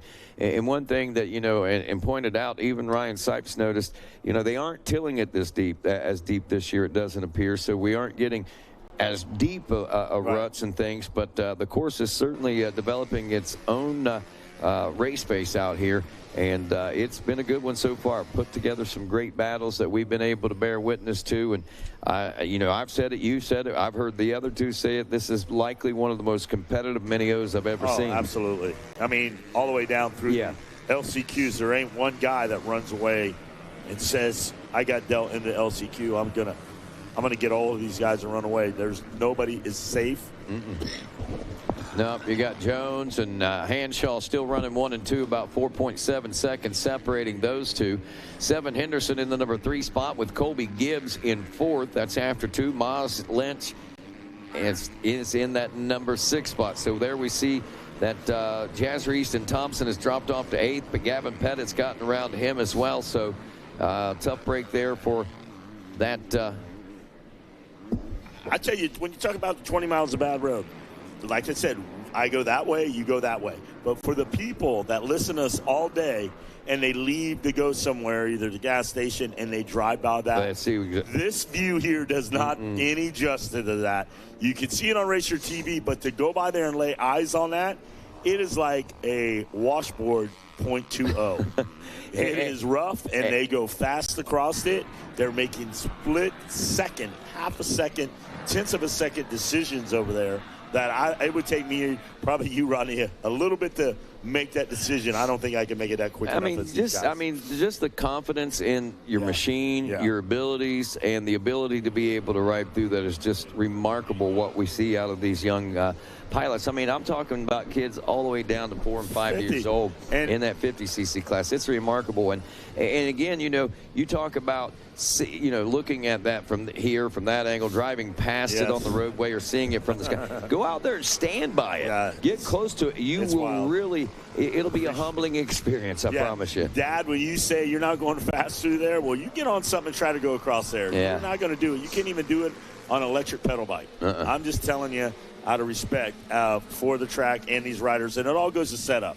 You got to get your bike set up. You got to get everything the way you want it. Your handlebars set up, your levers, grips, your brake pedal adjustments, your shift lever adjustment, seat height, maybe a little bit of, moving that subframe down a little bit, making these comfortable for your rider. But it looks like, not Jerry Jones, Jaron Jones looks like he's going to qualify in. How many are they taking out this one, Rodney? 6. All right, well, Tyler Lynch, looks like the Lynch mob made it in. I got Jones, Henderson, heads up. There's Gibbs, Moss, and Lynch. What do you need, Rodney? What do you got? Piece right over. Yep, there the you next go. one over. Oh, yes, sir. Yes, that one right there. Thank you very much. All right, hey, anytime. I just want to make sure I'm right in assuming that one constellation race, top 6 riders there. There you have it. Guys made it in, and hopefully the guys that did make it in have another class and another chance to try to get in the rest of the program with Moto number 2s, and the podium is there. It's laying in wait. The medals are on staging. The number 1 plates are over to the side. We've got everything lined up. So when we get ready to get over there, we are going to get over there and start racing, and it will be absolutely amazing with these championships and recognizing the hard work that families and riders do. Rodney, who do we got? top 6 out of the... I'm trying to keep up with you. I know. I feel like I'm like, okay. Austin Jones, Mason Phones. We're taking the top 6 out of these 42. Travis Edge, Miles Hadley, Storm Kelly, Joaquim Burbano, Gregorio Gurado, Adam Regina, Jax Carrier, Addison Platt, Lenny O'Toole, Luke Clark, Kaysen James, Isabella Likens, Weston White, Jonah Keller, Jace Chris Cipri, Ernesto Lopez, Christian Turkey, Nolan Simmons, Maximilo Ramirez, Kane Sanchez, Jackson LaBouffe, Jack Cabildo, Javier Cabildo, Keegan Schoen, Brantley Schad, Dante Feliciano, Tucker Donato, Dylan Bott, Jackson Jones, Carter Gray, Corey Hefferman, Ross Anderson, Kenzie Watine, Olivia Francis. Is that you? No, sir. All right, Kenzie Watine, Olivia Francis, Julia Martin Castaneda, Judah Verind, Carter Johnson, Josefina Pascal Opazio, David Rich, Jax Donato, and Macklin Christopher, Tucker Donato out front, Christian Tursky in second, Lenny O'Toole, Mason Phones, your top 4. Ross Anderson in 5th. 6th place is Jackson LaBouffe, your final transfer position. Then you have Dante Feliciano, Nolan Simons, and Jace Cipri, your 7th through 9th. Kays and James back in the number 10 spot. All right, so now we got to get it all sorted out. Top 6 in this one. Looking at the battles, I mean, first to 6th place was really pretty tight when they came by. I'm expecting that this is going to stretch out here on lap number 2. We'll start developing some sort of pecking order as some riders trying to make some passes out there.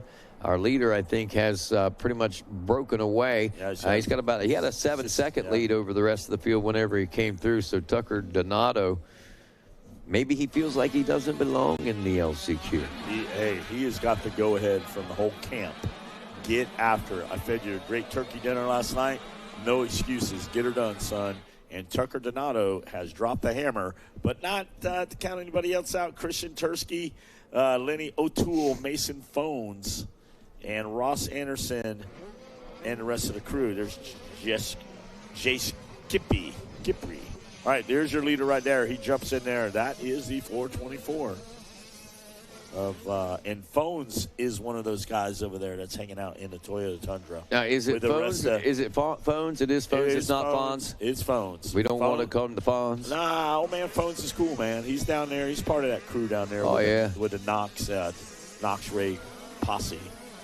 Yeah, they get it done at 101. At the end of 2, Tucker Donato still out front. A 2:04 lap time that there establishes complete dominance with an 11.1 second lead over Lenny Toole in second with a 2:07.8 lap time. Then back behind him as things get sorted out there, looks like Christian Tursky will hold on to third with Mason Phones in fourth. Jackson LaBouffe in fifth, and Ross Anderson now your fifth place position holder.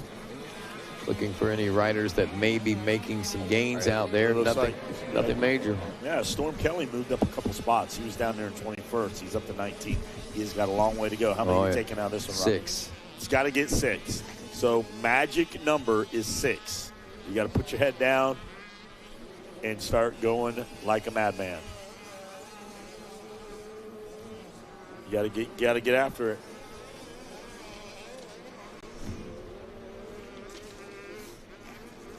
So right now on the racetrack is the 85cc 12, the 13, race 23, race 24, the 250C Consi 1, the 250C Junior Consi 1, then followed by race 25, Consi 2 for the 250C Junior 12 to 17. Several more Consis. We've got through 40 to go. 43 races will be the conclusion of our LCQs, and then we'll be ready to start in. Right now we are on number 23, working on 24 next. So we're halfway, you might say. Yep. There's Tucker Donato. Should be seeing him take checkers here real soon. Yeah, I spoke to him earlier this morning. He said we got about 4.5 hours of consies. Then we're going to start getting into the meat and potatoes of these championship runs here. I mean, we are clicking it out here. We're thinking probably 12-ish, 1 o'clock. Something like that. Meg said they were drawing for that SLR rifle at 11:30. Man. I haven't seen any ticket come up here. Hopefully, I like to see your hand go in the box. I think Wynn should come up here and pull it. You stick your hand in there, dude, and pull out a winner. Let me get my ticket in there first, and then we can. Yeah. Oh, my. Who's this? My. Rodney Tomlin. You are a winner, dude. You're gonna be part of the last presidents.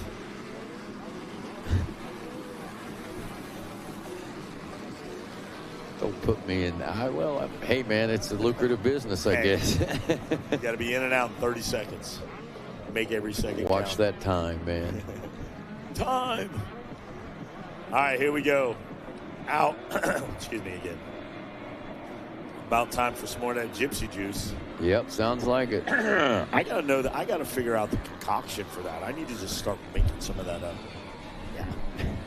It is a secret family recipe that her great-grandfather actually passed down. They were gypsies, believe it or not, in the 1940s. They traveled all across the United States. They were sold stuff on the black market like sugar and stuff like that. You know, I mean, they were pretty crafty people. I like it. So let's hustle it up. I need that recipe.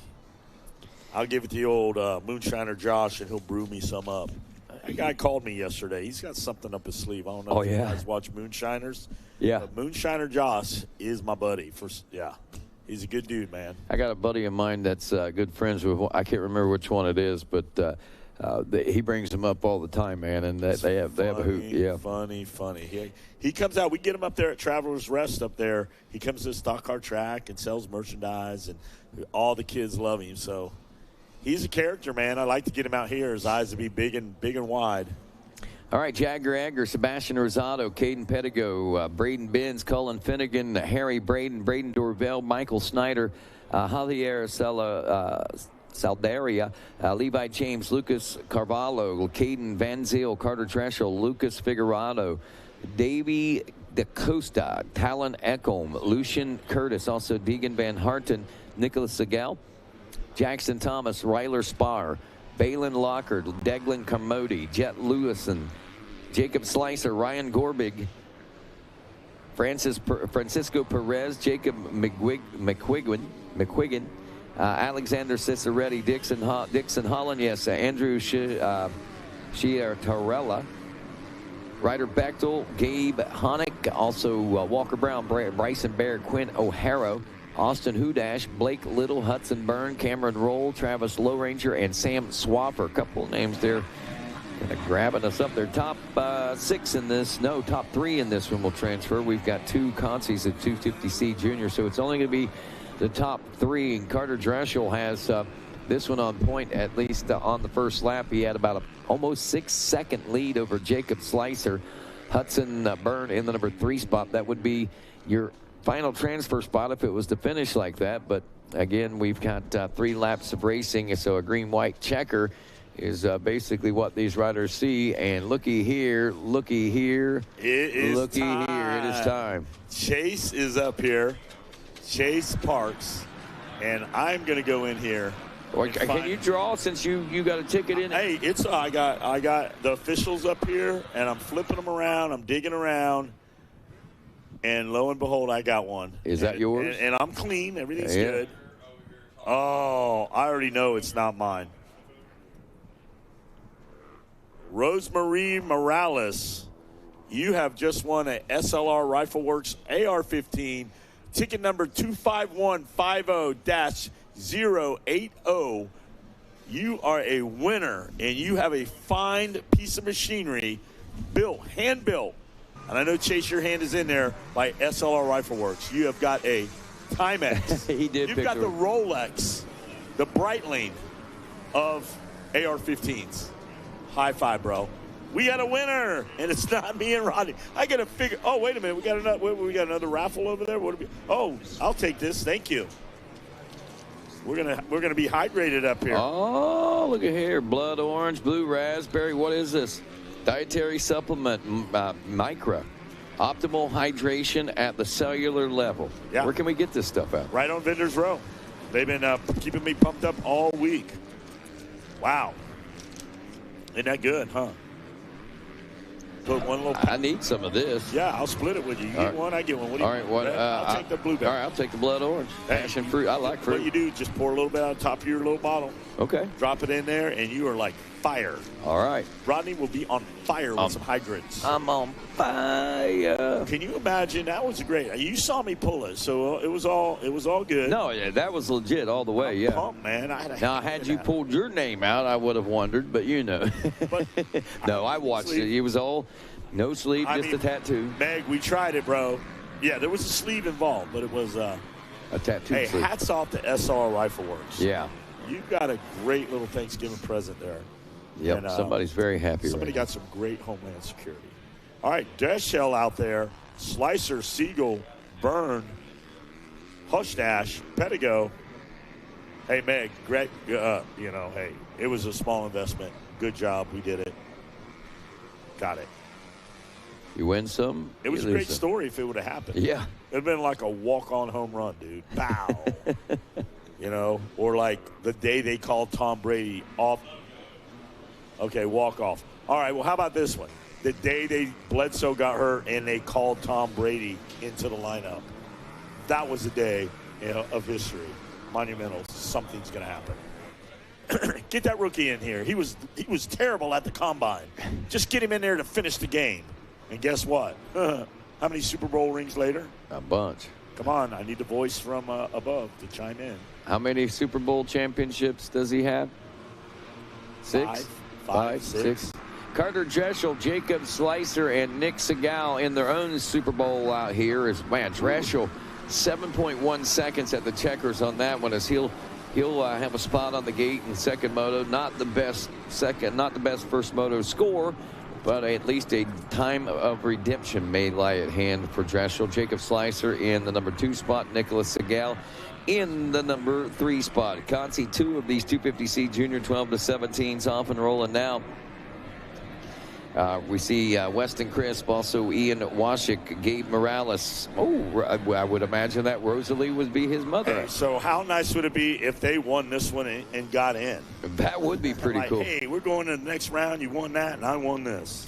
Jack Pruitt out in this one. Logan Bedenbaugh, Halo Pirate Dinsley, Cooper Coyetti, Jaden Burrows, Connor Miller, Aiden Landris, Baird Bates, Cannon Tyler, Ethan Sullivan, Cameron Kramer, Charles Hale, Parker Murphy, Mike Plodsdian, Blake Adkins, Kiana Kurtz, Jackson Stevenson, Owen Lewis, Aaron Ruck, Wyatt Inman, Jade Smelzer, Aiden Conklin, Austin Fluharty, Grayson Roskowski, Sterling Zavitsky, Tom Smith, Braden Lottie, Wade Gravitt, Carter Glista, Damon Engel, Ryan Freeborn, Caden McGraffey, Ethan Dearmond, Jace Roberts, Xavier Halsey, Rocco Barone, John Hicks, and Levi Bedenbaugh.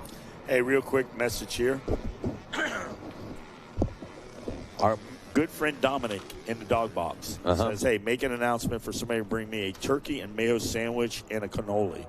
That would be nice, and I ain't going to lie. Hey, speaking of announcements, while we're wrapping up this first lap, I just want to remind you that our Dr. Millsap's down here in the at the medical tent is 7. Okay. Yeah. All right. So Dr. Millsap's down here at the medic station. She comes here and has come the last couple of years. She doesn't charge anything. It's all free of charge. She brings her own stuff.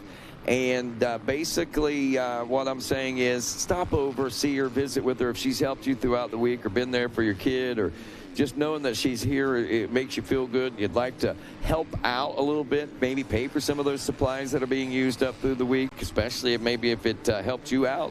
She's got a Venmo or PayPal or something. Stop over, ask her, see how you can help out and donate some money toward the cause in keeping a real true-to-form doctor on site with us here at the Mini O. She's been doing a lot of triage. She's kind of the liaison between the doctors at the hospital and the medics here at the track. And that, excuse me, and that played an important hand when Carter Gray got injured. Yep. They said everything from Andy and the boys getting him to where they got him over there for transport was key to how he is right now in his recovery. Absolutely. So there's no joke over here, boys. Yeah.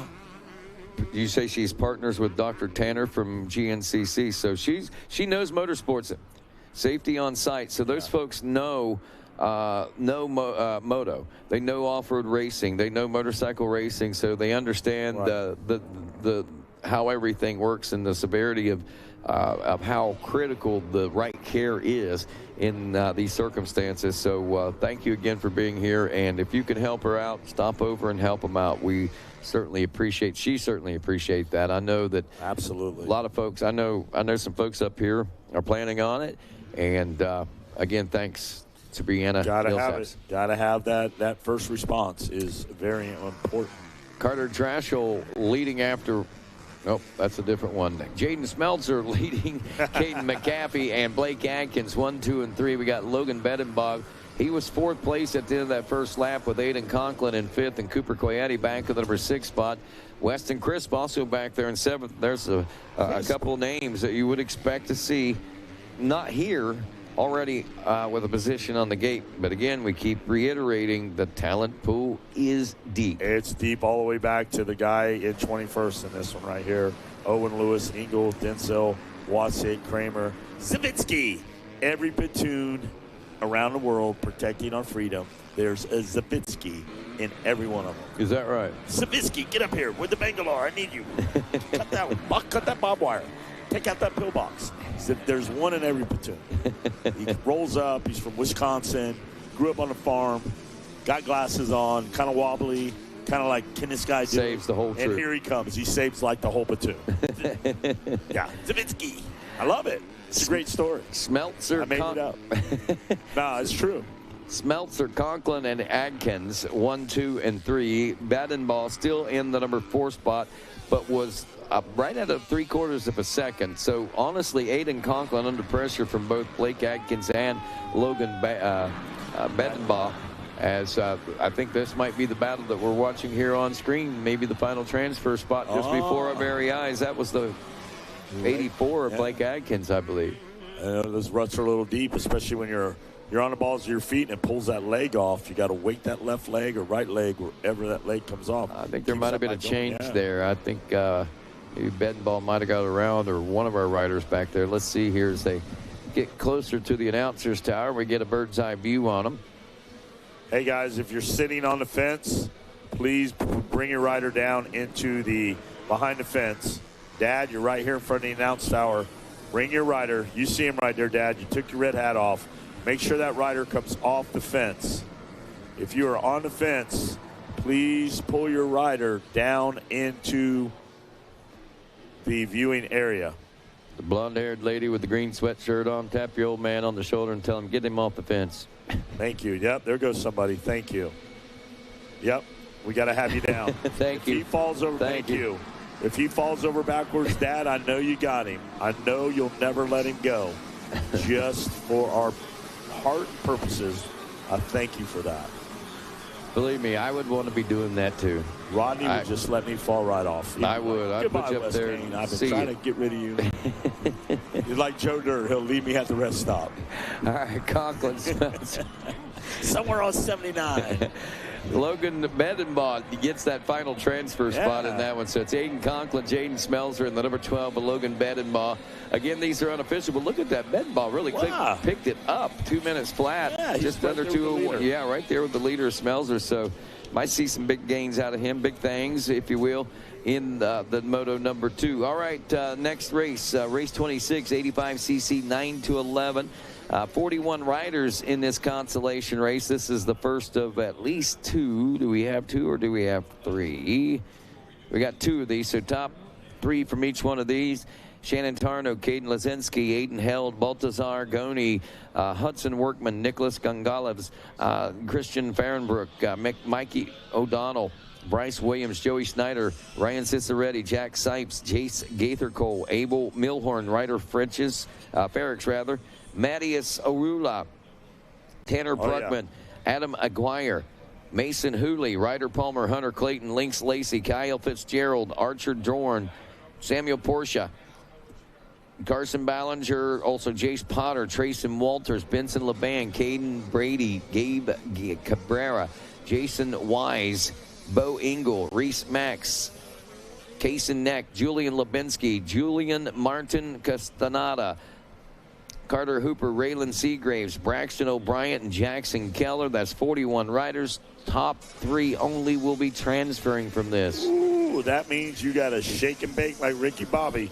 You had to get moving, huh, Rodney? Oh, yeah. You got to make hay while the sun shines. That means when they drop that hammer, you got to go. And, you know, if you're nowhere near it and you see, oh, man, I got a horrible start. I'm back here in 12th. You just go out and ride that race. You know, you never know. Yeah. You might get the luck and make several passes, but just go out and ride your race and ride. Hey, maybe the final time you're on the racetrack all weekend, so take advantage of your time on the course. Lynx Lacey, Carson Ballinger, Raylan Seagraves, 1, 2, and 3. Aiden Held in 4th place. It is Jace Porter in the number 5 spot. Ryder Palmer in 6th. Again, remember, only the top 3 do transfer. Yep. So that means you got to get moving. And grooving. What a great day out there. A little cool, but hey, good day to ride your dirt bike. Forget about all that. Yeah, you're just getting out there, getting ahead of you. Go ahead, Rodney. Oh, no, go ahead. Nah, it's just a great day. What are you doing tonight, man? Are you going to go over and try to get one of those $100 Gator Dockside bingo cards for wins? I might. That sounds good, actually. Music bingo. I've never played music bingo. I have never played music bingo, but from what I hear, they play a song. Uh-huh. And if it's on your card and you recognize it, you dob it. So they keep track of what songs they played. They just keep playing songs, like two-minute or play a song. And if it's on your card, I don't know, I just hit the thing and lost my screen. No, that wasn't you. They're working on it. I thought I had something going on here. Thought you were bonzing out here for a minute. They're going to, I mean, there might be a little bit of do's and don'ts over there, but there he is, Leon Van Gastel. Listen, I am Belgium MXGP and TV commentator. I saw that. I'm glad that you're in, dude. Yeah, hello, Hope Leon. You're enjoying it, yeah. Hope you're enjoying what we're doing out here. I don't have a clue. I'm just in here as a supporting cast. Michelle Fork says we're doing a great job. Thank you very much. Appreciate that. I did throw a tip out there. I reached to the masses and said, every good comment, you're going to get a free T-shirt. I said, keep us going. Somewhere. Maybe not from us, but somebody someday will get you a free T-shirt. We're having a good time, man. You know, and we're doing consies now, and I know the pressure right now for consi riders are just as high as the main events in Supercross or anything that you do. Their parents out there, they want to win. They want to get it done. Well, if you're wondering who that rider that lost the top 3 bid out there, the 447 Bo Engel from Faribault, Minnesota, went from, challenging for a possibility of a top 3 to where he just dropped out of the top 15. So a tough break for him. Ryan Ciceretti, Brooksville, Florida native, out front in this one with Julian Lubinsky in second. Wapalopin, Pennsylvania. What happened to our other screen? I don't know. This is okay, though. It's going to tell us the top 3. Soretti, Lubinsky. Somebody's doing some thinking for us. Yeah. I like it. All right.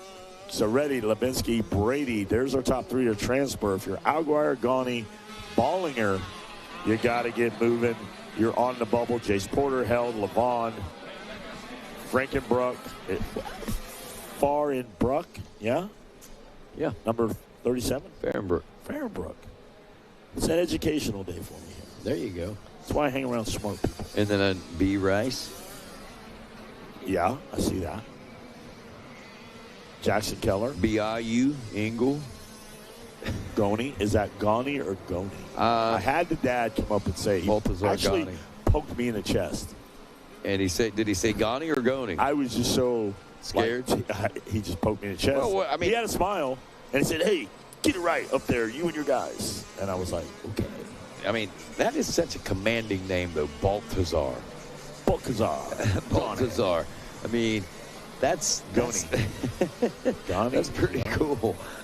Yeah, don't mess with Baltazar because you get it. The dad has got a stern finger. Nah, he was just joking. He didn't really poke me. He's laughing as he rolled by me. Hey, this is what it is. But I was laughing so hard at him, like in the passing. I don't remember what he said. I was just like, what? Okay, I got you. No problem. Can we pay you or something? What is it? It's like Can I get you a sandwich? Naming his kid to be a supervillain someday. That's not far behind me, dude. Gotta love people. Gotta love fans. Gotta love that's how you meet people. I want to meet them. Yeah, I do too. You gotta meet people like that. Absolutely. If that's how you gotta meet me, and it's over your name, and that, dude, we'll remember it. We'll get it right. Just as long as we're saying it, Balcazar. Want to make sure that you're getting. But he's from Santiago, Georgia. And they got some good people down there. Ryan Ciceretti, Julian Lubinsky, and Caden Brady are all going to the second moto. Yes, sir. By way of LCQ number 1 in the 85cc 9 to 11. Race 26 in the books now as we go to race 27. LCQ 2 for the 85 9 to 11. Bradley Gardner, Cheyenne Hines, Christian Oxa, Dominic Steele, Gunnar Lusk, Beckham Smith, Oliver Silvestri, River Monk, Parker LeBeau, Colin Klipner, Mason Wheeler, Steele Leonard, Luke Shelton, Tanner Butte, Caden Schneider, Mickey Fluhart, Landon Flora, Daniel Gomez, Tate Bueno, Asher Honstein, Eli Self, Zachary Reimer, Deegan Toth, Austin Kukilka, Jacob McGinnis, Owen Taylor, Jorge Herrera, Brooks Nenninger, Jace Vanderland, Austin Lottie, Blake Hall, Revan Thompson, Levi Letty, Luke Cipri, Winston Biesmeyer, Todd Tolan, Brady Hall, Mason Westergaard, Hank Tix, Braden Muschler, and Trenton Foote. 41 riders off the gate in that one. Big class. Getting her done. Get her done, son. Got a turkey sandwich. Now, we saw Beckham Smith in I think it was a 65cc class that he was racing in the LCQ. But, man, he came out and dominated in that one a few minutes ago. A KTM Orange Brigade rider. Yes, sir. DNF'd. He actually DNF'd the first moto that he was out there. So, obviously, he ran into some sort of issue out there. With that being said, I expect that Beckham would likely be one of the front runners, if not the front runner, when we throw the checkers on this one. But a lot of variables out in this one, especially if you're jumping on bike sizes, I believe, and I could be mistaken about the size, but I was thinking it was a 65, but it might have been another 85 class out here. Hey, Rodney. Dominic's got me hungry. He wants that turkey sandwich with mayo and white bread and something to drink. And you know what? I would take one of those right now. Hey, Dom, me too. Make that 3. A leftover turkey sandwich. Make that with 3. Mayo on white bread. Stack that turkey. That's all I want. Throw a little salt and pepper on it. Those are the best sandwiches. And just like a meatloaf sandwich, too. The next day, it is amazing. Yep. You don't even warm it up. You just throw it on some bread and eat it cold. Throw a little ketchup on it. Meatloaf and chili are a lot the same. You know, let it savor for a day. The next day is always better like that in chili. Hey, Beckham Smith, what did we expect? You called it, Rodney. Beckham Smith. Go ahead. Luke Shelton in second place. Eli Self in the number 3 spot as we open this up. Austin Kukilka in the number 4 spot. Mickey Fluhart is 5th. Jorge Herrera, Caden Schneider, Levi Letty, Blake Hall, and Colin Klipner.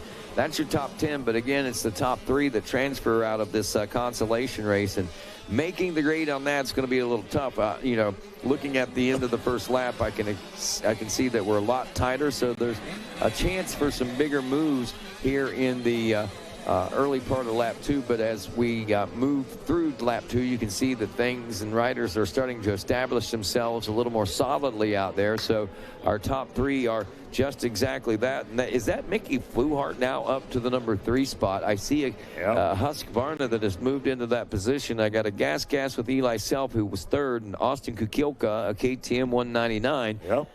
So there's a good chance that could be Fluhart now in that 3rd and final transfer spot. You know, it's really cool. Wayne Kern come around here and we're talking about turkey. He's like, "Hey, I'm hungry too." Turkey sandwiches are on the list right now. Is that right? Yeah, Dominic, me, you, Wynn, whoever else. Let's get them rolling up here.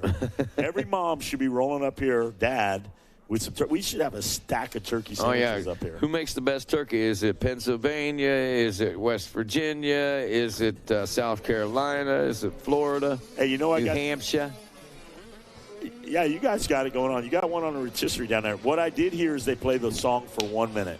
Yeah. And if it's on your sheet that you get for free, they dob it. All right.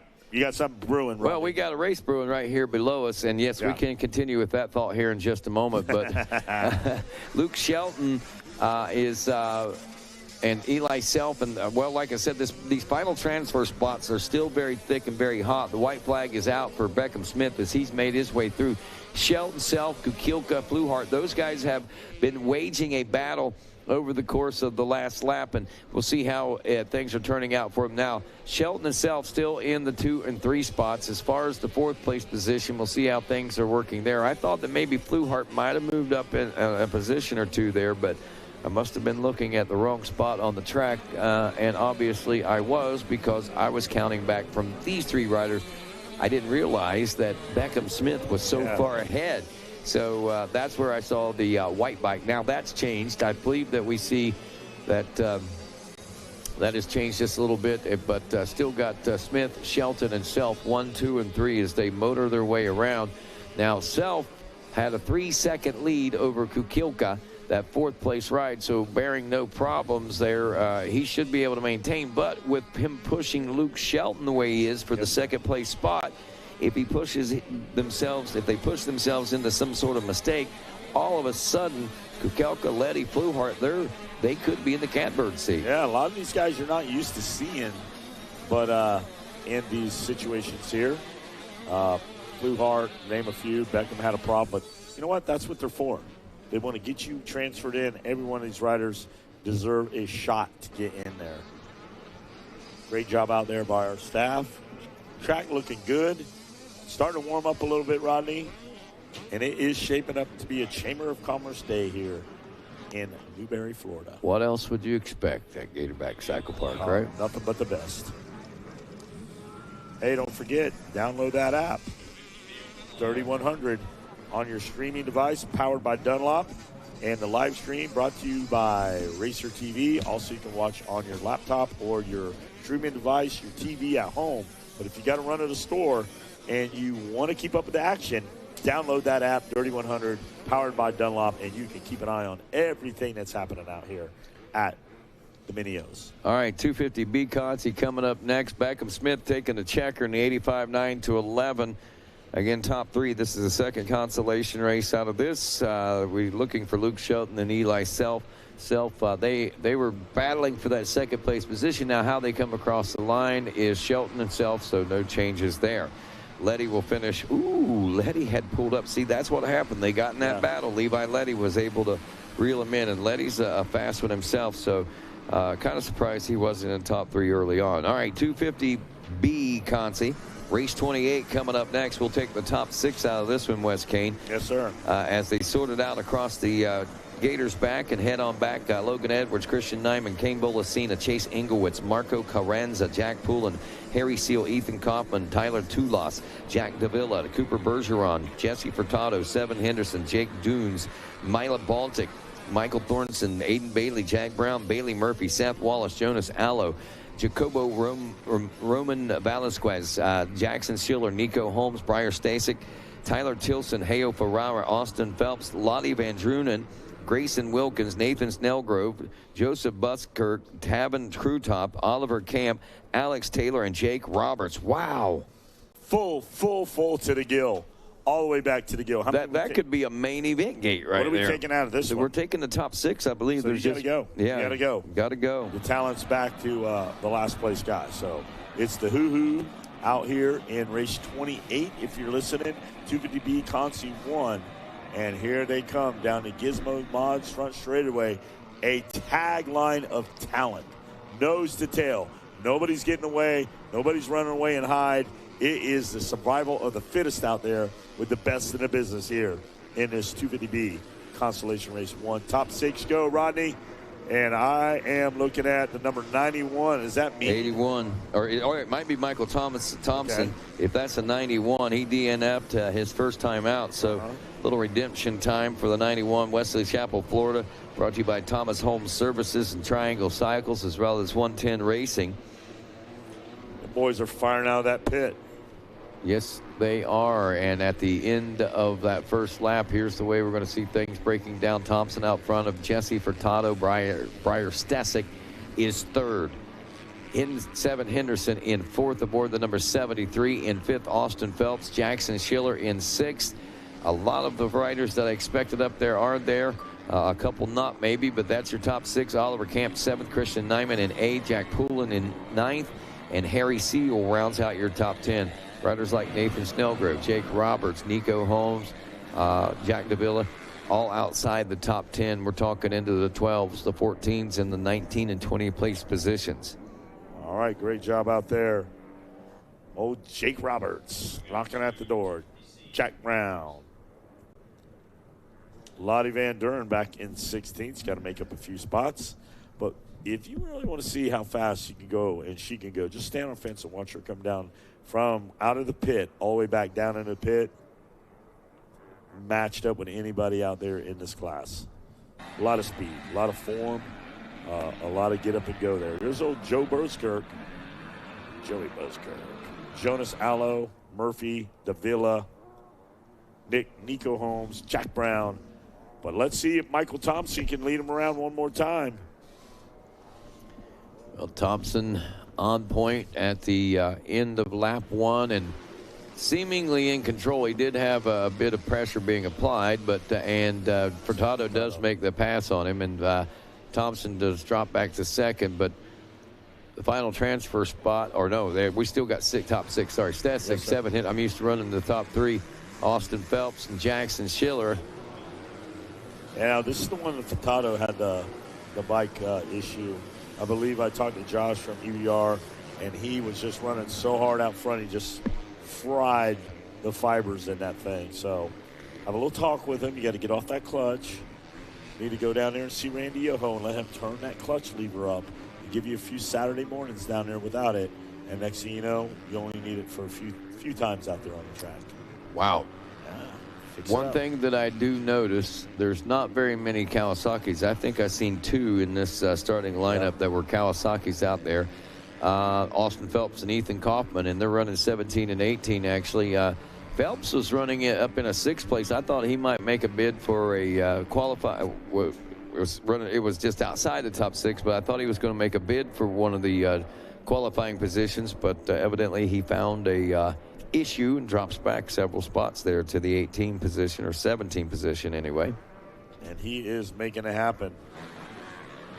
Furtado certainly is. Thompson and Stesic, 1, 2, and 3. There's Furtado as we look on our Racer TV monitors now as he makes his way out of the 20 miles of bad road now and starts to make his pilgrimage to the finish line now, down the spectator fence to the option lanes in front of the Gizmo Mods tower there over that tabletop. The pilgrimage, the line in the sand has been drawn. Where? The Mason-Dixon line. That's way up north, Wes. It's way north. Well, they drew it, and now they're down here going to war. Down here defending that. Come on over here. We got you. We got this. Furtado looks good out there. He's looking good. EBR boys went to work. Here's the next race. Looks like Furtado, Thompson, Stesic, Henderson, Schiller, and Oliver Camp are going to transfer into the 250B. Second moto on gate right now. Who do we got out there? Is this the... We got 250C, Consi number 1. Let's go.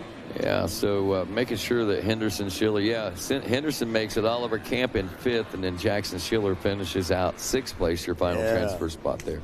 All right, 250C, and I would expect that we've got more than one Consi in this. We've actually got 2.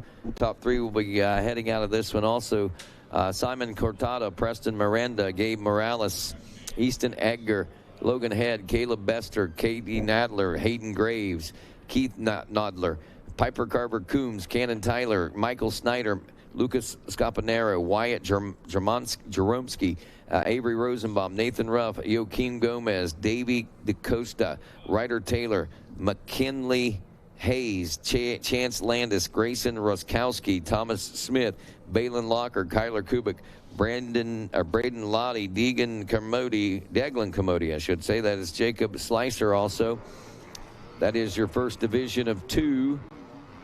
Well, most of them. We got also Jack Dawson, Dayton Lowry, Cole Hartman, Caden McCaffrey, Andrew Chiatarella, Ryder Bechtel, Gabe Honick, Ethan Dearman, Bryson Baird, Joseph Figert, Jace Roberts, Quinn O'Haro, and Cameron Roll. 333, is that what you're saying? 33. Well, that's what it said on his chest, back of his bike. How about 333 then? It could be. Dayton Lowry, gas rider for Team 1, Fast Lap Racing suspension out of Ohatchee, Alabama on the gas. Dayton Lowry is your man. Good call, Rodney. I like it. Preston Miranda in the number 2 spot. Again, this is back to only the top 3 going to transfer in this one with 2 divisions. So Lowry, Miranda, and your 42 Yamaha pilot of Lucas Scapanero right now looking at the likelihood of that. 3 seconds back behind Scapanero, Davey Santos, the Costa back in the number 4 spot. Kyler Kubik is 5th, and Ryder Bechtel in 6th. I believe that Santos and Kubik will probably wage war for 4th, but I'm not sure that they're going to be able to catch Lucas Scapanero as he was able to put all that real estate out there on this first lap of racing, just as Dayton Lowry put 4 seconds over second place. The boys are moving. They know it's crunch time. You got to pull out all the stops. The sleeves go up. You roll those sleeves up. You draw a line in the sand over there by the start gate, and you go, this is what I got to defend this finish. Let's go. Here we go. Well, the line is drawn. Yep. The finish line is... I'm going to beat you there. That's what they're saying. Over here, and we've got a race from over there. So we're going to keep an eye on it. All by himself up front, though. Dayton Lowry, I'm going to say he is every bit of 7 seconds ahead of that second place position. And second place right now, I believe, is still Preston Murata on the 5 Yamaha.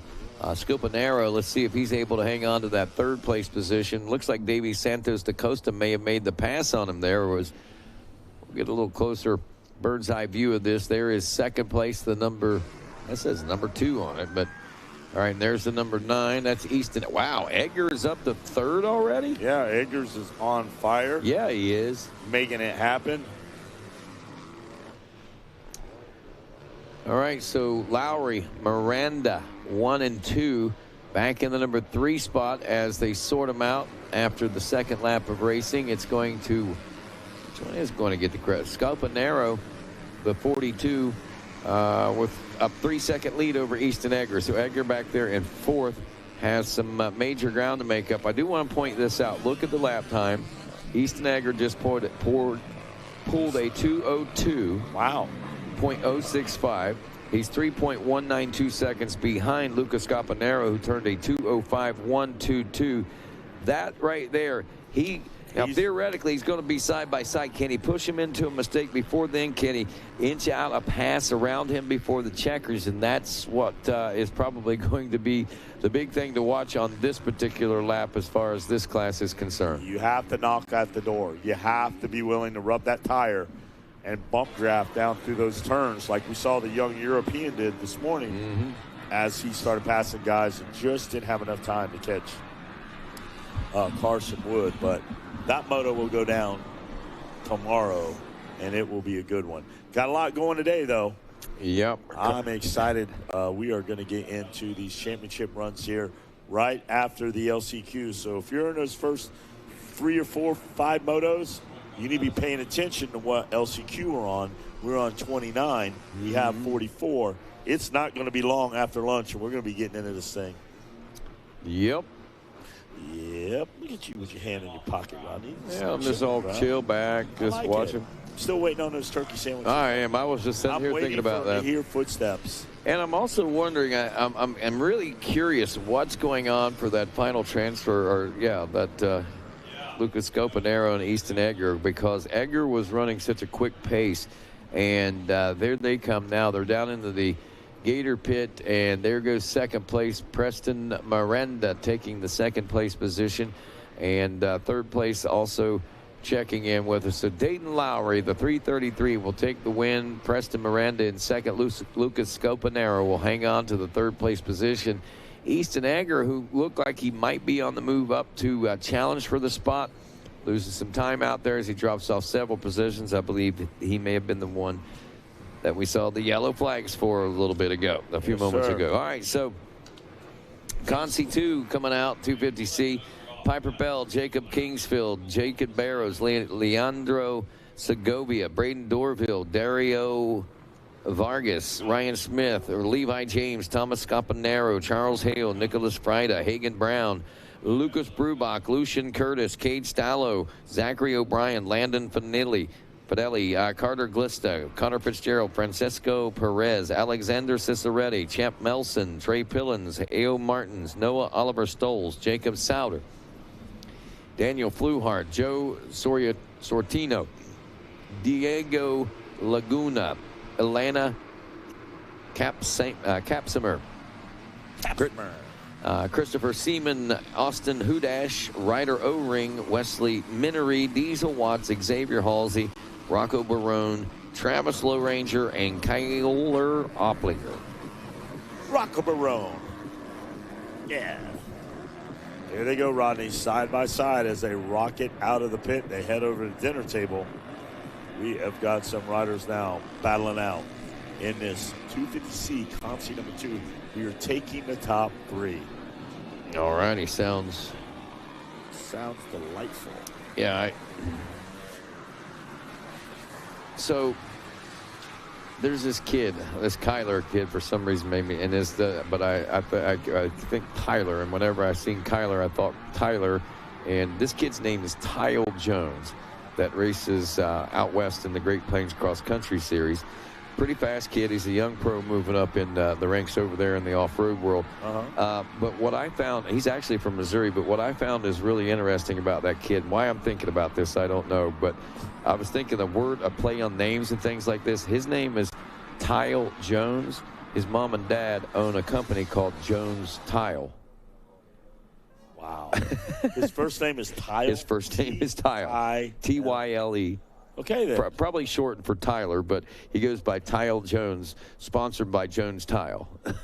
That is incredible. Very catchy. That is catchy. I mean, like it. kid's fast on a quad too. But anyway, just that moment there just took me away. But right now we're watching that's 250C Consi. This is our first lap of this. It's the 38, 381 of Alexander Ciceretti, gas rider out of Future MX, Elite MX Training, FXR Extreme Power Sports of Tampa, backed right, I believe, on point. But man, he was. Hey, battle side by side out of the pit. That changed. Wow. They came up out of there side by side and firing, guns a-blazing. And looks like we have a new leader in Austin Hudash with Ciceretti running in the number 2 spot now. Jacob Kingsfield is third. Dario Vargas in fourth, and Levi James back in the number 5 spot. Again, top 3 transferring out of this second. But it's Hudash, Ciceretti, and Kingsfield if you look at it from that respect. But we'll keep an eye on Vargas and Levi James as well. But, man, that was pretty impressive by Austin Hudash there. That was one to be reckoned with and one to remember there. They came firing out there side by side, and neither one of them given an inch. And there they go. You watch on that SLR drone, live drone, what is happening out there. Vargas is right there on the rear wheel of Jacob Kingsfield now, challenging for that 3rd place position as they head to the Gators tail now. Gonna get top 3. Nobody's safe out there. Scarpanero, all you guys, Capsmeyer, Laguna, Stallo, Piper Bell. Everybody's got a chance to get in there. You got to move it. But top 3 are going to transfer into that next Moto 2. Rodney, what do you see? I see. Well, we almost seen a pass taking place there, but shut down very, very quickly. That's Vargas, I believe, that's still challenging for that 3rd place position from Kingsfield. So he it looked like he was in line to make the pass, but a very good defensive move by Jacob Kingsfield kind of left him with nowhere to go. So changed the face of what was taking place there. Oh, and how long will that be the case as they're side by side coming up the front stretch here, down in front of the Gizmo Mods Tower now, and heading out here in front of the announcer's tower. We got some position jockeying going on. Big changes. Vargas, Kingsfield, Ciceretti, they were running 2, 3, and 4. Levi James back in 5th. Xavier Halsey was 6th place. Thomas Scopanero in 7th. Elena Kapsmer was 8th. And as we wrap up lap number 2, here's the way we see it. Hudash still out front. Alexander Ciceretti in 2nd. Kingsfield still is 3rd. And Vargas still not able to make that pass. He was 1.3 seconds behind when they topped the hill there. But watching this visually on the racetrack, if you're seeing them go over the Gators back, heading up that way right now, Dario Vargas is right there. He's also got Thomas Scopanero, that Yamaha pilot, from back in 5th, who could do a twofer here, maybe at the top of the hill, or as we work our way down now.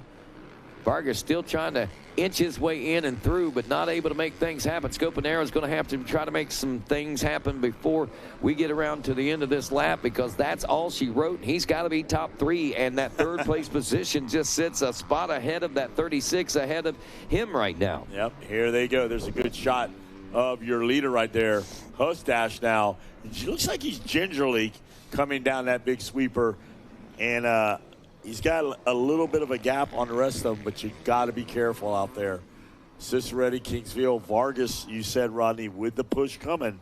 Got that drop lap time out there. Scarpanero with a 2:02. So we're looking here. Yeah. Can he make it happen? Well, he's right there behind him. I mean, that's what we saw going on in the Gators tail. And now as we watch and these riders begin to work their way this way, Hudash is on his way home for a division race and a LCQ win, guaranteeing himself a spot on the gate now. But 2nd place, here comes Alexander Ciceretti. He's not being challenged right now either, but it's that 3rd place position that we're talking about that up for grabs.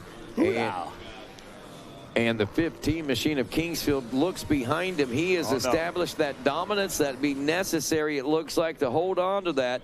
Man, he was under fire from Vargas. I didn't see Vargas go by there in that first couple of riders that was behind him. So evidently, Kingsfield able to just really distance himself and make it happen out here as Austin Hudash takes the win. Alexander Ciceretti in 2nd.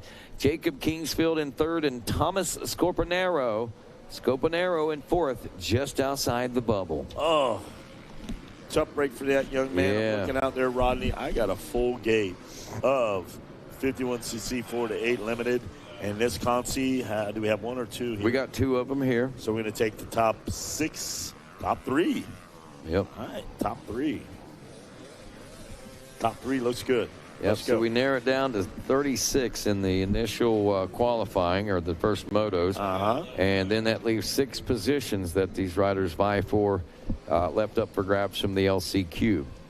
So when we have 3, that's top 12. When we have 2, it's top 18. And top 18. And then when we have 1, obviously they all go.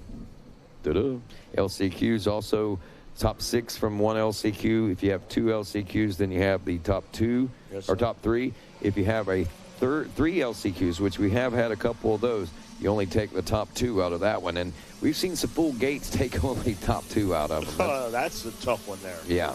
That's a tough one, but you gotta get on with it. It's just part of the process here. All righty, last chance for these 51 4-8 in this first division here. We've got Arabella Bergerstaller, Damon Hall, Cohen McKittrick, Carson Haynes, Easton Owen, Blakely Narringer, Clemente Lobos, Ty Schrader, Kai Borden, Gus Biesmeyer, Dylan Stover, Payne Piercy, Maverick Francis, Maverick Manzer, Lucas Bradshaw, Max Rusler, Christopher Primer III, Theo Silvestri, Ashton Thornton, Cameron Wolf, Bryson Bell, Ryder Perkins, Leonardo Chaboya Torres, Nathan Webster, Krypton Rivet, Liam Boss, Grayson Mosley, Jackson Vinn, Bowen Rivet, Ryder Bariska, Grayson Boswell, Wade Morris, Eric Handel Jr., Grayson Clark, Avery Brown, Braxton Narringer, Carson Simmons, Brennix Roberts, Cameron Luoma, Max Sporer, Knox Ferguson, and Cohen Wood. That is your 51 4-8 limited class. Got you a turkey sandwich finally, I guess, huh? Turkey burger. Well, if you close your eyes and imagine, you still got a hamburger, I guess. Well, we got food. That's the important thing. At least they're thinking. I can't believe that they didn't have a bunch of turkey stuff left over. Normally we get to eat turkey again on Friday. You know, here's what's funny.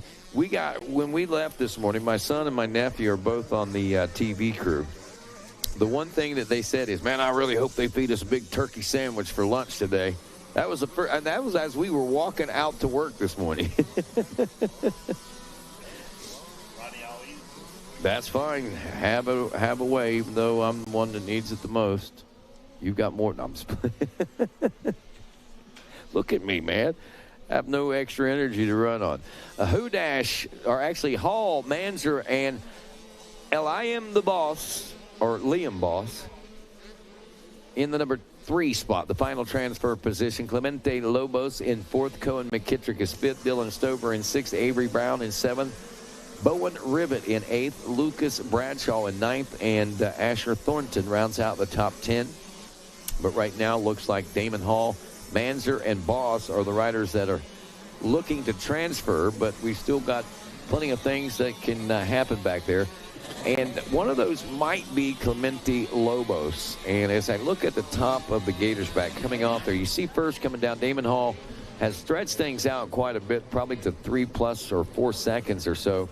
But back in second, Maverick Manzer, Liam Boss, and Clemente Lobos back in the 4th place position as we've seen them make their way off the top of the Gator back. They are starting to break away in a battle for that final transfer spot amongst themselves right now. Manzer hoping to have the advantage, but not much of an advantage as they jockeyed hard coming through this second lap of racing. Here come your leaders now. I believe it is still the 02 of Hall on point. And we'll see what kind of flop arounds we may have for our 2nd and 3rd place positions. Can Liam Boss make it happen out there and keep that 3rd place position? I know it's Liam.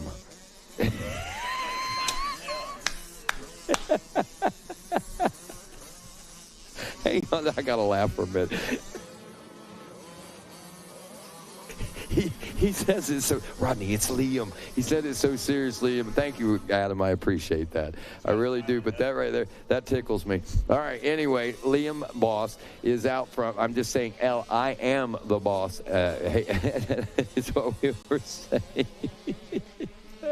Oh, I love it. But thanks for looking out. No, thanks for looking out for me. I appreciate it. Damon Hall, Maverick Manzer in second, and Liam, or L-I-am the boss, in the number 3 spot. Lobos back and forth. Lobos is not letting this one go, though. Look at that. Over the top of the Gators back right now. It is still a 3-way shootout for second. Manzer, though, says 1.6 seconds he was ahead of that third-place position. You look at it physically on the racetrack right now, you're not seeing 1.3 seconds. These guys are pushing it right now as well through this final lap, and they know this is for the final transfer spots. But I think we're finally starting to see it break away now. You ate your lunch. You did eat your lunch. You didn't have to do that, man. I'm not going to go that fast. I'm going to take a little bit more time than that.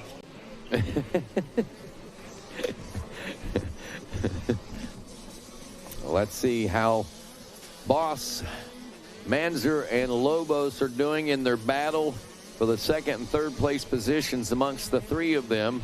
Looks like, as I said, the positions have been established now. Damon Hall, followed by the 44, Manzer, now the 11 of Clemente Lobos around Boss, as Boss on the 166 drops to the 4th place position. And what a valiant effort he put forth in that one for sure. And it will be Damon Hall, Maverick Manzer, and Clemente Lobos, it looks like, going to the second moto. Again, check the official results. All right, Division 2 coming up next. Jeremiah Vogt, Colt McCamey, Jackson Doty, Easton Craig, Lawson Workman, Kyler Key, Steele Crocker, Jose Daniel Lara, Tucker Vance, Maverick Duffy, Beckett Manzer, Camden Fanala, Cole Caldwell, Mason Wager, Bodie Barrett, Chance Leonard, Weston Johnson, Kai Ferricks, Mikey Lucy, actually, Theo Asamacher, Jackson Anderson, Lionel Bussey, Colton Adams, Grayson Hess, Emmett Parsons, Ariana Hansen, Matthew Schufelt, Colin Parsons, Banks Braden, Hudson Bacon, Ryder Adams, Wade DeWeezy, Memphis Warsima, Blaze Antoniak, S.J. Meadows, Wade Lloyd, Jed Allen, Gary McCain, Liam Shimwell, Carson Love, Connor McKinney, and Nolan Cooper. So once again, Division 1, Hall, Manzer, and Lobos taking it to the Moto 2. And second wave of 51, 4-8 rolling right now. All right, here we go. Damon Hall. Got to keep an eye on these riders out there. Here they go. We're going to watch them through the stripe. A lot of talent out there in 51cc 4-8. Consi number 2, race 32, guys. Keep an eye on the pecking order here. We have 43 Consis all together. And then we're going to get ready and lock and load. We're going to start our second motos, and that will be our championship run here. So pay attention to what's happening. Check that posting board. Always make sure that you're in there, that you did transfer in. The office is updating regular on what's happening, so you'll be able to see what gate pick you are and so forth and so on. But here they come down that Gizmo's Mods front straightaway. Nose to tail, these little gladiators out there. And we are checking them out. Let's look. All right, got one little guy getting up to his feet from the last race, so these guys got to be careful coming down through there at the bottom of the pit. They're all dropping inside. Good job. All right. Steady as she goes now for these competitors as they're going to fire up out of that pit. Bam. They're getting after it right now. So we're going to get you the rundown of the top riders that are coming through. And there it is right there, Cole Colwell looking good. Nolan Cooper, S.J. Meadows, Emmett Parsons, Ryder Adams, Weston Johnson, Tucker Vance, Mikey Lucy, Kyler Key. There's Maverick Duffy out there. Wade Lloyd, part of that Boone Lloyd concrete connection up there. It's a syndicate they got going on up there in Virginia. Put you in some concrete boots if you're not careful. Grayson Hess, little Wheezy up there, back at 13th. Shimon McKinney, Vaught, Bacon, Workman, Lawson Workman. And he's doing some work. Oh, yeah. Right now, the man with the plan is Cole Colwell out by the road and leading this one down through there. We're going to get them as they head back out. Cole Colwell, Cooper, S.J. Meadows. Just to name a few of our competitors out there. Steady as she goes now. For these riders on the gate right now, I'm looking out the window and I see Schoolboy 1, 1217, BC Concy 1. I believe we have 2 of those. So they're going to speed it up just a little bit. No, that's the only one we got. We got 41 guys we're loading in the gate. And so we'll see who gets in there. Got the sheet buried. My little cheat sheet, Rodney, I'm looking. Yep, not on there. There we go. So 51 4-8 limited. I am watching this one closely.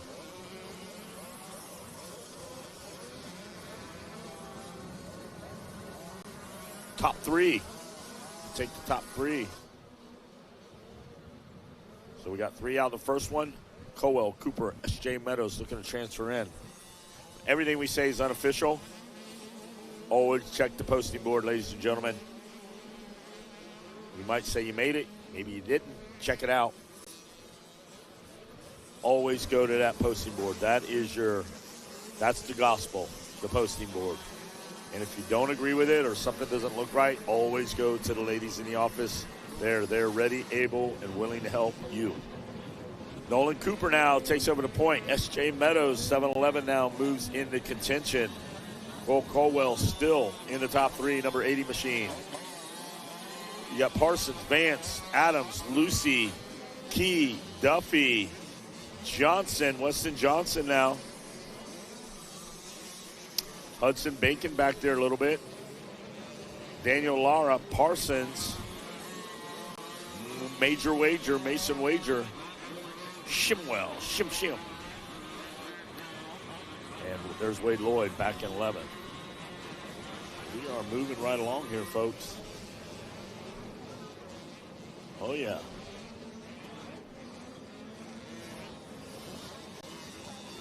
Uh-huh. Cooper, Meadows, Colwell. There's Parsons, Vance, Adams now looking to make something happen. And we got big bikes. Schoolboy 1. You guys are going to be great out there. And in that Schoolboy 1,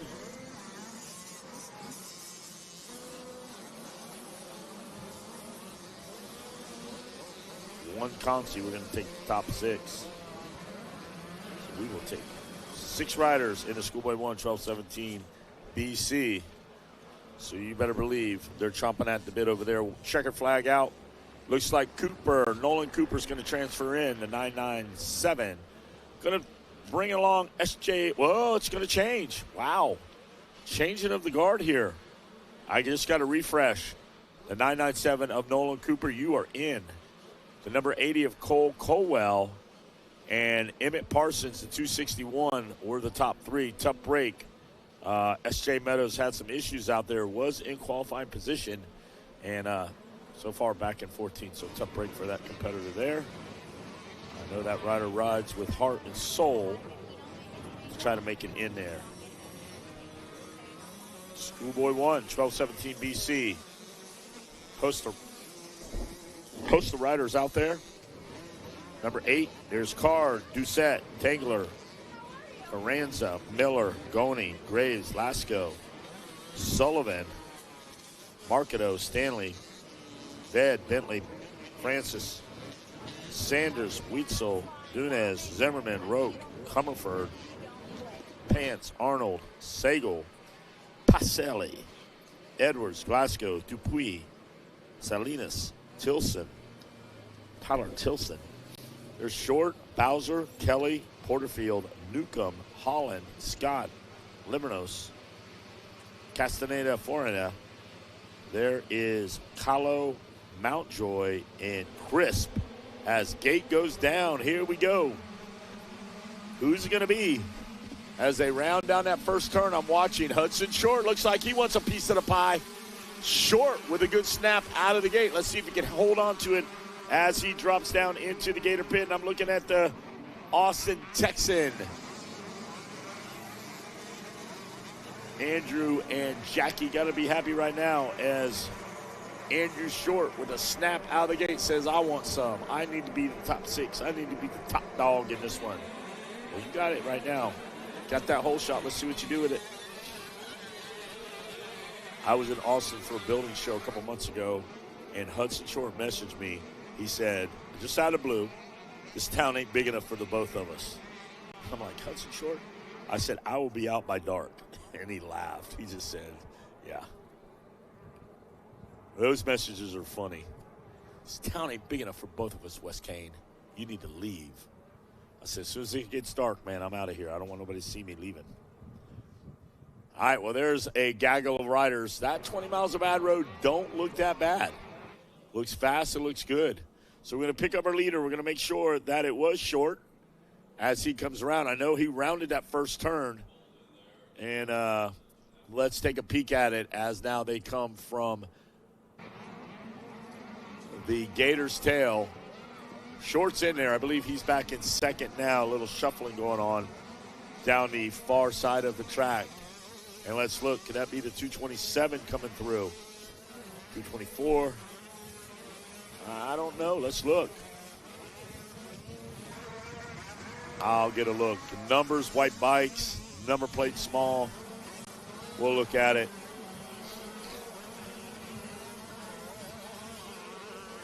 All right, let's peek. It's going to refresh here in just a moment. If Short is 1 and 2, he's in a good spot. They're going to take the top 6.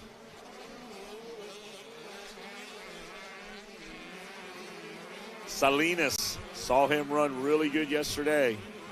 Had a bike issue, I believe. The 222 of Salinas out front. He's got the 229 of Short in tow. Oliver Wetzel, number 81.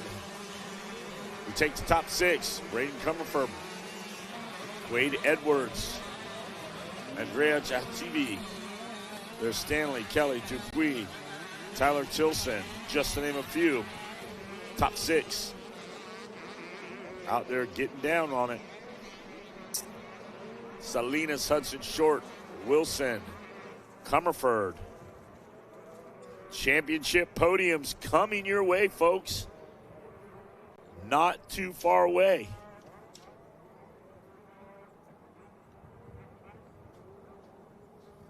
About 11 out. I would think they may do a little touching. I'm not getting the official word of a little touch-up on the track. But stand by. You need to be ready for your second motos, guys. The race order's posted. Just check everything. Check your consi finish. Check the lineup.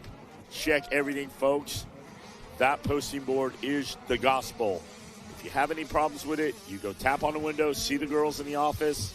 They're there ready, willing to help you with any adjustments, anything that you might not understand. Greet them with a smile, and they will take care of you. They're here to help you have the greatest Thanksgiving experience possible. Salinas, Short, Wetzel, Comerford, Edwards. Making some big man moves out there. We're going to look at number 38, and that is Andre Adrani Acervo Marco. There's about 9 words in that name, and it just falls off. So Marco's the last one I got. Salinas, enjoy, Rodney, enjoy. You got a minute. Salinas, Short, Wetzel, Comerford, Edwards, Achivo. There's Steele Kelly out there. Yep. Top 6. Let's move. Here we go. Next up, in the gate. I'm going to look out the window here. I've got 80, 65, 10, 11. And we've got one of those. And 65, 7, and 9. A lot of good things happening here, folks. Championship Friday lies ahead.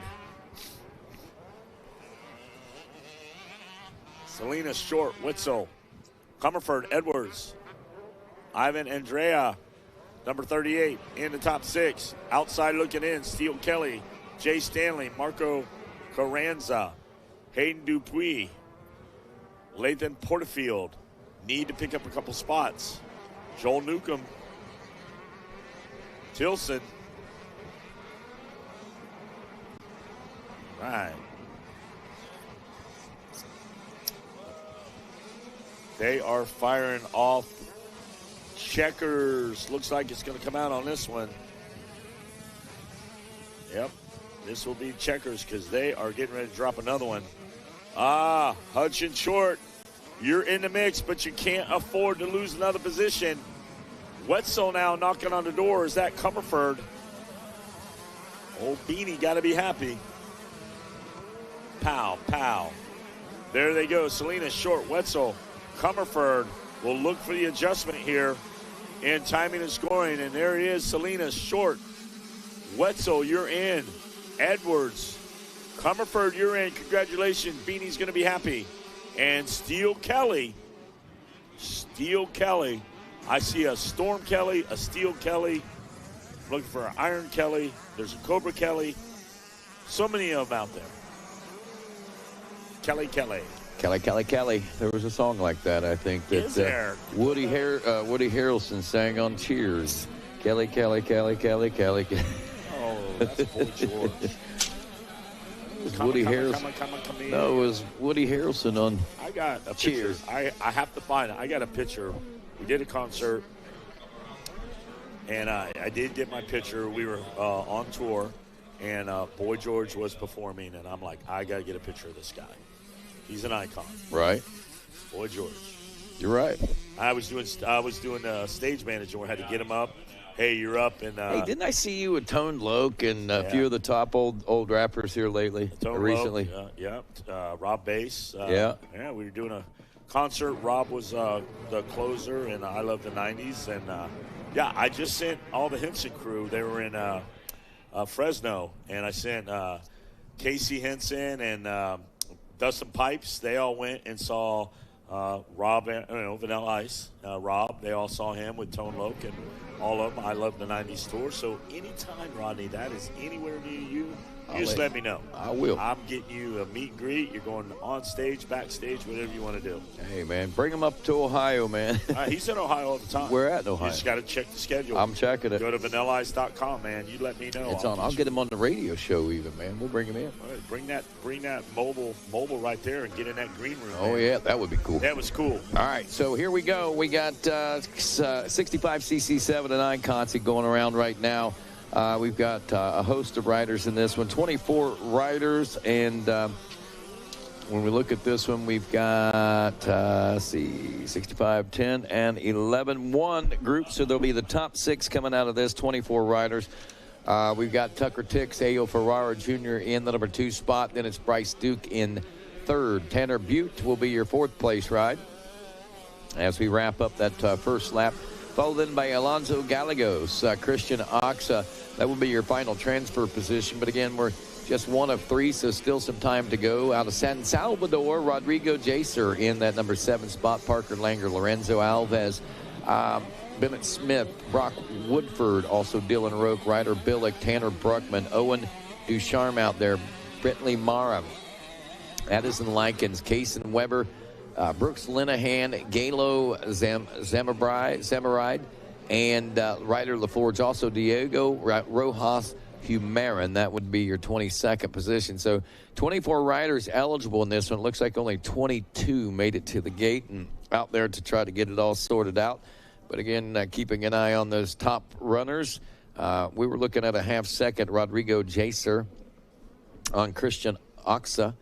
But keeping an eye on Northborough, Massachusetts, Lorenzo Alves, as well as that young man back in the 9th place position, and I think had plenty of time to strike and make the grade as far as a top 6 position here, especially as tight as things were at the end of that first lap. And as we roll through this second lap, we'll get them all sorted out for you. Your leaders are making their way through. Top 3 basically in their own race, in their own world right now. They've got no challenges. Now, second might Heyo may be trying to reel in Tucker here, but past that, Bryce Duke back there by himself in the 3 spot seems to be satisfied back there right now. Ferrara. Then there comes the 3rd place now, the 2-2-5 of Bryce Duke. Now here comes the push for the final transfer spots, the 4, 5. They're running 4th and 5th pretty solidly right now. They're 6, so it looks like that is settled in. Christian Ox is still back in the number 6 spot. There's the 35 of Rodrigo Jacer. Jacer was a half second behind a lap ago. I'm going to call that every bit of 2.5 seconds or more as we make the drive out of the Gator pit now, past the finish line for a second time. White flag out on this one. Tix Ferrara, they're looking at a 1.8 second gap between first and second, another 5.8 back to third. Tanner Butte, 6.414 seconds back in fourth. Alonzo Gallegos now a half second behind Butte. That's that battle for fourth that we were looking at with Christian Oxa holding on to that 6th place position. So we did see some changes happen there. But Oxa stays the same. Rodrigo Jacer also stays the same in 7th. Parker Langer in 8th. Lorenzo Alves in 9th. And Brock Woodford in 10th. But again, it's the top 6 that we transfer. Tix, Ferrara, Duke, Butte, Gallegos, and Oxa are the ones that we were looking at heading into this final lap.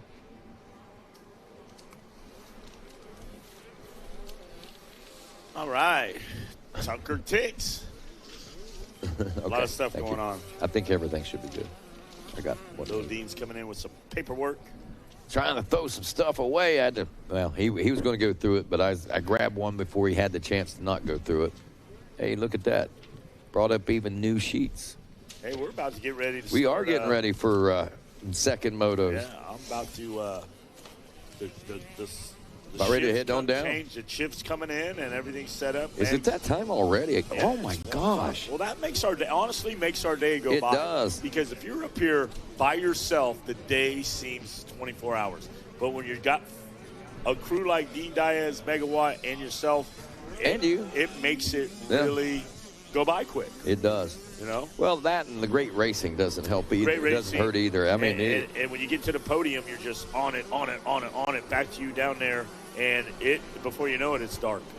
All righty, College Boys 16 to 24 will be our first race of the day. Second Motos Mini E4 to 8 will come out in second. Race 2, go check the posting board. The races are posted. Tucker Tix, Ferrara, Bryce Duke, Tanner Butte, Alonzo Gallegos, Christian Oxa heading into that final lap as your top 6. And at the end of the third lap, Tix takes the checker. Ferrara in second, Bryce Duke in third. Alonzo Gallegos moving up around Butte in the fourth. Butte drops to 5th. And Christian Oxa will take that final transfer spot on board the lucky number 13, if you will. So there you go. 65, 10, and 11 wrapping up there as we go to our first consi of these 65cc 7 to 9-year-olds. We'll have a couple of consis of these. Again, that means that only the top 3 will be heading out of these. We got riders like, we got 41 entries in this one from what I understand here. And they include riders like Damon Hall, Riley Gall, Mason Bradshaw, Benjamin Roca, Brody Lee, Inaki Ghani, Colton Gregoire, Brantley Faber, Landry Abercrombie, Brock Norris, Deegan Bartholomew, Mikhail Rodriguez, Carson Fritsch, Hudson Deaver, Bradley Gardner, Raiden Riley, Grant Woodring, Silas Vrenz, Grayson Stevens, Lucas Valencia, Jackson Jones, Kyler Parrish, Cole Jessup, Emmett Parsons, Bryson Burke, Denby Wheeler, Phoenix Rodriguez, Levi Zappa, Mason Little, Tanner Tolan, Crew Russell, Wade Morris, Caleb Mathias, Brady Taylor, Cade Swartfager, Dominic Stabber, Torrent Oskaloff, Rodrigo Garcia, Louis Heiner, Braven Roberts, and Maximilo Yapes. and that is your 65, 7, and 9-year-old. See some of our front runners from the 50cc class out here in this LCQ in the 65cc class. So we see they are making the graduation and the move up now, and that's good to see. We'll see. We'll be keeping an eye on, I will personally anyway, of the young Kate Swartfager out there as well as many others. We see Crew Russell's out there as well. I might have went over that one inadvertently, but he's out of Yadkinville, North Carolina on that 5.57. Kid just learned to jump like a week and a half ago. So yeah, that's what you were saying. I'm blown away that he's out here and being as competitive as he is. I mean, I was watching him yesterday. I mean, he's just hitting every jump on the track, just about, and clearing it with relative ease. So very impressive. The kid's got a lot of heart and a lot of talent. He was obviously born with that, and he's got a great, he comes from great genes as far as Pawpaw Howard, his Pawpaw Jeff, and of course his pops, all three. Grandpa Jeff was a national enduro champion and also the trail boss at GNCC, and his daddy an 8-time GNCC champion, and he's leading this one. They know a little bit about dirt, to say the least. There, I wasn't hearing myself on the mic right there, so yeah, to say the least, they know a little bit about it. Just a little bit. You know, take a look at Carson Fritsch, and Tanner Tolan right there. We talked about Swartfager. That guy, Swartfager, has been in a battle all week long, it seems like. Every moto he's on the track, that guy is having to do work, having to put it in. And right now, the number 621 sits back there in the number 5 spot. Wow. So, again. Go ahead. No, I was just going to say the first of 2 consies, again, top 3. That, again, is a heartbreaker for so many of them out there. But, again, a good lesson, I think, in life when you come out and race like this. There's Kate Swartfager in 5th.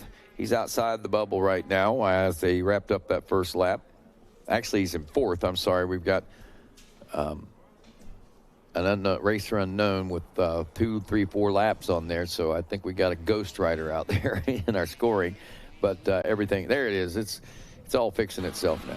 Fritsch is on your screen right now. He's just got a racetrack to himself, it seems like. He was sitting there in that 5th position, really trying to get an eye on that guy ahead of him. I believe that's going to be Crew Russell now. Crew gave up a couple spots last time around. Well, I guess what happened was they must have missed the first few riders, because I got Brad, and this makes sense. Brad, I was blown away that Crew was. I saw the 70 up there. Yeah, I was blown away that I didn't see who the leader was. I didn't see the number on it. But anyway, Crew is actually 4th behind Mikael Andre Garcia. That was at the end of that first lap. So that makes a little more sense. I'm thinking the kid just learned to jump a week and a half ago, and he's already leading the LCQ of a talent pool this thick. He must be a prodigy, and he still may be a prodigy. That's the one thing that we don't know about this young man, or any of these young men or young ladies that we have on the race course here with us. Bradley Gardner, Riley Gall, Mikael Andre Garcia, your top 3. Those will be the transfer positions as we look a little further back. Crew Russell dropping a little time there in the 4th place position. Braven Roberts in 5th, Kate Swartfager in 6th. So again, it's Gardner, Gall, and Mikael Andre Garcia Rodriguez. That would be your transfer positions here, Megawatt. Yeah, I was taking a look there. You got to remember now, I just noticed there's a 59. That is Garcia, Mikael Andrew Garcia. And then there's 059, which is Fritsch. So wasn't sure if the O was on that bike who we were watching on the monitor or not, but I'm going to believe now that was Garcia, who was in that number 3 position. Gardner last time around 219.4. That was the fast lap of the race, 219.491. Gall with a 223. Garcia 225. Russell 225 as well. Braven Roberts was moving. He had a 221, so he was a little quicker than some of those guys ahead of him. And again, I had to double check, see if the O was in front of the 59. Right. Yeah, that can get a little confusing sometimes, but we get it. It takes us about a week to get it all sorted out. When we get it all sorted, it's time to go home. Yeah, that's. I noticed that about a lot of these names. The names that I was really struggling on in the beginning. A lot of them are just rolling off my tongue now. There's a couple that still get me. But here comes Gardner our way. Yep. Right down below the tower. Yep. Last time round, fast lap. Yeah, that was a blistering lap. He had about a 5-second faster lap than anybody else on the track or more. And he makes his way by. There's Gardner down into the Gator pit now, Megawat. Getting ready to hand out some hardware real soon, Rodney. Getting down there. Coming up next, we are on race 35 right now. Coming up next, going to be race 36. Going to be Group 2 of our 65cc 7 to 9. Looks like we're just about ready to cut them loose. Checker flag is out now, and it is going to be Gardner as he shows a 2:21 this time around. And that's the way they're going to finish. Gardner, Gall, and Rodriguez, 1, 2, and 3. But a commendable ride by a young crew, Russell. I'm going to say that. You know, I did get excited because of the timing and scoring off a little bit, but I did wonder. But I'm still impressed with the 4th place in this. I mean, the kid. No question. Yeah. I mean, I don't want to say prodigy yet about anybody or anything. But this kid is phenomenal. I mean, and they all are. Everybody is. It just blows me away how quickly a kid can go from jumping one jump to jumping every jump on a racetrack. I mean, it's that confidence builder for him, I think. And, you know, coming out and competing at an event at this level, each and every one of these kids that have done this week, this may be their first time doing it. Maybe they're only their second time. But what experience has been gained here this week in these youth classes for so many of these kids? Dean and I talked about that just a little bit ago. You don't know how many of these kids are going back home at their local track and saying, I race many of. Yep. I got 33rd, but I race many of. Yep. You know, and now that was the emphasis to them, was to be here, to be involved, to be part of such an event with all these other names. And I got to tell you, my hat's off to all those folks, because I've been there, done that. Yeah, they'll get their little Dirty 100 app out and say, hey, that guy right there, I pulled the whole shot on him. That's right. And they'll pull it up, look at the video, look for the video, look for them themselves on the video there on YouTube through the Dirty 100 app. I mean, hey, can't beat it. Hey, coming up right now, it's Division 2 of the 65cc consies. Talon Benz, Easton Owen, Silas Humphreys, Cooper McKenzie, Trevor Gustav, Dylan Stover, Tucker Vance, Hayden Webster, Maverick Manzer, Parker Irwin, Robert Fender, Hudson Bott, S.J. Meadows, Jack Miller, Chance Leonard, Weston Johnson, Declan Stewart, Landon Flora, Mikey Lucy, Augustus Eller, Jasper Collins, Mason Howard, Sebastian Atwell, Chase Gleason, Hudson Bacon, Caden Wood, Roxon Weber, Indigo Spina Colt, Bennett Edmonds, Jet Scodras, Aaron Doden, Waylon McCracken, Andy Sapp, Camden Larson, Harley Yates, Knox Thompson, Colton Love, Liam Shinwell, Knox Pomeroy, Cruz Lane, and Nolan Cooper. 41 riders. Top 3 go. Again, as I said last time, a heartbreaker, but a great experience for every rider that's lined up out here today in these classes. 65s, 50s, 85s, 125s, 250s, 4. This has been a great experience for, I think, from the whole gamut for everybody. All right, wrapping up this first lap. And out front in this one, Robert Fender, Mason Howard, and Aaron Doden, 1, 2, and 3. Trevor Gustav back in the number 4 spot as we open things up there. Cooper McKenzie in 5th. Cooper McKenzie, Minford, Ohio. Just want to say this. There's a little town just about a mile outside of Minford that's part of the corporation there. It's called Muletown. They got a mini mart over there that's got some of the best hot dog sauce, chili dogs that you'll get.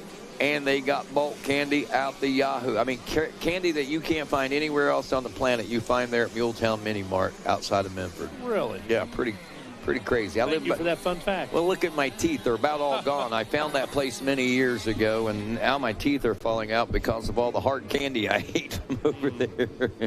But Fender, Howard, and Aaron Doden, 1, 2, and 3 right now. As we look back behind him, Gustav McKenzie, Hudson Bott in the 6th, Roxon Weber in 7th, Waylon McCracken in 8th, 9th, Easton Owen in 10th, Silas Humphreys. Andy sat back there also. Question, will we see changes? What kind of changes? How much? Will there be any big shakeups in this top 3? What's cool already, though, is Fender 1 second back to Howard, 1.5 second back to Dodden, 1.5 second back to Gustav, and a half second back to McKenzie. Yeah. 5 guys, 5 seconds. Yeah, that's pretty impressive, honestly. Pretty good to get things started, huh? Yes, it is. And I will see if that stays the same. The second lap seems to to spread things out a little bit and establish a little more of a pattern, I think, that we can watch, especially with this only being a 3-lap race. I mean, there's a big sense of urgency out here, so we should be able to see the changes taking place before our eyes, which right now, Mason Howard all over Robert Fender as they make their way down in front of the spectator area now, in front of the Gizmo Mod Tower over the tabletop. Mason Howard's out for the win.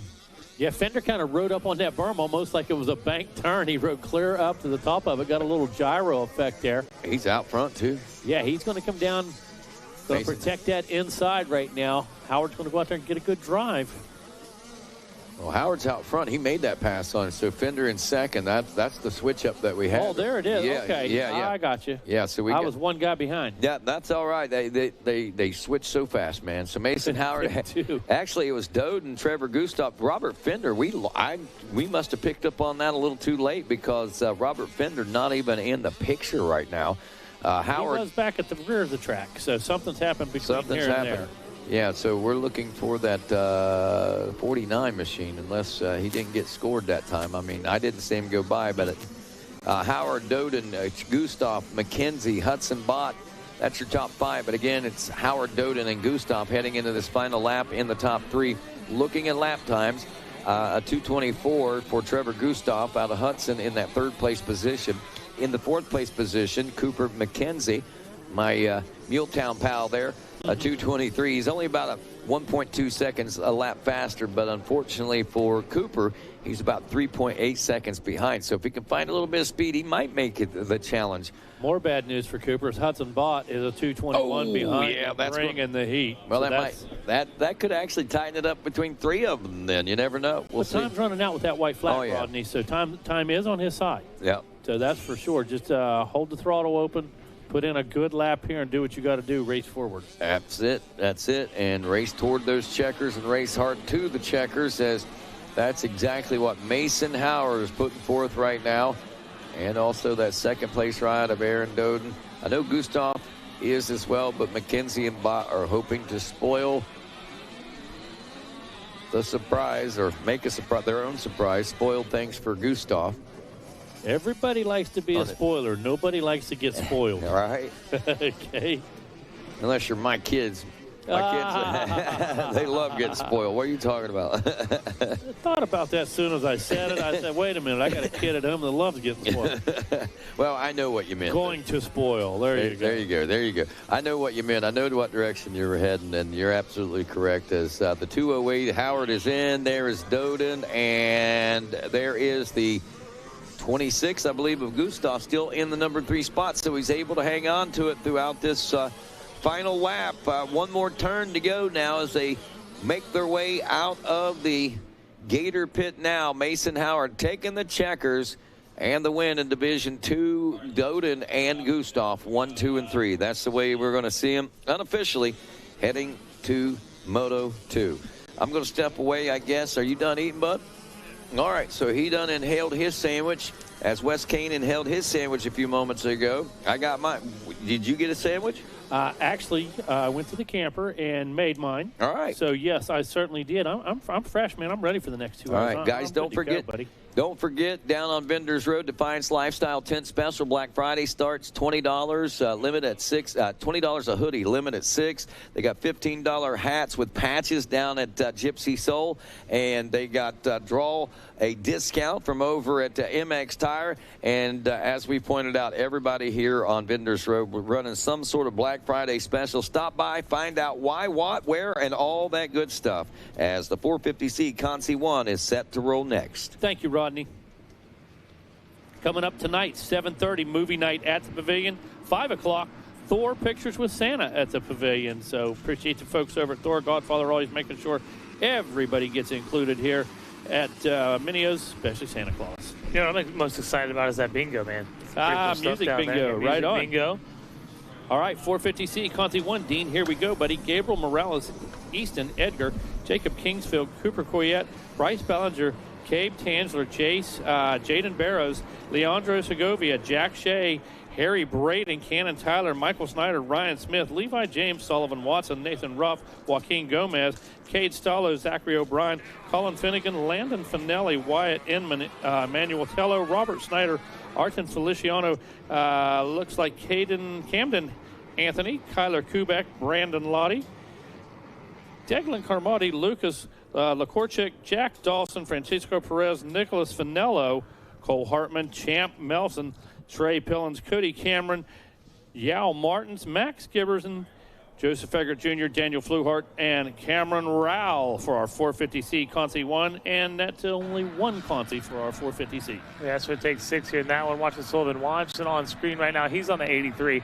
He's in that second place position, but look at the slew of riders behind him through the rollers. Wow, that is a pack, Dean. I got to say, sometimes by the rollers, you start to see a little single file through there. Maybe the top 3, 4, 5 starting to break away at that point, but not here. No, We've not got today. about 16, 17 guys coming 4 wide through those rollers. Yeah, going deep for sure. Oh, one of the riders getting a little nose heavy right there over that little tabletop section, making the way back over to us in the finish line section of the racetrack. We're looking at our leader to peek out over this grit fence line. The number 15 machine is our leader right now. That's Jacob Kingsfield leading this one out. It looks like the 83 rider was withstanding that pressure, but man, I'll tell you what, he's got a whole lot of riders right behind him. Yeah, this is incredible because look, we're 1, 2, 3. There was actually 4 guys in that corner at one time, so that's 4 different lines they were taking up. That's impressive, team. That's very, very impressive.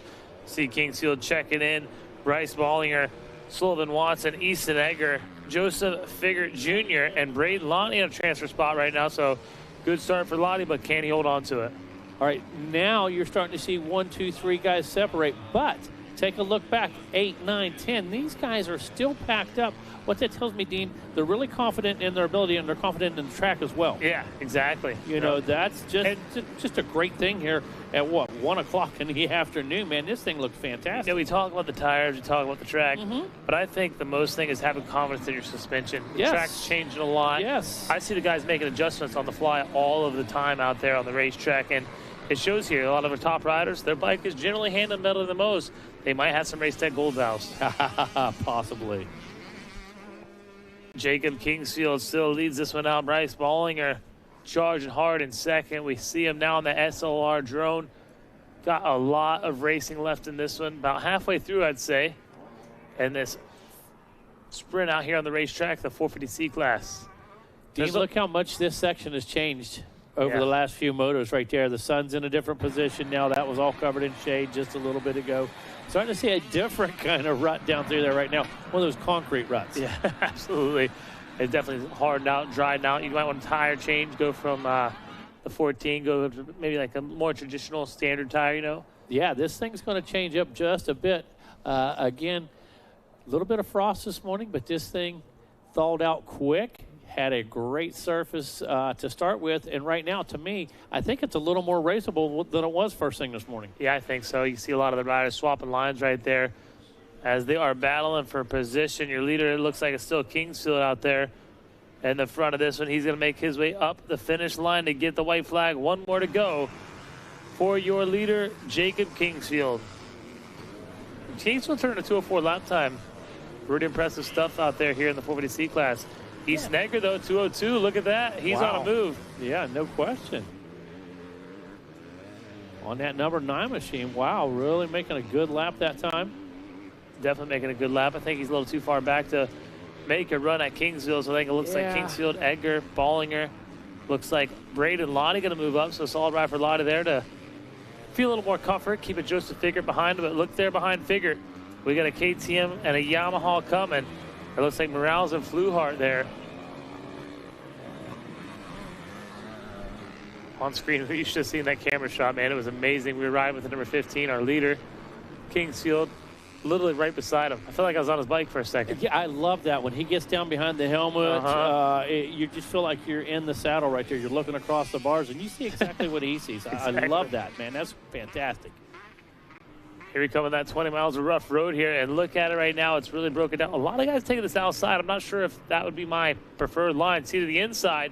Your second, that's where I'd be, honestly. There's a little moisture there, a little tack, not quite as rough. And you got a line there to hold you. When you're out in that berm and that slick stuff, you break loose, you break loose. At least when you're in that rut, you know your bike's kind of settled. Yeah, going to take a lot less to keep it in there. You better weight that outside peg if you're going to ride that slick groove all the way down. Oh, our leader tucks the front. Oh, no. Man, tough break for Kingsfield. Kind of fell right over there, you know, just a little simple tip over, basically. That's going to allow Easton Edgar to take that lead right there, and he was running hard, running fast times through and through. He actually had the fast lap time last time through, and I expect to have a even faster one this time through. Yeah, and it's just a situation, maybe a foot peg or a fork tube. Maybe the tire just washes a little bit up on the edge of that rut. Mm-hmm. You know, just a little bit of placement. That's all it takes, Dean. You know that. Here he comes, taking the checkers, taking the win. Easton Edgar, solid ride for him. Bryce Balling are going to take second. Looking for your third place rider, around the top three. Should be making his way through. Yes, Sullivan Watson going to make that move out there. Braden Lottie, solid ride for him. Going to finish up fourth. Joseph Figert Jr. going to take fifth. And sixth going to go to Gabriel Morales. But, man, tough break for Kingsfield. He was on a good ride right there. Tucked that front in the last lap. And that's just goes with the sport, right? Yep. Part of it, no doubt. All right, coming up next, 450B, Conti 1. Max Devaney, Logan Edwards, Chase Glenowitz. I believe you said he has left, so it's the last time I'm going to say that. He's probably in about 30 classes, so just double checking. I can remember.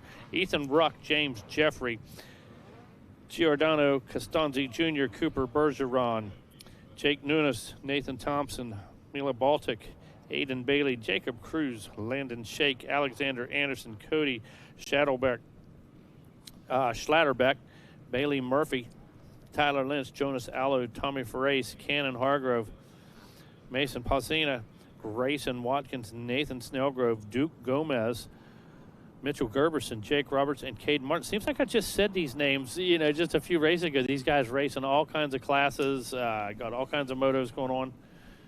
Wow. Yeah, it's crazy, right? I mean, the shorter races. It is. They're probably boom, boom, boom, because they can ride up to 5 classes at a race like this. And yes, I'm sure some of them are signed up for 5 classes. Oh, I'll bet. I'd like to know how many. Mm-hmm. That'd be good. A little fun fact. Definitely a good little fun fact right there as we're waiting that 450B constellation race. Whittling our way down, Dean. Looks like 5 more to go. Yeah, it's going to go quick for sure. We'll be going to second motos. I know our boy Wes Kane, he's got the podium set down there. He's ready to go. All right, Whistler, look at him. No, that was me. Oh. Well, he's down there. He's ready. Wes Kane. Oh, he's stirring it down there. Yeah. Look at him. Oh, rocking the bank. What? Yeah. He's got all the moves. Got all the today. moves. What? Doing a little flossing. Cabbage patch. He was flossing. What? Oh, now he's doing crip walk. Uh-huh. Oh, yeah, doing the crip walk down there. Check it out. And Wes Kane's got moves. Oh, hey, that's what happens when you run with ice. Mm-hmm. I mean, that's how it goes Exactly. right there. So, all right, back to the track, Jack. Thanks for the entertainment, Wes, as usual, on the mic or off. I know we're putting a little bit of water down there on the racetrack. Before we get going on with our next moto, again, this on the starting line, already 38. 38 out of 43 contests, so it's going to come quicker than you know it. That's what said, only 5 to go, man. Yeah, absolutely. So in staging, actually going to be going to the starting line will be our 125 Total 17 BC Conti, and staging will be our Conti number 2 of that 125 Total 17 BC. And pre-staging, 65cc 7 through 11. Then after that, we'll have 2 more. Man.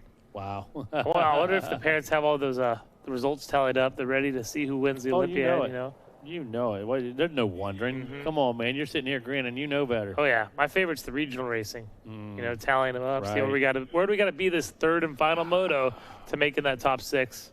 Woulda, coulda, shoulda. Depending on what region you're in, of course. Woulda, coulda, shoulda. Some take 3.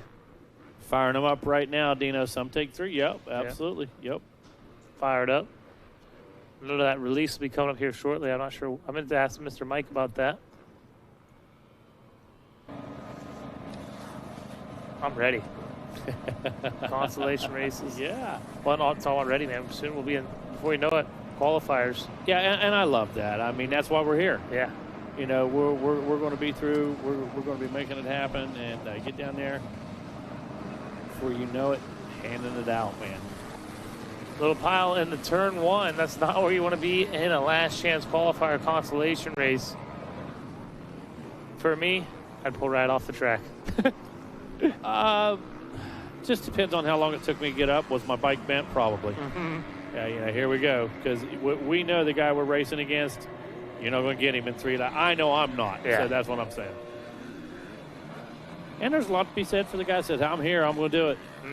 I'm going to get a lap and a half. I may get a lap, they may lap me, whatever. But a lot to be said for that guy as well.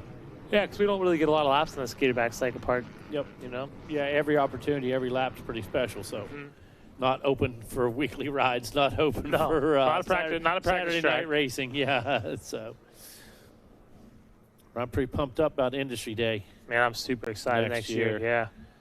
Already, I got Judd some info. He's already got in touch with Eric Gore, and between the two of us, we're going to build Budman 79 RM 125. Yeah, that'd be rad. Yeah, so we're thinking we might go cone pipe, whole deal. I might have to. I've seen a memory. I wanted to rebuild my bike. I might have to come back with I remember it was 01 RM 125. Don't might have to. You're going to do it. You're going to do it, buddy. All kinds of parts for that thing still out there. Oh yeah, for sure. All kinds of parts. Here they come right now, right below us. Bringing the race to us, Dean. Not making us look far. Bringing the action to our lap. A little Suzuki rider out in front. How about that? I know who that is. Nothing better than seeing an RM Army out there and leading it. So 450B, he went past Corporal. He got his sergeant stripes already in the RM Army. As you said, coming up next going to be 125, 12 to 17 BC. 2 groups there. 65, 7 to 11, 2 groups there. And one final Super Mini 2. Oh, yeah.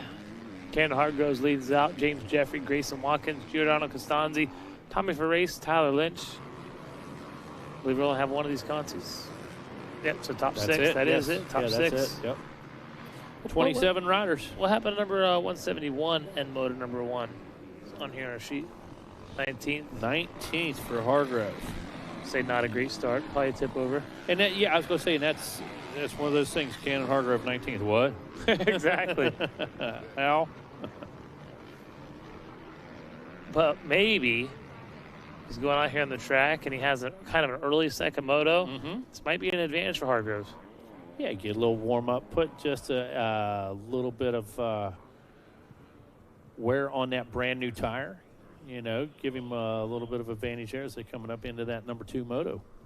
You know, before great starts, we all used to have concrete starts, man. There was nothing worse than a fresh tire on a concrete start. Worst.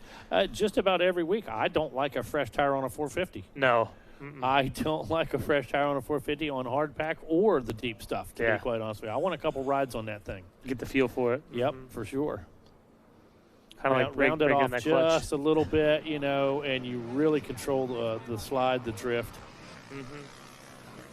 See Cannon Hargroves looking really comfortable. Just having some fun out in front right now in this constellation race. What's cool is when he makes this corner right down, he doesn't even have to, you know, take a check up from the neck up. He just look right over to the other section of the track, knows he's got a nice little gap right there. Last time around it was 5 seconds. Let's see what it is this time as he makes his leap up out of the pit. Right behind him is going to be the 51 of James Jeffries, this time about 9 seconds back. A 156, 8:01. That's the fast lap so far. And that just goes to show you how challenging the track's been. Because the 156, it's a great lap time, but I've seen some minis turn some 156s out here on the racetrack. We have. Yeah, no question about it. All depending on track conditions, of course. I think as it does get a little hard, a little more slick, you definitely got to use a little more throttle control than it is sometimes when it's got that nice moisture and that tacky dirt. Hey, I'm going to throw this out there.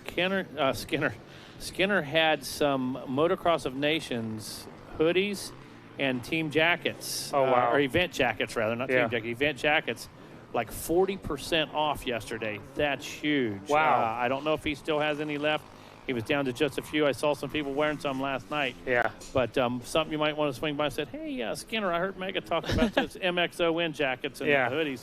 What's up with that? I'm going to have to go check in on that because I was at the destinations. Yes, I didn't have a chance. There was way too many people there in line. It's like, oh, I'll be that guy. And he's actually getting out these little cards where you can get free shipping and order online. It's pretty cool setup. It was amazing to me, Dean, how many people at the second month had not picked their stuff up. No, there were so many orders sitting there. It was crazy, and they were all slated for pickup, and you didn't necessarily fill out shipping information. And people having such a great time, forgot about their stuff, possibly this and that, but Skinner not going to let that happen here. Going to make sure you get your merchandise in hand or at your door. So stop by and ask you about MXON. Definitely will. Ken Hargroves, though, he will too. He will make it to that second moto with a solid ride right there. Looking for James Jeffrey come and check in that second place position. There he is right there. Third place rider going to be Giordano Costanzi, Grayson Watkins, Jake Roberts, Tyler Lynch. I believe that will be your top 6 and making it to the second moto. As they're all going across the line now. Taking off the track right now, though, 125, total 17. BC, Conti, number 1. Right, going to be Corbin Taylor, Crew Carr, Hagen Brown, Drew Doucette, Keith Nalder, Marco Carranza, Jose Antonio Goni, Jake Willis, Cole Veard, Jackson Francis, Jax Elu, Jake Duanis, Blake Adkins, Jeffrey Roque, Caleb Marin, Jay Stanley, Owen Lewis, Ryland Spohr, Hudson Short, Ryan Freeborn, Lathan Porterfield, Ryder Goberg, Joel Newcomb, Aaron Cornett, Caden McCaffrey, Dixon Holland, Michael Lavernois, Matthias Castaneda, Benji Harris, Caleb Hoy, Cameron Callow, Bryson Baird, Trenton Burton, Quinn O'Hara, Xavier Halsey, Chase Mountjoy, and Weston Crisp in our 125 12-17 BC. There's a whole lot of them battling, jockeying for positions. I know which one to try to read, what number to read. Our leader started stretched out with the 41 machine. He is in, I believe, the top 3 position right there. That'll be the number 41 of Jake Willis. So Willis out there, man, he's done good. What you talking about, Willis? The Super Minis. He's going to try down and track down Hudson Short, your leader. Looks like Short on that 229. Husqvarna rider getting hung up in those ruts a little bit there in the switchback. And here comes Willis in that third spot. I couldn't quite get eyes on our second place rider, but I will as they make the way by the tower. There's Short on the 229. That was not a good number on the side of that bike. I'll tell you that, Mega. I don't even think it was a number on the side of the bike. Right. Oh, they got live timing. They don't need a number. There's been some bare plates this week, that's for sure. No doubt about it. I think it's one thing that defines a race bike is the number. Absolutely. One thing that absolutely defines a race bike is a number. Who are you if you don't have a number? It's the idea of your motorcycle, your number. Exactly, dude. Identity. Marco Carranza on the 22 was your second place rider in front of Jake Willis, Jay Stanley, Jax Alolo, Lathan Porterfield, Joel Newcomb. They're all battling out here in the opening lap. Quinn O'Hara, Corbin Taylor, and Jeffrey Roque rounds out your top 10. I'm looking at my list here. 2 constant distance, so top 3 go. That is Short, Carranza, and Willis that we're keeping our eyes on the racetrack as Willis tries a wide line right here on top of the Gators' back. That was interesting. He went outside. He swapped it to go right back to the outside again, and here he goes around the outside again. So taking a long way, but maybe not quite as rough as those inside lines. It looked a little bit smoother, but man, that's a long way around, isn't it, Dean? Mm-hmm. Holy sure cow. Is. Oh, and here he goes again, way back out to the outside. So he's actually riding the longest track possible right now. But he's working the less. He is. But, man, that's a long way around. Oh, there, it paid off for him. Yep. Got to be careful. He did right. That was good. He did. Clean. Yep. And he's still in third. Almost didn't see. It almost looked like he didn't look, but he did. Yeah. He rolled right out. It looked like he looked like he's going to accelerate back on the track, but he did the right thing. He certainly did. Impressive. Definitely impressive. I'm sure all those guys outside the top 3 thinks he did wrong. We witnessed it. Right. There they go. Willis. Battled out with Carranza. Carranza now back to third place position. Looked like Willis took a little bit. Look back right there. Yeah, absolutely. Took a little peek over the shoulder. Mm-hmm. White flag out here. Semi number 1 for 12-17 BC. Second semi on the line right now. Behind them going to be 65, 7 to 11, 2 groups. And then Super Mini 2, Conti number 1. Going to go straight into racing. Dean might do a small touch-up, maybe a small drink back there in the back, but going to work our race straight into our second motos. Again, going to get things underway down at the podium. I'm so excited. Set up. I'm so excited for that. That's what we come for. This is the culmination. Who survived the week? Who's able to put together all the motos, back-to-back performances, that type of thing. Who was consistent? We're about to find out. Yeah, exactly. You know, all those questions will be answered here in just a minute, bud. And it's just like you said, consistency. It's so important. These first motos, even to be consistent, you got to put yourself in a situation. Yes. To where you can qualify. We use that term all the time. Situation. Yep. Situation. Position. Looks like on the starting line, Conti number 2 is getting it revved up. So that means we're about to see a checker flag fly here for Hudson Short.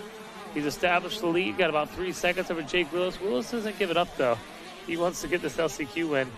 Yeah, he's got some good lines, too. You know, he's trying to put it together out there. I like it. I like how he's working those outside lines because, I mean, the track's not going to get any smoother throughout the day. Some people are going to start going to the outside, but you already have those outside lines dialed in. Yeah, and even while using them, you still turned to 158.9. Yeah. So that's, you know, that's impressive because Hudson Short not using all the outsides. Griff, you know what that's called? It's called racecraft. Racecraft. There they go, back down to the pit, going to make the way up to the checkered flag. We're going to see Hudson Short, Jake Willis, and Marco Parenza rounding the top 3 and make it into the second moto. All right, coming up next, Conti number 2 for 125, 12 to 17 BC. Going to look like Aiden Corville, Logan Head, Talon Ekholm, Cabe Tangler, Jaden Barrows, Steele Kelly, Max Lasco, Ethan Sullivan, Brock Lamb, Skylar Bentley, David Kane, Jaden Smeltzer, Carson Sanders, Caden Pettigo, Oliver Weitzel, Tucker Zimmerman, Jacob Cruz, Jackson Stevenson, Trenton Pence, Deegan Van Harten, Wesley Minery out of Jamestown, Ohio, Quade Edwards, Trip Glasgow,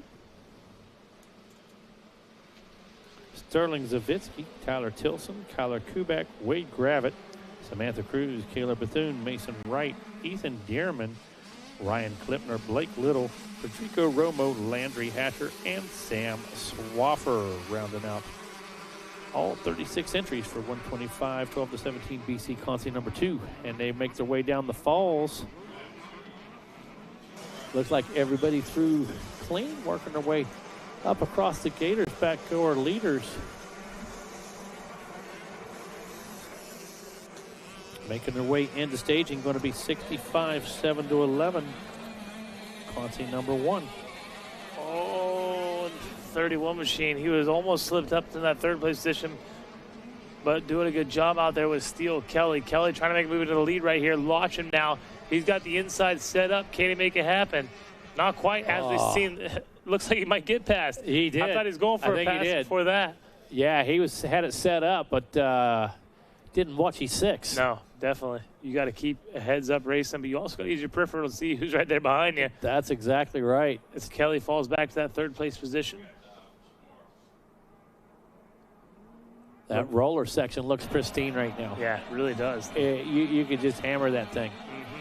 It's probably kind of like one of the part of the racetrack that did not get rough, you know? It is. and then you come out of that nice, beautiful roller section. It is nasty right-hander. That thing's ugly. Who knew the roller section would be a spot where you could breathe on the racetrack? Right, relax a little bit, huh? Yeah. Already back down into the split lanes on lap number 1. Looked like the 151 of Quade Edwards possibly, and the 81 machine of Oliver Weitzel. Yeah, that's who it is right there as they make the way. All right, Weitzel coming out of Montana. Edwards coming out of California. Man, there's battle all the way through and through here in Conti number 2. And again, remember, we're only taking the top 3. Right. That's what's crazy to me. Look at all this talent, look at all these battles, look at all this competition. We're taking 3. Yeah, nobody is letting up back in 24th position. No. Nobody is let up for a second because you 23rd sounds better than 24th. Absolutely. 18th sounds better than 19th. Yeah, exactly. Hey, I got 19th out. Oh, 18th out there. That's it. You don't have to tell them you're in the Concy. Just say you got 18th out there at Mini O's. Quade Edwards, Oliver Weitzel, Steele Kelly, Jaden Smeltzer, Brock Lamb, Frederick Romo, Mason Wright, Wesley Minery, Caden Pettigo, and David Kane. What do you see, Mega? I should look at Weitzel all over the rear wheel. He launched the top of the Gators back right. Look at this. Making the move right now. Wow. I mean, landed at the rear wheel of Edwards. Now the battle starts. Yeah, I see Mikel Harp launching off that thing a lot. That's a fast, hot line there at the top of that ski jump. He literally skis off of it. I mean, that was insane, to be quite honest with you. I've seen some big launches off there, but this was a beast. He went right at it, sent it clear out to the rear fender, and looks like he's made the move. Making some moves out there for sure. No. Yep. There's still Quade Edwards. There it is. Yeah. Okay. There's a glare on there changing the color of the bike on the window for me. Yeah, Quade has a pretty tall stature. Got that red gear on, but the blue flowing around the outside. Will he make a stick here to the inside? He's got to pinch it off a little bit. No. Quade Edwards had the smooth flow through that little left-handed off camber right there. But as soon as I say that, Weitzel's brought it. Weitzel's coming hard. Oh, there he sets him up right there. Goes right at the front wheel. No contact, but takes the line away. Yeah. Weitzel, new leader. I like watching the way he's riding. Has a lot of good lines out there, a lot of good moves. Quade Edwards looks behind him, make sure he's doesn't have anybody else breathing down his back, but Steele Kelly is still there within striking distance as we go on the white flag lap. Oh, he's still looking back. What's going on? Maybe his bike's messing up or something. That's usually what you do when you have a little bike issue. Yeah, that could be, but you know, you see the white flag, okay, you look back, how much do I have to play with? Nah. That was a couple times in a couple corners right there. Yeah, exactly. That's what leads me to think that he's not worried about it, he's not tired. Something's going on. Right. And here comes, was that Kelly in the yellow? Yes. That third place position. And Brock Lamb's not out of this one either. He's still charging hard.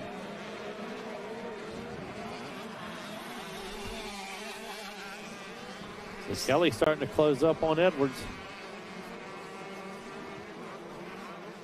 There goes that number 81 machine. Oliver Weitzel doing a good job out there. He had to work for it, put in his work, and now leads this thing out. And look at that lead that he has now over Quade Edwards, who still sits in second. Yeah, it was half a lap back and forth. I mean, he really had to put in some effort, tried several different moves. Mm-hmm. And things happen out there. I heard, was it Trinity that lost his rear brake and was still able to come up through the pack there? Yeah, Trinity was 38th and came up to 8th or something like that, and had the master cylinder hanging down by the subframe. That just blows me away. For sure. I looked that's the stuff we don't talk about. You know? No, exactly. But that's impressive. I heard his dad yell at me, and I looked down. He's carrying the master cylinder and the caliper back to the truck. And wow, he's just having a tough time this week. It's, you know, we've had good weeks and we've had an okay week, but those guys always show up, always put out 100% effort. Trent Naughty.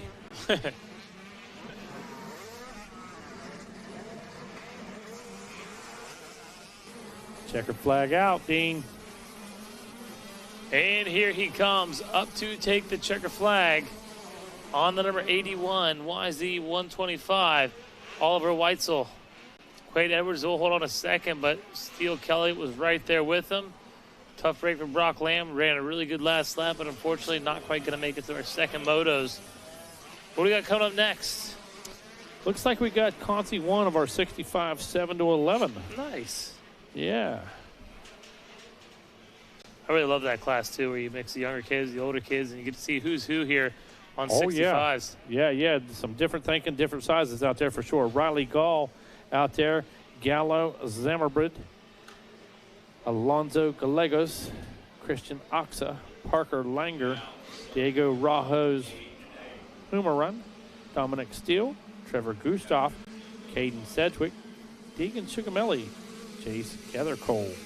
Talon Cotton, Grant Woodring, Steele Leonard, Kalani Hardy, Cruz Peterson, Lucas Valencia, Ryder Billick, Luke Witt, Finn Johnson, Gunnar Brown, Mason Howard, Barrett Counts,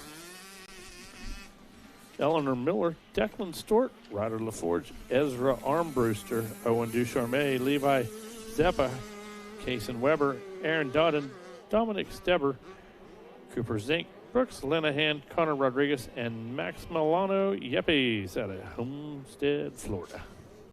Yippies! Yippee! Off and running. Can you get an ID? I can't get an ID. We got Tough, isn't it? Yeah, we're kind of panned out, getting a complete view of all the competition out here. There's a couple corners where you think you might read a number, but I'd hate to call somebody out and it'd be the wrong person. Right. So. But again, it happens enough the way it is. You caught a lot of fast guys, man. Obviously, having some problem in the first moto. They find themselves here in the constellation race, and we're seeing good battles here in these constellation races. Yeah. Excellent battles by some outstanding riders. It turns out to be some of those riders we mentioned. Well, what in the world are you doing here? Well, there's 2 or 3 or 4 of those guys in each class, and those seem to be the ones that do find themselves to the front, or find their way to the front in these situations. So take a look. Racing back toward us, a bunch of guys in one corner.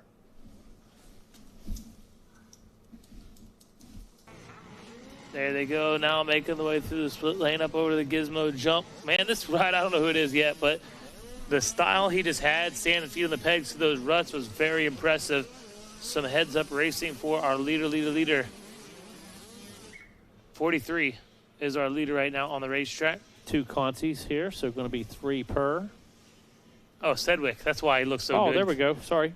I seen his dad pushing a bike off earlier too, man, so he must have had some problems earlier. But no, you know what?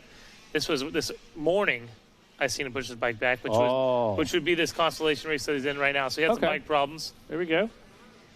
But he's out here to lead out this constellation race, get a little track time. Nothing wrong with that.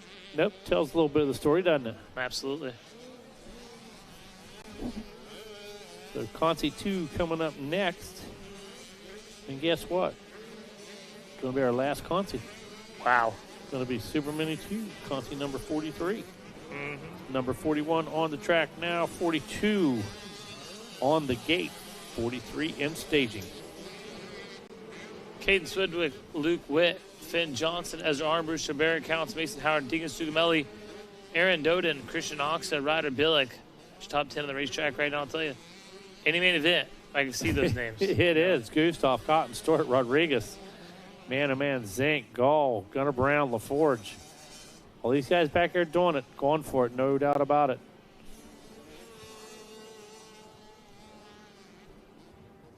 Picking up our leaders. Wow, this thing is spread out all over the track in just a matter of a lap and a half. Dean, there are riders from one end of this course to the other on 65cc machines. As you said, 7 to 11. Everybody out there, a little bit of an age difference, going to be a little bit of a size difference to some of these riders. And it could be an advantage either way. Definitely.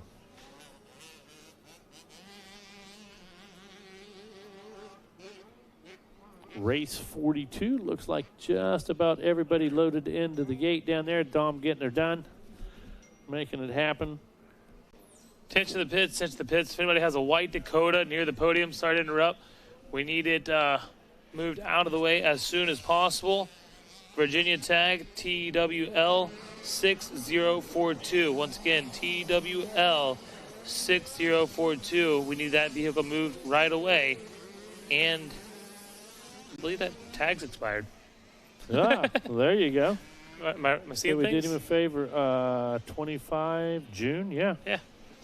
About 6 months past, he got the state for. What state is that? Virginia. Well, they're normally pretty picky on stuff like that. I know West Virginia, you be getting a letter. Real quick. For sure, yeah, that blue light would be finding you. Absolutely. I just got a text from somebody said the race 2. Should we head up? Yes, we need that first and second motos. Absolutely. Definitely need to be up in the stage here at this time. Just looked down, laughed, saw this guy from Port Orange, Florida. Said, "Man, I've done some time there." And I don't mean Volusia County Joe. I mean working for my uncle. You know, Port Orange, cool place down there. Lived in DeLand, worked all over the area down there. So had a good time.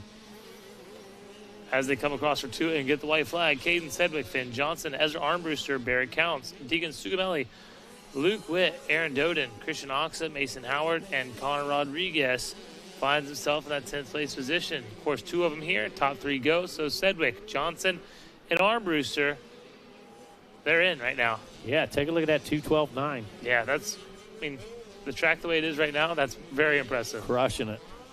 And again, we saw big bikes turning 220s. Yeah. We saw some fast guys turning 215, 220, and Sedgwick out there making it happen, lighting it up with a 212. There we see a 218 for Finn Johnson in second, 218 for Armbruster, so 6 seconds fastest competition. Pretty big confidence booster. And you got to love that going into the finals. Yeah. You got to love that. It just comes at the right time. And it could be a shot of confidence. It could be an adrenaline rush. It could come in a lot of ways, but any of those ways is really, really helpful in the mindset. Mm-hmm. You're not wrong about that. And I'll tell you what, those racers here in race number 1, 2, and 3, they're getting the mindset right now and ready for their second moto. Maybe you didn't have a great first moto. Right. But don't let that hold you back. You know? No. And that itself is confidence. You didn't go to the consi. You didn't do whatever. So it works both ways. It really does. It does, for sure. Watch a little battle here as we're making our way down to the wire. It's a Yamaha KTM battle. They have Deegan Sugabelli just behind him, so Sugabelli's got around counts. That's for fourth, but fourth will not be good enough. Checker flag flying now. Caden Sedgwick taking the win. Second going to go to the KTM. I believe it's Finn Johnson. Ezra Armbruster going to take that final transfer spot, but look how hard Deegan Sugabelli tried. He was right there at the end. Look at Sugabelli's time, 2:14.8. Wow. I mean, he put the fuel to it on that final lap, gave it 110%. Hats off to him. Coming up next, Consi 2, going to be Sierra Bull. Harrison Vagel going to be Benjamin Roca, Finn Harrison, Nicholas Concalves, Rodrigo Chasir, Bentley Mara, Aiden Mash, Mateo Vargas, Carter Holmes, Chance Leonard, Zyler Atone, Elisha Miller, Matthias Gomez, Urella, Tanner Buckman, Asher Hohenstein, Tate Bawano, Mason Giles, Jackson Jones, Augustus Eller, Riker Fitch, Maddox Bartram, Kyle Parrish, Bryce Duke, Dominic Bentley, Lorenzo Alves, Cade Dupuis. I got it that time, Dupuis. Dupuis. Man, I thought they sent us the spelling. There was a W there. Like Grand Prix, Dupuis. No, there's like a silent W or whatever. Okay, I got you. Dupuis, got you. Cody Groves always texting me in, calling in. Got to get it right. Cody Groves. Trayson Walters, Cashnet, Lucas Vargas, Roxon Weber, Mason Little, Cameron Luoma, Landon Cook, Rodrigo Garcia, and Brady Hall. Huge shout out to everybody watching here live as we're getting ready to go in the second motos, race number 1, race number 2. You guys need down to the staging area. You're actually in staging and pre-staging, and as fast as these things are going, if you are race number 3, I'd be out there as well. 85cc 911 Limited.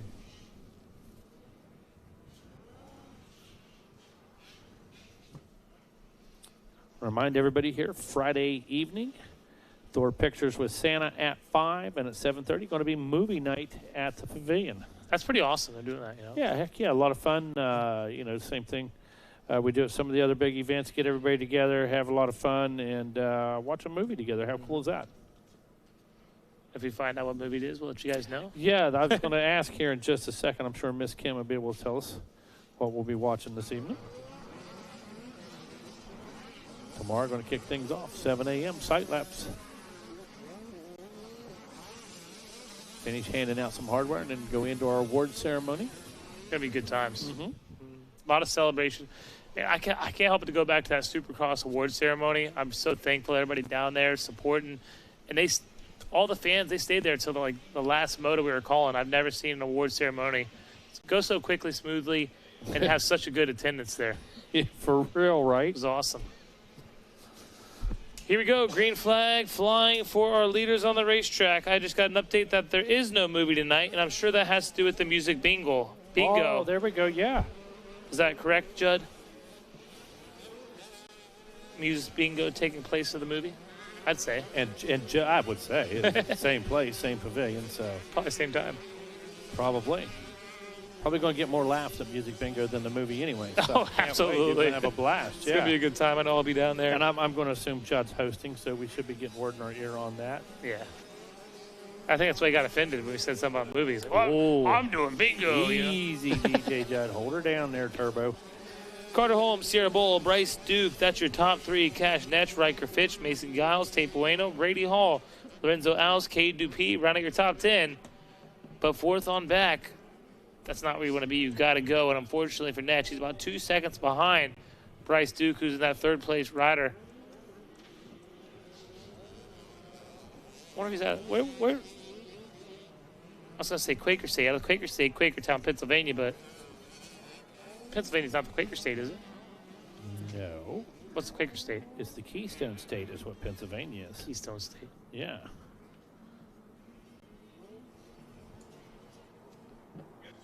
Super Mini 2, 13 to 16 on deck. They're definitely on deck. Look at Final Concy. I'm excited. Me too, man. Absolutely. A lot of people are like, oh, I can't wait to get home. Oh, I want to be home so bad. I don't want to go home. This has been an amazing event. It's actually a vacation for me. Oh, yeah. Yeah, this is good stuff right here. It's what we do for a living. It's what we do better than anything, you know, and it's what we love to do.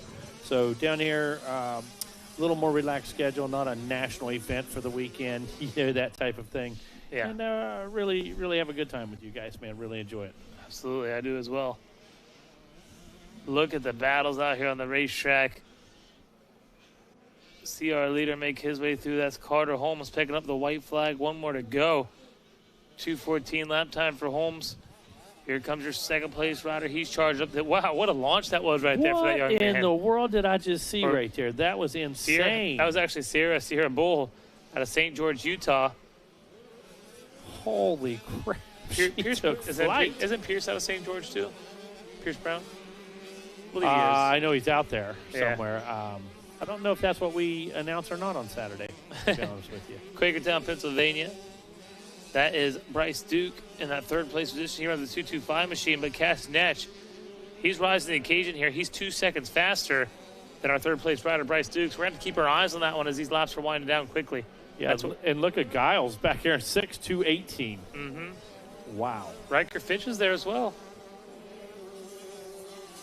Ooh, side by side. I don't know what just happened. Are you kidding me? That looks like that might be Sierra Bull having some issues.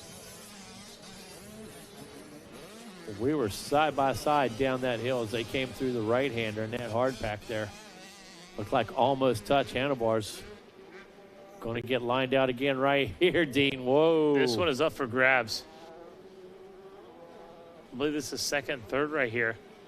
Yeah, that's Bull and Duke, isn't it? I believe so. Oh, going to go clear to the inside. Can you keep enough speed? Check hump really robbed that speed. Wow.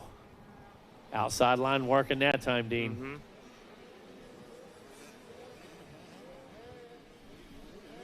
Now that turn looks totally different than it did just a few motos ago. Mm-hmm. Oh, mistake, stall. Was that Bull? I think Bull might have stalled the bike out. I thought Bull was still right there. No, one of them disappeared. Maybe it was the lapper. I think it was a lapper. A lapper came from up high in the corner. We'll see. Yeah. We'll see. Hey, right there's number 3, which I believe is Bull because she's 0-3 on screen. But yeah. I don't see a 0 there. No. A couple motos ago, I look at Rodney and I'm calling number 59 and it's 59. Like, man, work with me here. Exactly. That's because they don't want to put a 1 on it and make it a different number. That's it. Man, oh man, checker flag is out. I'm just looking at that top turn up there. Bull does fall back. I see about 8 ruts up there. I know, it's good stuff. Carter Holmes, Bryce Duke, Sierra Bull punching their ticket into the second moto. Punch that ticket. You're in. Here we go. Just like that. All right, there we go. Braden Stowell, Grayson McClung, Blaine Westbrook, Aiden Hetzler, Trenton Pence, Skylar Gerbick, Mason Kusich, Daniel Lane, Beckett Peterman, Jackson Vick, Colton Olenberger, Carson Sanders, Alston Fraley, Max Williams, Chase DeFebo, Grant Milhorn, Mela Herrick, Jonah Eller, Cruz Sampson, Nolan Simmons, Levi Garrer, Cole Maxey, Levi Lewis, Elliot Bosher, Braxton Hodge, Bradley Henson, Matthias Castaneda Fontenzo, Caleb Bethune, Matthew Hutcher, Trenton Burton, Cash Irwin, Andrew Johnson, and James Gleason taking care of Super Mini 2, 13-16, our final consi of the afternoon. Can't believe it. We went through these things so quick. I'm not sure how long it took, but we did hear it was probably going to take exactly 4 hours, and I believe it was pretty close to that. Just about. Mm-hmm. Wow, what a line that was right there. That was for the second place position. He did kind of the same thing we've seen our 65 do earlier, but he hung it out to the outside a little bit longer, then cut down to the inside. As soon as it started getting rough on the outside from the braking bumps, he cut to the inside and sliced those braking bumps off into the inside. Dean, looks like we still have that Dodge down there too. You still have that? Yeah, Dodge out of Virginia. Mm-hmm. I think it must be parked too close to Burkeen's car down there. That is TWL6042, Virginia tag, expired. We need your Dodge Dakota moved ASAP. Once again, Dodge Dakota, Virginia tag, expired, TWL-6042. June of 2025. Yeah. Oh, look, that's the tow truck guy down there? Yeah. It is. Mm-hmm. Oh, no, that's the loader operator. He's just going to hook it there to the... Well, same difference. That's what we call tow truck. Yeah, tow truck, exactly. Toe to toe. Toe to toe. Speaking of toe to toe, Trent Burton, Carson Sanders, Colton Oldenburg, Cole Maxey, Max Williams, Levi Gower, Braxton Hosh, Allison Fraley, Matthias Castaneda, Daniel Lane runs out your top 10. Taking top 6 here. I want to tell you one thing. I did see Trent Burton this morning. It was this moto. Had a hard hit, had a crash, exited the racetrack. I didn't know if he's going to be okay, but he's back out here in the LCQ and winning. Awesome. Fantastic. Good news. Fantastic. Probably a test ride for him. Make sure he's okay. Speaking of toe-to-toe, what has 5 toes and is not your foot? Lost. My foot. That's a good one. Love them dad jokes. Mm-hmm. Love them. All right, College Boys 16 to 24 going to be your first race here in just a little bit. I'm sure we're going to take just a moment, but do not hesitate getting down there for your races. No. Get down there, get in staging right now, because whatever little bit of maintenance or watering we do is going to be super quick. We're going to get right into the program. We're going to move right into our motos. Exactly. And I don't care if you're Moto 4 or Moto 5. You're not quite in the staging area. Right. You should be down there. Getting your mindset right, getting focused, and staying hydrated.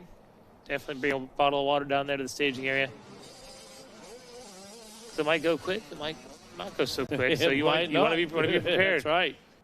Might be camped out there for a minute. Yeah, bring your umbrellas, your jacket. You know Florida. You never know. There goes Don't Trent like Burton. the weather, wait 10 minutes. Yeah, exactly.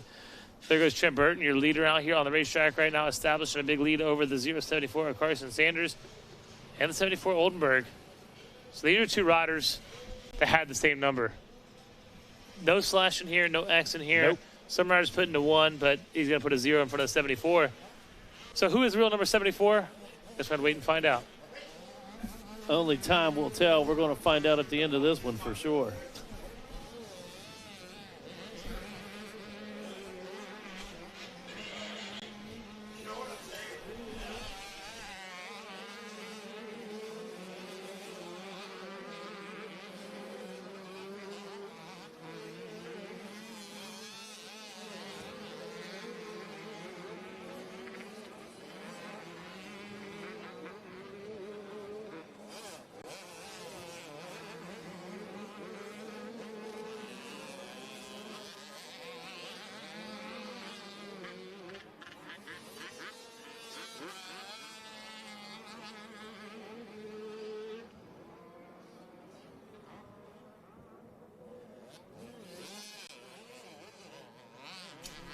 All right, again, race number 1. We need you to the staging area. College Boys 16 to 24. Also many E-riders.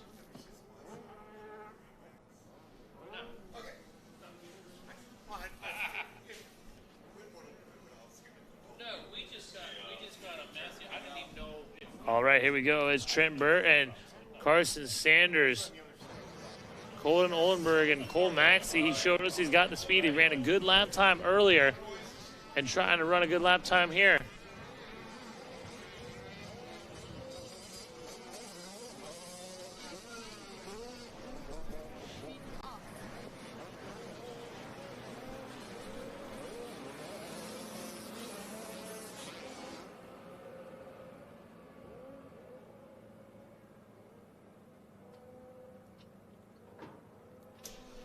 All right, down to the wire. Again, qualifying position, going to be top 3. Trent Burton comes through, looks swag. Off is not hurting too much after that crash he had earlier. Solid ride for Trent Burton, winning this LCQ. Here comes second. There's third. It's going to be Carson Sanders. I said that long because that's not really come across the screen yet, but we assume it's going to be. Yes, Carson Sanders takes that second place position. Third place, Colin Oldenburg. Unfortunately, a little slip up there. Cole Maxey going to finish up 6th, still make it in. Levi Gower going to take 4th. Braxton Hodge going to finish up in 5th. Cole Maxey, down but not out. You got up. You made it happen. Congratulations on making it into the second motos. Speaking of second motos, what do we got coming up on the track, Megawatt? Going to kick things off with College Boys 16 to 24. Looks like Wyatt Kerr taking a win. Max Shane with a second. Looks like Tanner Dorman had a third there. Blake Thomas with a 4th. 5th, Bussy. 6th place, Paleolegos. So, man, oh, man, the stage is set now, buddy.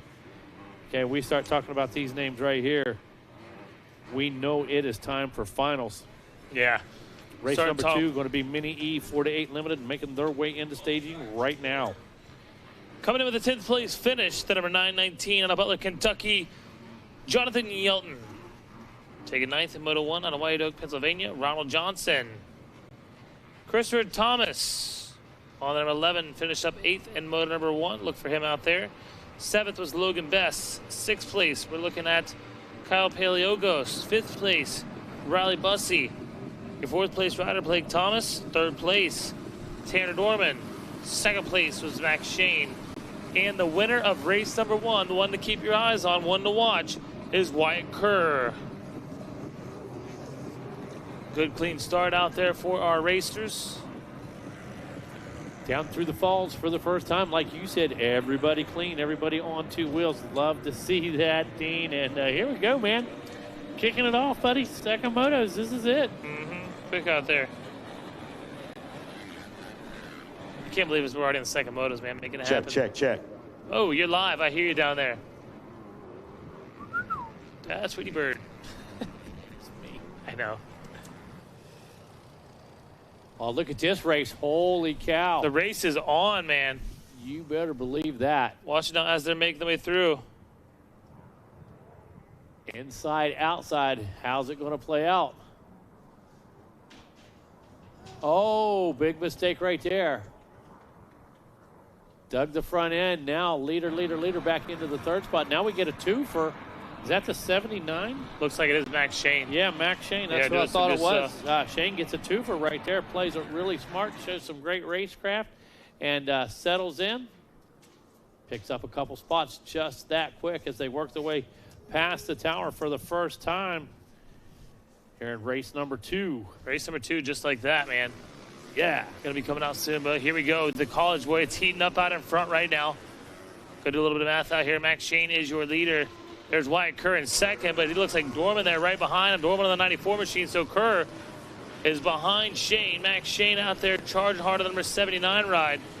And Max Shane was 2nd the first moto, so this is overall right here between Shane and Kerr. Looks like Tanner Dorman is the 3rd place rider out there. He's in the number 94 ride. And Dorman was your 3rd place rider, so things can happen mathematically out here, but these are the top 3 players here in the College Boy 16 to 24 class. And look at the pace out front. I mean, substantially quicker than what we were seeing a little earlier today. These guys definitely on a mission. College Boys 16 to 24. Can't wait to get some lap times next time around. Almost 2 seconds between Shane and Kerr this time. Then a half second to Dorman. Another second back to Thomas. Look at this, 0.2 back to Bussey, 1 second back to McGrath. Yeah, that's going to be some insane riding right there. I'll tell you what, and Logan Bess, He's right there as well. He's only 0.8 behind Wyatt McGrath.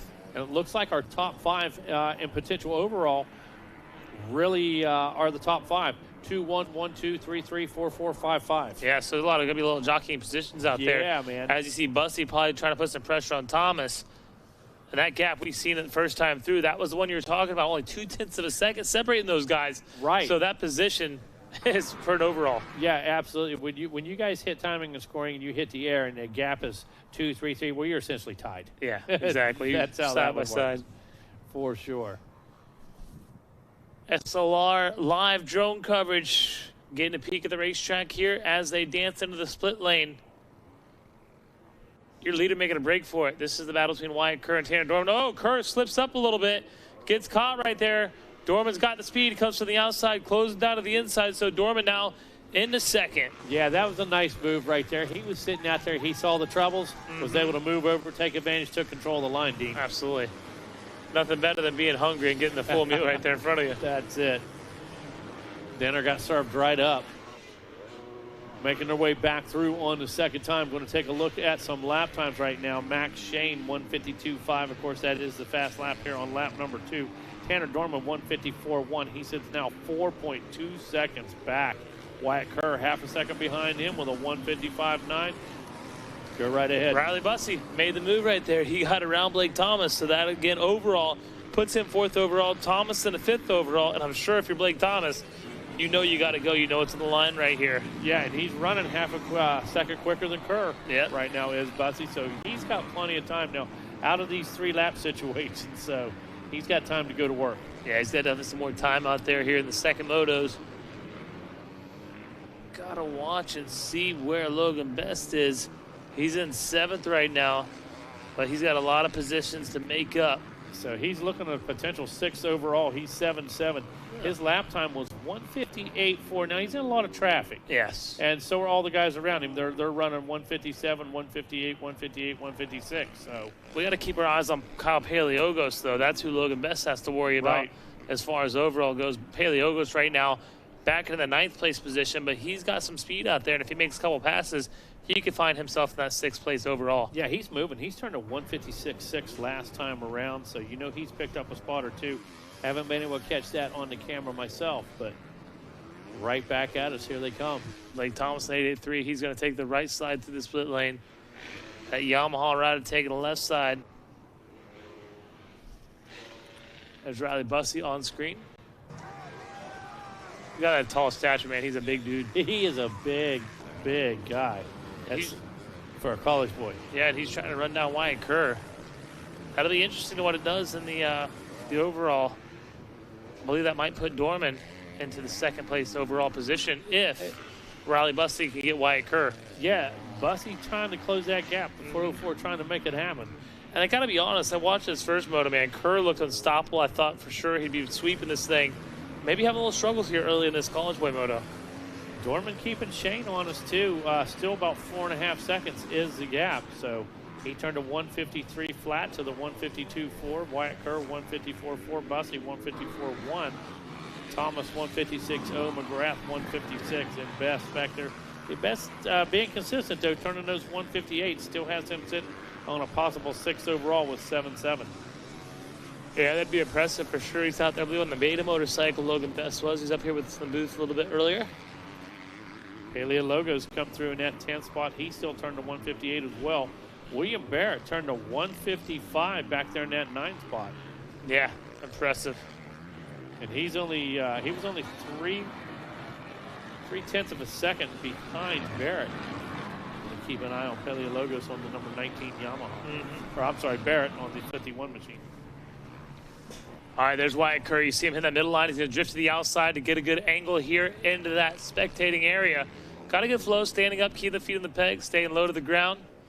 Let's see where he goes in the split lane. Taking that outside, I like that line because you're able to go around all those bumps, but it does force you to the right side of the split lane, which looks pretty good right now, to be honest with you. Yeah, it doesn't look hateful by any means, and you're actually forced out that way. Like you said, that's how the track runs you. You see Bussey, the 404 there, searching right now, Dean, looking. Yeah, looking for sure. Wyatt Kerr drops down. He's going to go to this right-hander up the finish line. Keep your eyes on that finish line. There he goes. That is your battle right there for 4th and 5th place position. Looking at time and scoring as these guys are checking in, a 151 for Max Shane. That was his fast lap here on lap number 4. That's so impressive riding by Shane. 152.4, just a second back for Tanner Dorman. 153.2 for Wyatt Kerr, and a 154 for Riley Bussey. So Kerr, I think he's finally found his groove. Yeah, he's in it right now, no question about it. Number 64 looking good, like you said, found the speed.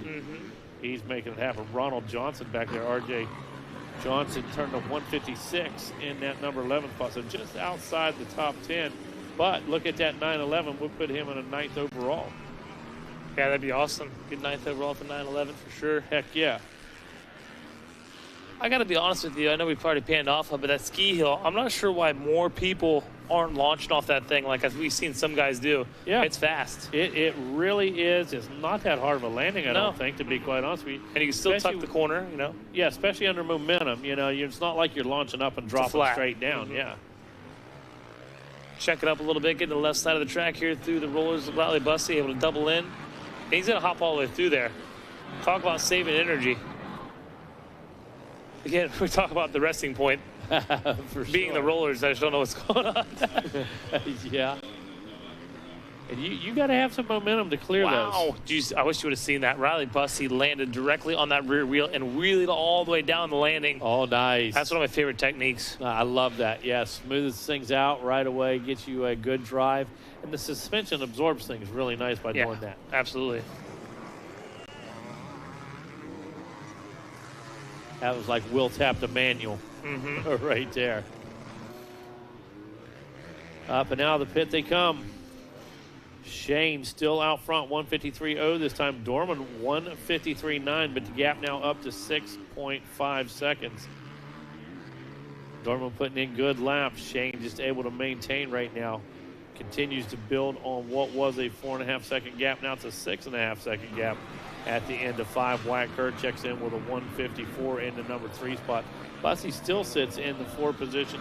He turned a 155.0 last time around. Blake Thomas, 156.3. As far as the overall is concerned, Max Shane could be sitting on a possible 2-1 for the championship. Wyatt Kerr, a 1-3 for second overall. Tanner Dorman, a 3-2 for a possible final spot on the box.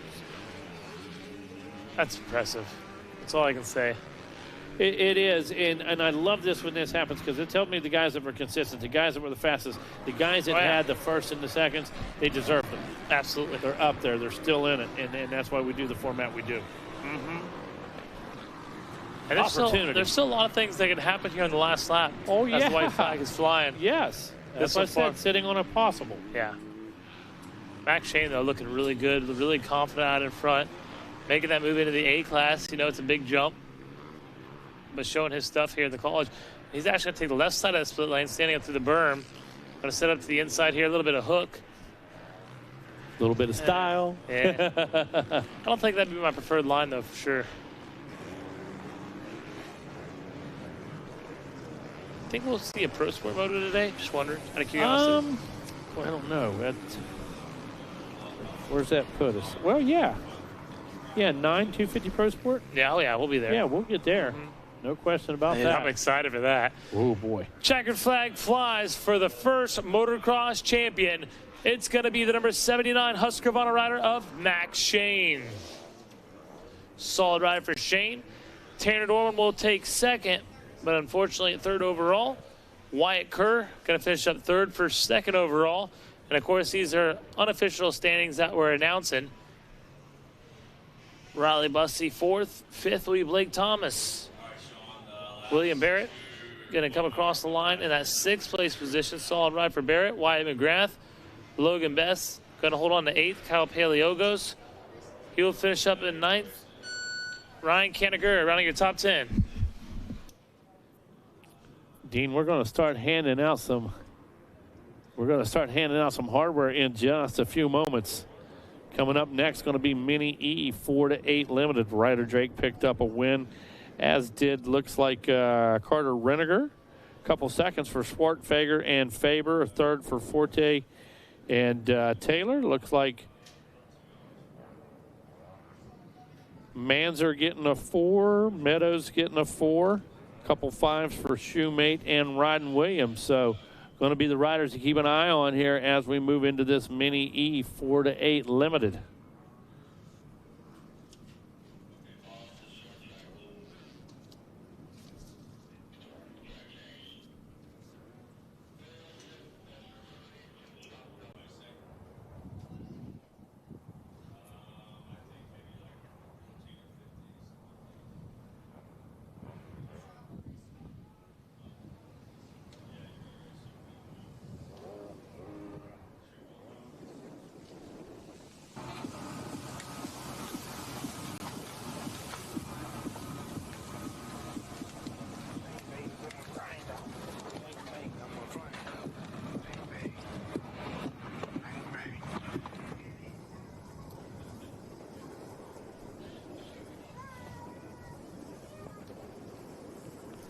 Getting the stage set here.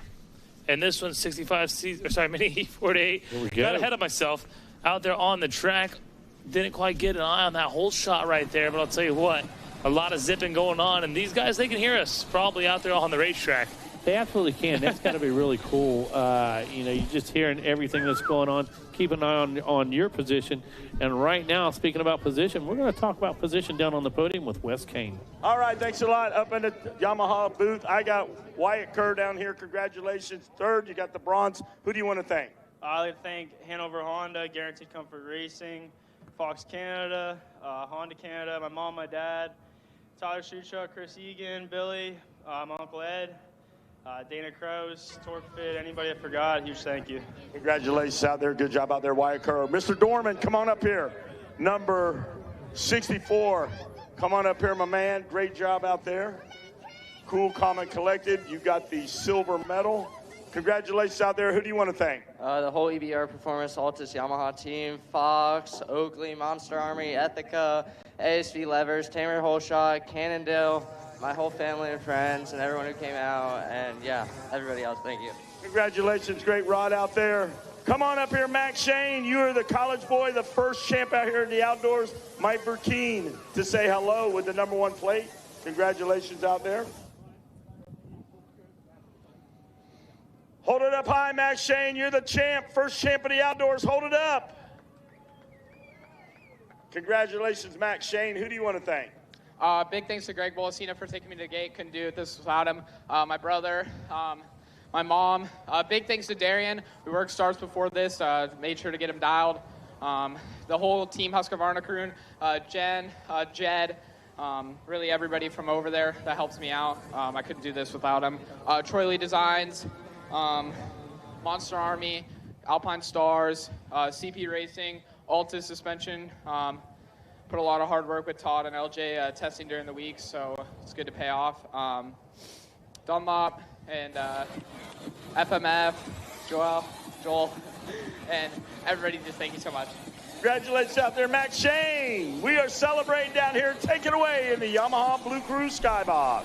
All right, we're back here on Racer TV. Cade Swerfager was the rider out there in the lead. Had already 3 seconds on Joseph Copolino. Ryder Drake running his top 3. Brady Taylor, Caden Wood off to a good start. Mason Wager, S.J. Meadows, Cole Colwell, Wade Lloyd, and running your top 10 out here at the racetrack, Denby Wheeler. Good start for all those guys that are out here attacking the track early in this one, going through that split lane. Dean, I love watching the direction change and the line changes on these bikes. They're just so quick, that instant torque. And the kids are so prepared for it. You see the body position. You don't see the heads bobbing, rocking back and forth, and that kind of stuff. These kids really have this power dial. They understand how to use it, and body position on the bike shows that. Oh, yeah, absolutely. And what's crazy about this, because they can't hear the bike, they're not scared to push the throttle. Right. Or stay on the gas even. Precisely. Some of those 50 riders that hit the gas, they hear it, they shut down right away. But this Mini E-Class, you don't have to worry about it. Right now on screen, watch the 14 and the 64. That's Ryder Drake and Brady Taylor battling out for position right there, side by side over the finish line. Look at that beautiful picturesque moment there. Pro Circuit backdrop with the Pro Circuit finish line. That's as good as it gets right there. If you're taking a picture to hang in the garage or the bedroom, that's it right there, man, for sure. And some of the greats been here to launch that finish line at Gatorback Cycle Park. To say the least. To say the least, exactly. To say the least. For 50 years, they've been racing here, the best of the best. The best of the best out there right now. Cade Swartfager, 4 seconds now over Coppolino, who sits in second. 6 seconds back to Ryder Drake. And that's where we see the battle. It's Drake and Taylor. Drake and Taylor are 0.3 seconds apart. And it shows right now. Dean, watch the chassis react when they do get on the power, just totally different from the gas machine. You can watch this bike just kind of absorb, and it kind of raises up in the rear set of squats and pushes the force down on the rear wheel. I agree with you. You don't really roll the throttle on too much on these electric bikes. I mean, it's on or off like a light switch almost. You bet, man. And you don't have that lag on the clutches and stuff. You don't have it. It's direct power, direct response. Instant torque. Yes, absolutely. Well, the race is on, though, Mega. Look at these guys as they're charging through that cut track right there. They're back on track here in front of the spectators. They hear us. They hear Mom and Dad screaming on the fence lines. We're watching the 14 right now. Ryder Drake, though. Drake trying to make a breakaway as he chases the riders in front of him. And look how he kind of sets up above the rut and stuff. Doesn't really want to fall down in it. No. Kind of riding a little high around all of that stuff. Just showing great sense right there. We talked about that. Off the track. What? Wow. That was a little scary. That was sketchy, man. Gets back on there safe. I'm not sure who that was. That's right. 72, yeah. Yeah, Coppolino. Yep, had that blue helmet on. Here they come at the finish line, and this is where the batteries kind of get a little tender. not the good battery tender. Right. Coppolino hit that throttle. It was kind of like our Uber the other night from the game, man. That guy was out of control in that Tesla, he was, dude. for sure. One point I was a little nervous. I don't get too nervous, but I was right there with you. Wow. I'm just glad you're nervous too. He really liked the power of that Tesla and his whoopee cushion. He was machine. loving it. Yeah, whatever. Wow. Unbelievable. All right, Cade Swartfager, Ryder Drake, Brady Taylor is on a move. He is only a second behind your second place rider, Ryder Drake. Joseph Coppolino back to that fourth place position after that mistake we talked about as a costly mistake. Looks like Caden Wood rounds out your top five. Looking at the overall, Cade Swartfager, he could do this with a 2-1 and get the overall. Ryder Drake looking at second overall. Brady Taylor looking at third overall with a 3-3. Tying him is Joseph Coppolino. So if Coppolino can make a pass, he can find himself on the podium. We should get Judd to join us up here in the booth. Come on, Judd. Music bingo, that being ran by you tonight? Good times. Always a good time at bingo with Judd. That's what we should start calling it. Bingo with Judd. Bingo with Judd. Come on, Judd. Help us out here. You know, you told us there wasn't anything going on, no movie night, and then there's music bingo. We know you're running the show down there. Help us out here. Yeah. Throw us a bone, man. Yeah, music bingo tonight. Do different music classes. Was he sleeping? Yeah. No, I was only coming up here to monitor Wes's voice in your headset. So, Thank you. We appreciate you. Well, Less Wes is what we were going Yeah, you for. just come up here and start grabbing switches, turning people off this and this, and then you won't communicate with us, man. You got to work with us here, Judd. You're hard to work with. That's been said before. Checkers. Yeah, Checkers making it happen. Checkers with no records. That's Cade Swartfager. He's got to take the overall in the championship here in the Mini E 4-8 Limited. Solid ride for Swartfager, man. I'll tell you what, out of Knox, Pennsylvania, doing a great job. Beating the Appling Georgia rider, Ryder Drake. Drake with the solid ride, going to finish up in second and take second overall. Brady Taylor going to run your top three. Joseph Coppolino in fourth. Fifth will be Caden Wood, S.J. Meadows in sixth. Seventh, Carter Rineker. Eighth, Mason Wager. Wade Lloyd in ninth. Rounding your top 10. Coming through the pack was Ryden Williams. Overall looking like this. Swartfager, Drake, Taylor, Coppolino, Wood, Rineker, Meadows, Wagers, Williams, and Jessup. But again, guys, that is wholly unofficial. Definitely always want to check the posting board. 100%. 85cc 9 to 11 limited race 3. 85, 9 to 11. There you are with them buttons. And you say I'm difficult to work with? Awesome. All right, 85, 9 to 11 limited coming up. Jaden Smart took a win. Beckham Smith. Looks like Jack Sipes with a third.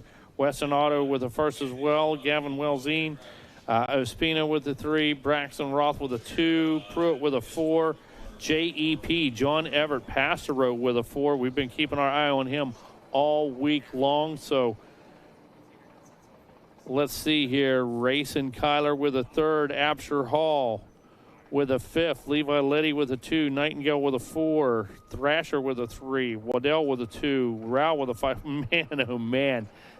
This one is going to get set off right here. I can tell you 85, 9-11. That's race number 3 coming up here in just a moment. You know, you're exactly right, man. Really going to set it off Wow. here. The riders in this thing, this talent is so deep this year in the 85cc 911 class.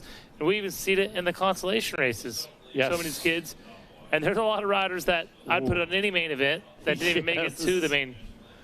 That's exactly right. Going to be a good moto out here.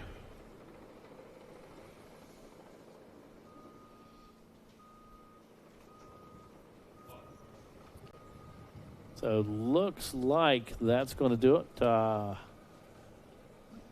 Yeah, I'm going to take a quick break right here.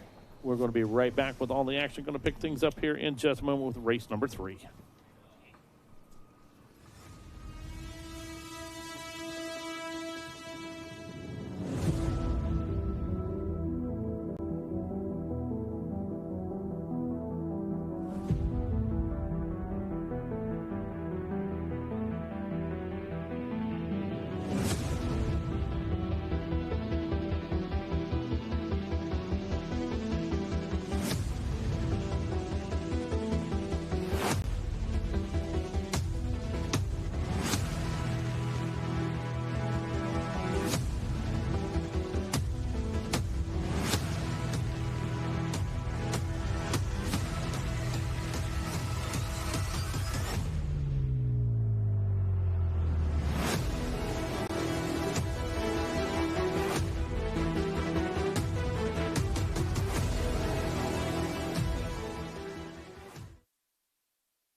He's all right.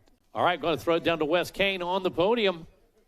Thank you much. I got Brady Taylor down here. You got the bronze medal. You got to be pumped about that. Who do you want to thank?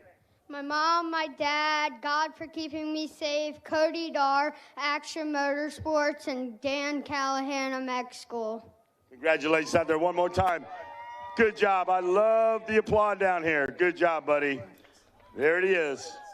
All right, come on up here, my second place rider. Tell everybody your name and who do you want to thank?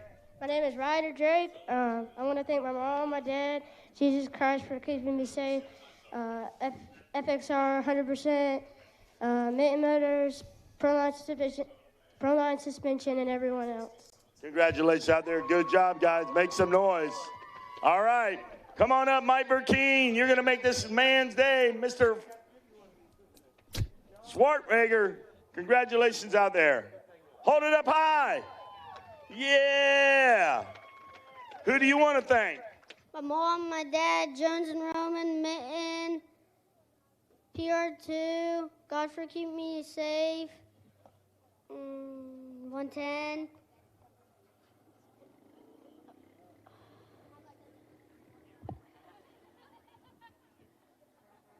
All right, Mike Jones, you have to work on this back there.